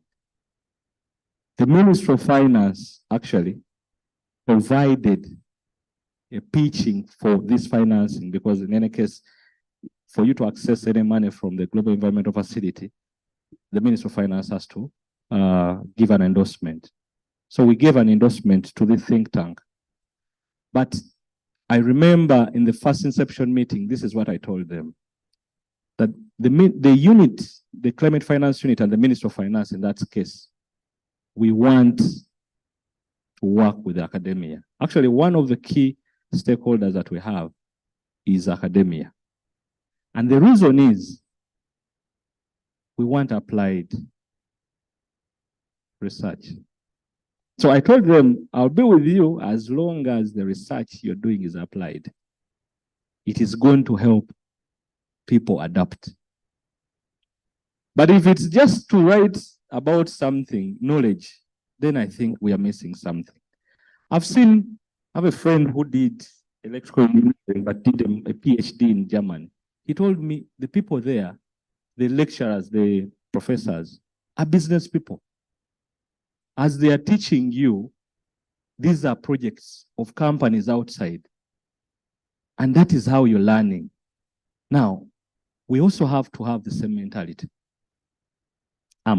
As the Minister of Finance, I can commit for the climate finance unit that for applied research, we are going to work with academia in the climate space. And I know the good thing is our boss is part of you, Ramadan Govi, you know him, and he's very passionate about research. So for us, if I'm to justify engagement with Ugandan National Academy of Science, if I can tell him that this is applied research that is going to help the people in Kaberamaido adapt to have a technology that is going to help them to reduce on the effects of climate change, I'm sure he will not hesitate to sign. And he was supposed to be here himself. He would be telling you this himself. So we are going to be with you, but on condition that whatever research we are doing is transformative in that area. Okay? UNUMA. I joined the Ministry of Finance in 2010, yes. What you're stating was then. The first project I worked on increased, it was a global environmental facility project on early warning systems. It increased automatic weather stations by, I think, 25. And then those hydromet something stations. I remember in the meeting, a consultant told us that one of the station, a station costed 200,000, an automatic one. I went to my phone and checked on the market because the project was 4 million. I think, no, it was like 4 million. So I checked. They were talking about 10 stations. So I checked and said, but seriously, $2 million for 10 stations. When I checked on the market, I saw it was 25,000, an automatic one. So I asked them, where are you going to get these stations that on the market? I said, okay.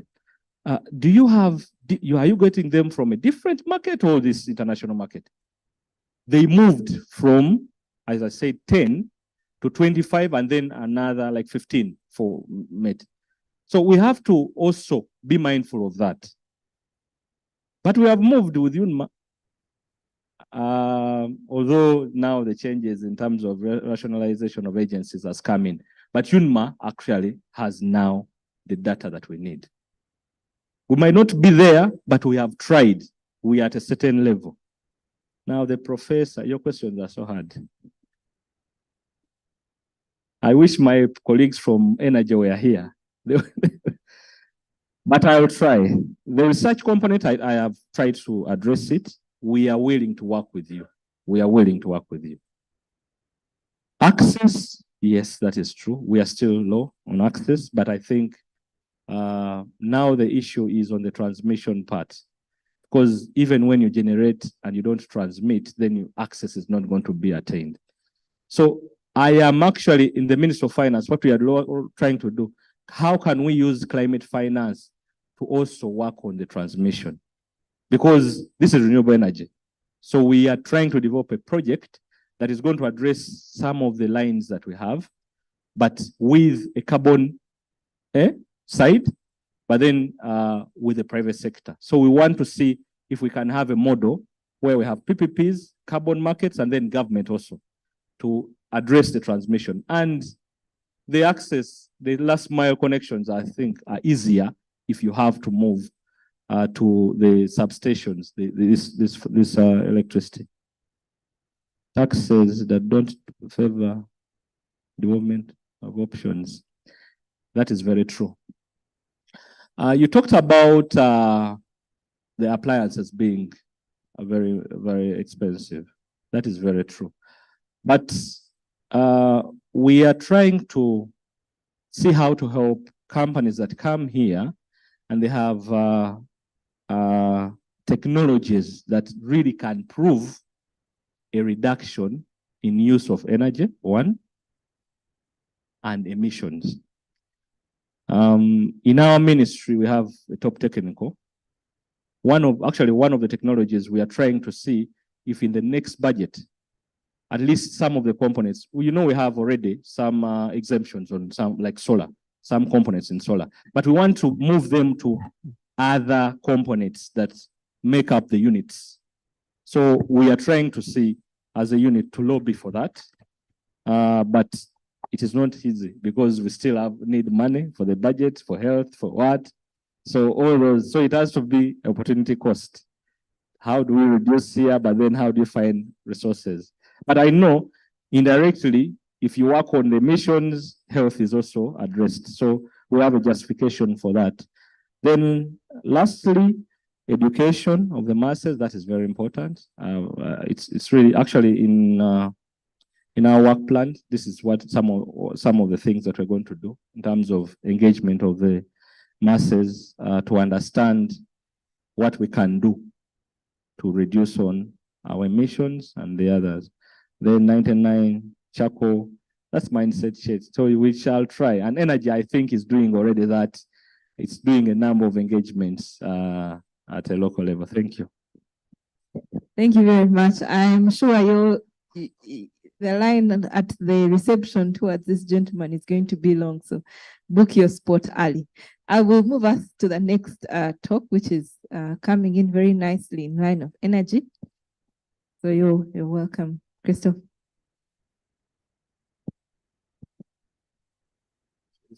My presentation. Okay, great. All right, thank you. So how much time do I have? 20 minutes, okay. I can do that. All right. That includes Q&A. That includes Q&A? Yes. Okay. You got it, thank you. Okay, let's go ahead and start, please. All right, thank you.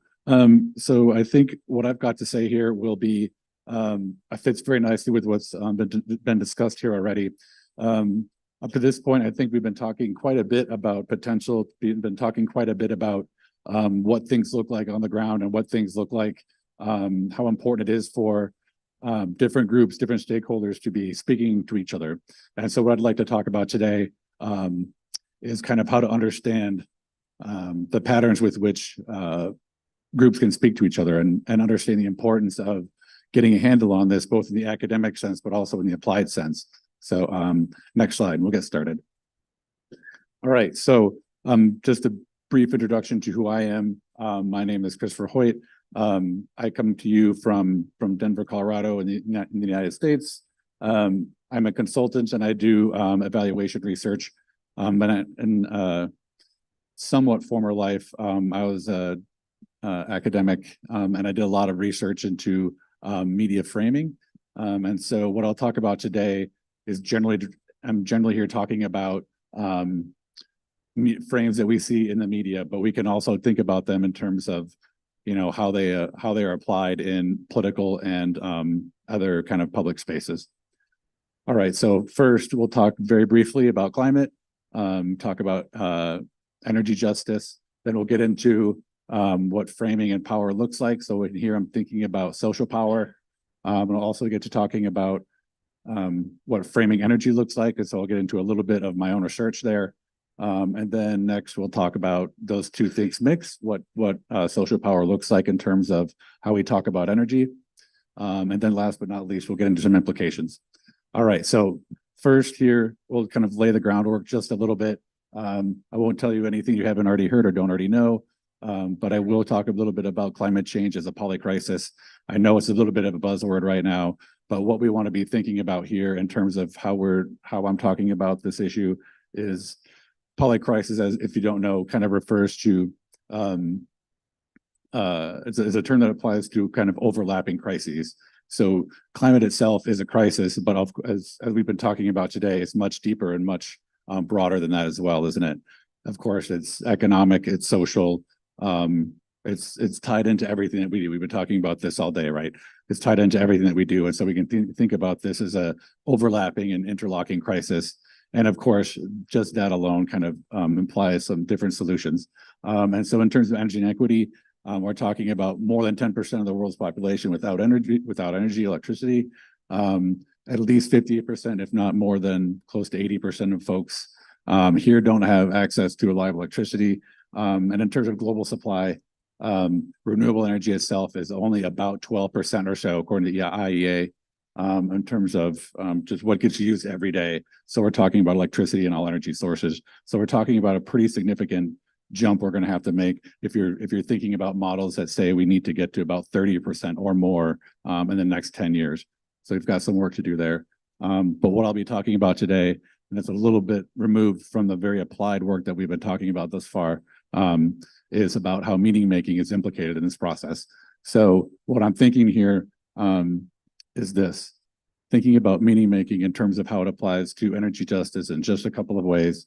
First of all, in terms of procedural justice. So that means, of course, access to policymaking, lawmaking bodies. So that's straightforward, I think. And then, of course, what we call recognition justice as well, a little less well known, but basically what that infers is that we need to be investigating and understanding who it is that's marginalized and how it is that we can help in a general sense, which is a little bit different from distributive justice, is what we've been talking about for the most part, I think, here today, which is really about who it is that gets the goods and who it is that gets the bads. All right, I'll move through this quickly. I know that's a lot of words, but when I talk about framing, I'm talking about how we talk about an issue. And I know that seems very, very abstract and maybe somewhat simple and maybe somewhat of a given.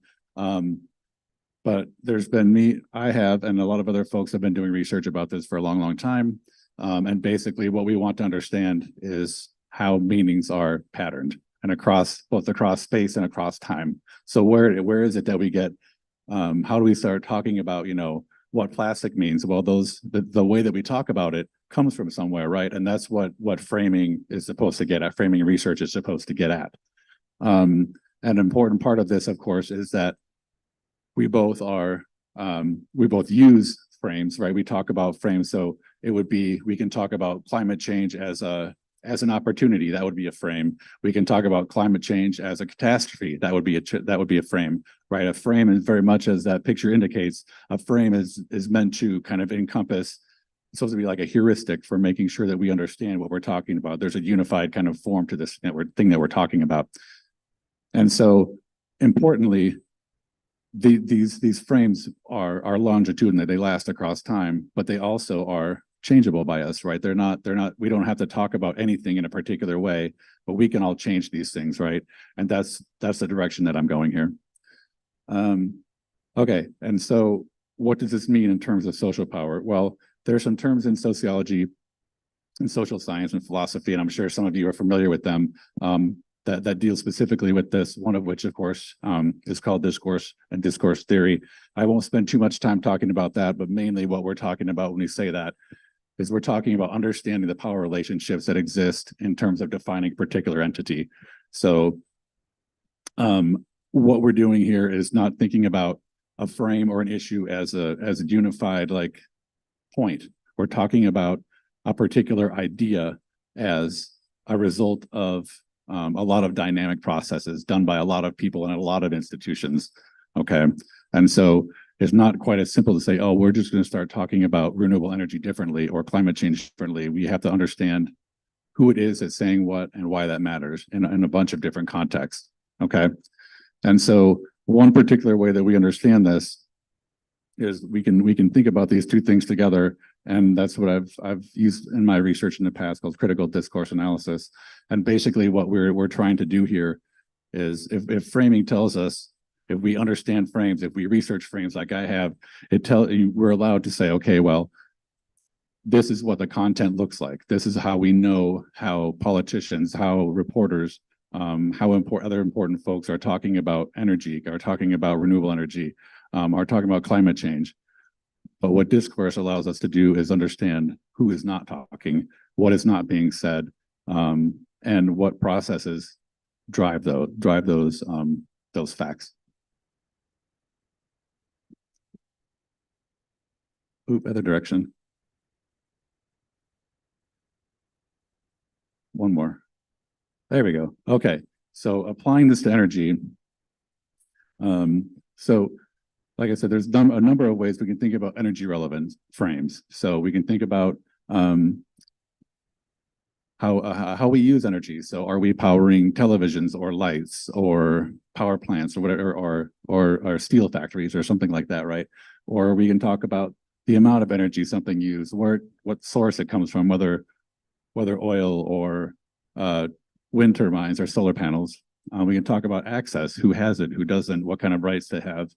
We can talk about the benefits, costs, barriers, et cetera, of all these different ways of generating energy.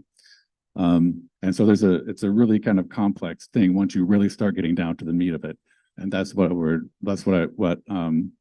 talking about here. Really, that's what I want you to be thinking about. Because we can use all these terms in a very casual manner.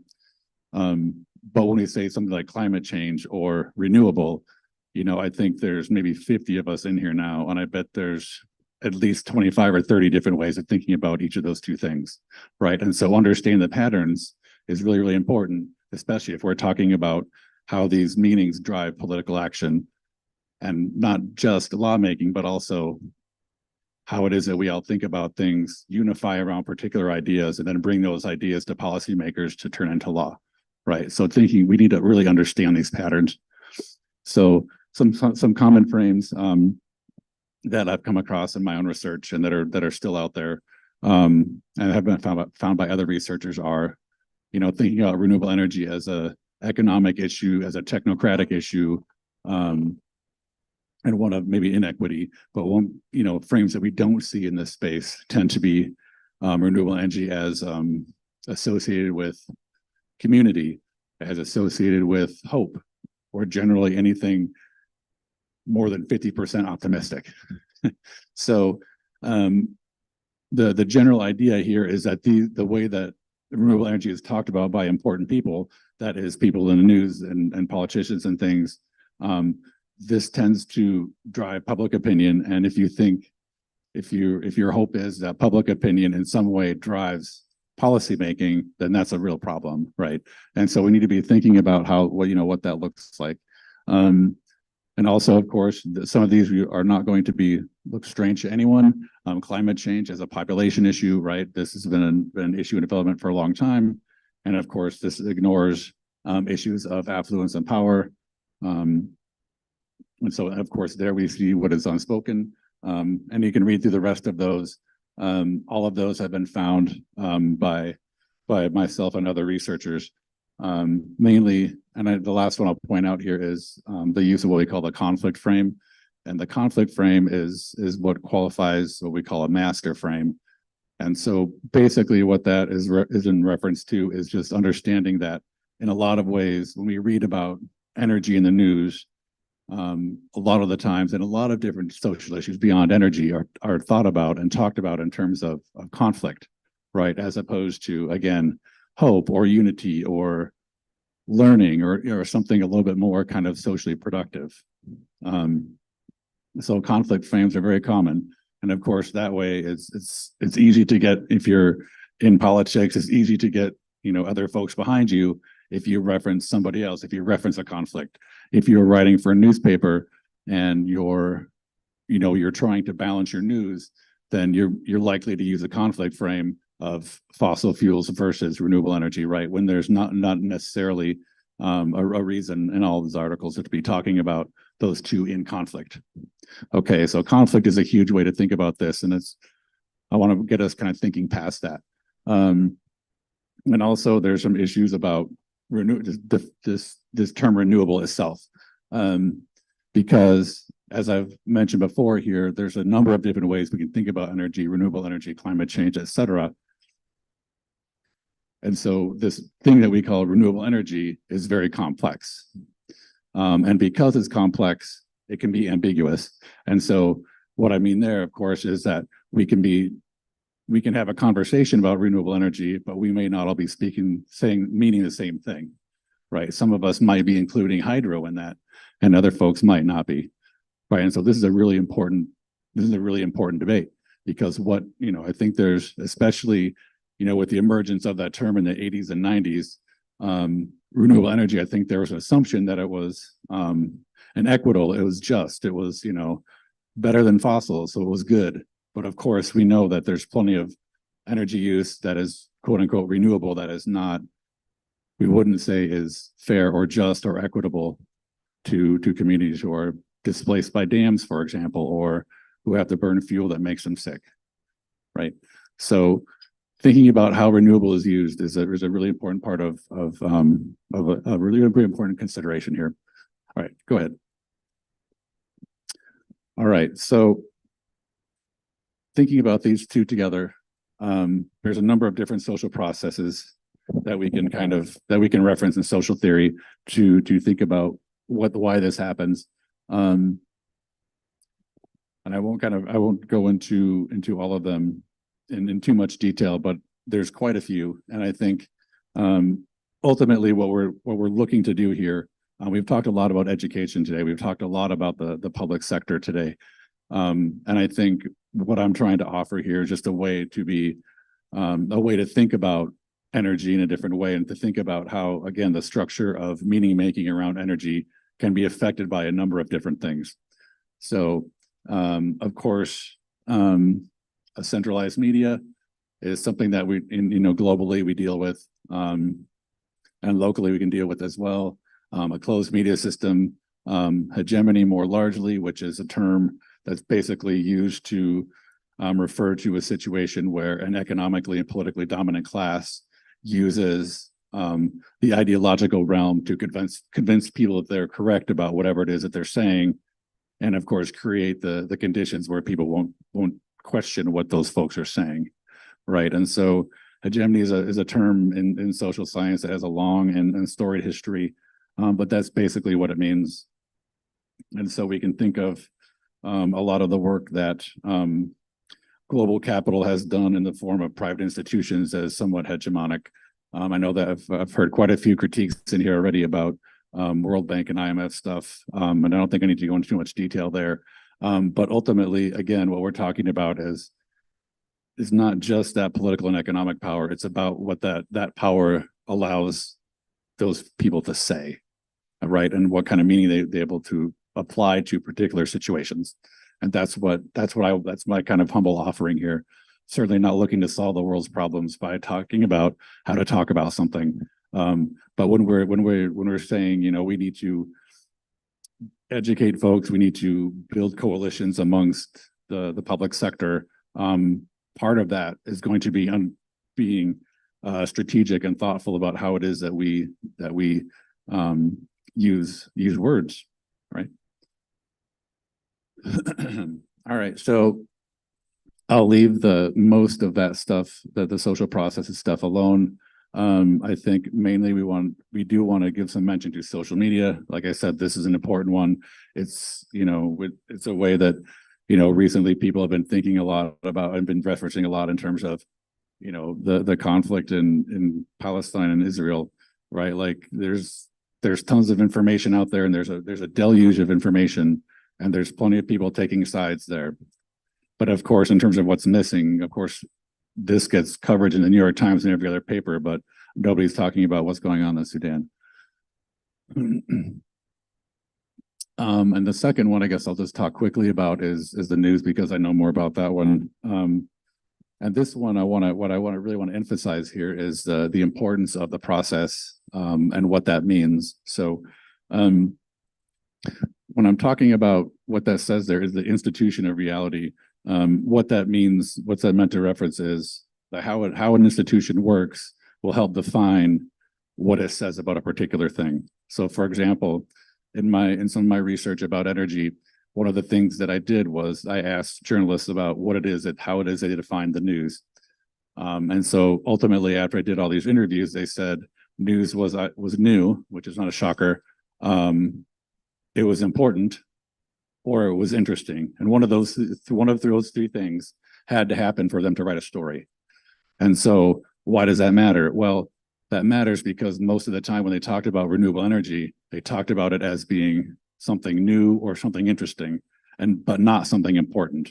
And so that really frames how it is that the public will take in that information, right? They would tend to talk about renewable energy as, oh, wow, look at this strange person put up a turbine on the top of their roof, or wow, look at this new thing that's not feasible, but we're going to talk about it because they're interested.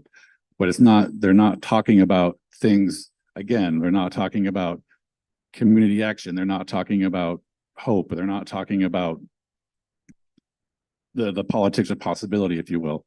And so there's a lot of ways, again, and this is again important because this is linked to public opinion, right? If you believe that what we see from our seen here from our politicians and in the news is important in terms of affecting what people think, then this is something we should be considering here.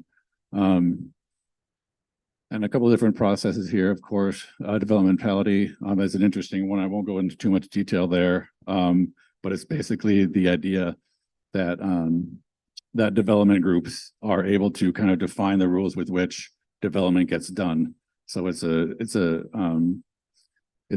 reference to an old term called governmentality and social theory, but that's neither here nor there right now. The important thing here is that the idea that that a lot of folks have when they think, okay, well, development is unequal, but look at how much effort, global organizations are putting in to make it more equitable. Ultimately, developmentality tells us that this is more or less kind of lip service, and the process with which that development gets done still benefits them and fits their definitions.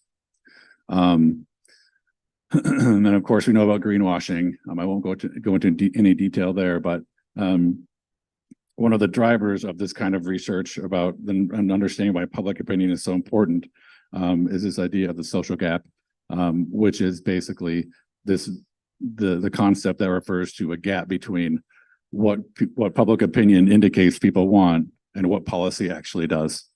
And of course, by no stretch do I think that just the world of ideas is the thing that drives that, but it's a way to help us kind of understand the impact of the symbolic environment. Okay, so this is my last slide. And so, like I said, up to this point, I've been talking in fairly abstract terms, and again, talking about things. So what I'd like to do here is to invite a little bit of conversation and then talk a little bit about implications. First, what thinking about framing and social power means is that we need to be thinking about understanding and having a good grasp on what the symbolic environment looks at for a particular policy issue. And of course, here we're talking about climate change and energy and development.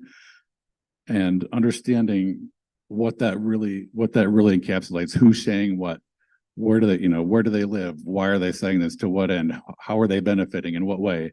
Right? Really understanding kind of the environment of these words is really, really important. And so that can, in evaluating and evaluating new frames and thinking about creating new ones is a really, really important connection, right? We need to understand the past to explore the future, right? We can also think more about the processes that recreate particular ways of thinking, whether that happens in politics or it happens in news or it happens in everyday life. There are certain patterns that exist that drive the way that people tend to think about particular issues. And so we might think about, again, politics, we might think about other processes that affect and pattern the way that people think about and talk about a particular issue. All right, I might also talk about understanding barriers to bodies that define this kind of symbolic environment, whether it's political groups, economic groups, news-making groups, etc. We can do so vis-a-vis a more open way of thinking about and doing journalism, for example. We can do that in terms of defining policy and policy analysis in a little bit more broad fashion. And that would be thinking about how to bring in NGOs and their work, how to bring in community groups, how to bring in news, for example, all of these, because all these groups are policy relevant, right? All of these folks have a stake if we, again, assume that public policy is connected to public opinion. And last but not least, understanding and creating new institutions, new processes, and strategizing access to them.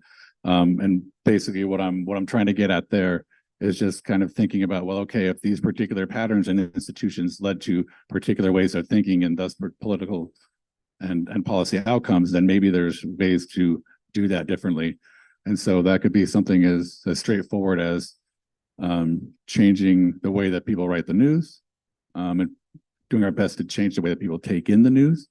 And it can also be with a more kind of expansive approach to the public sector, as Taiwo talks about, in thinking about constructive politics. So, understanding and kind of reclaiming spaces where where we can, as a public, kind of reclaim and think about and build organizations like this, and kind of talk about and debate and build outside of the space that is dominated by maybe political or social groups that are difficult to disentrench. And last, this is kind of the wrap up here. Good. Next slide. All right, so here's the summary. The language that we use matters. Of course, what happens on the ground matters, but ultimately, the reason that we all take action, the reason that we're here, is because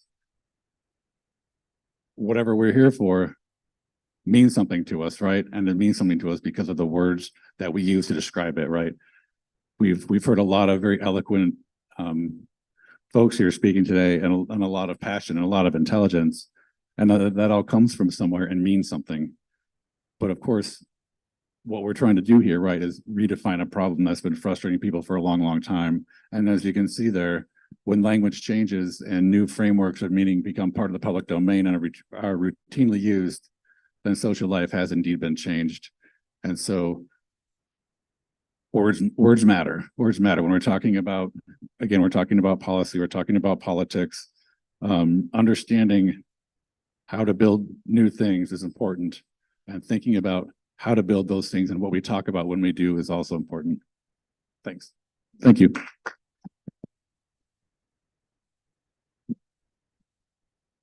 Thank you very much, Christopher.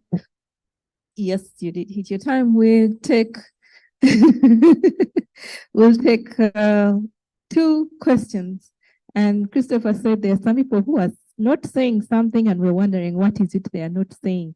So I'll take the first comment or question from someone who has not yet said anything today. For now, I'll take the second, if you already said something. But I know that this framing issue was something we discussed very extensively in the report that you're going to, the discussions that led to the report that you're going to read. Should we say this is a climate crisis? Is the ship sinking? Is the earth on fire? Is that the framing we want to take, or do we want to see this as an opportunity to change the way?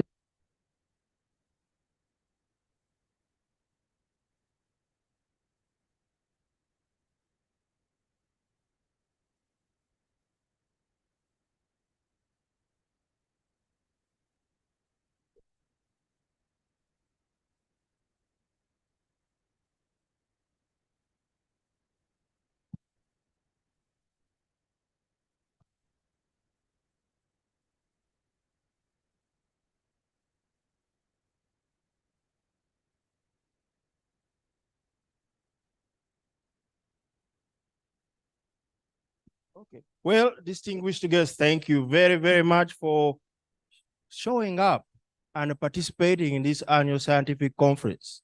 As a point of reference, this is the first time we've had a full day for the scientific conference. In fact, we have a day and a half for the scientific conference. Typically, we have it in the morning, do our induction, then I have an AGM, annual general meeting in the afternoon.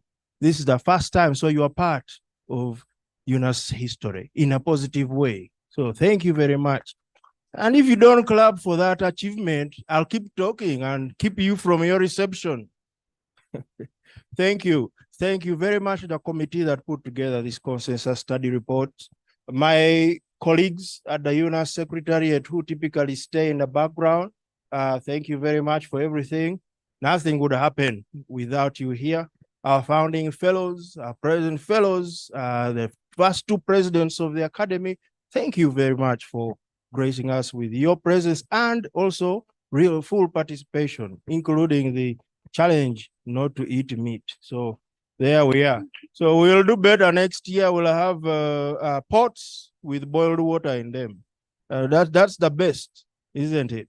So that is that, our speakers. We're so grateful. We will have proceedings from this scientific conference that we'll send you as well.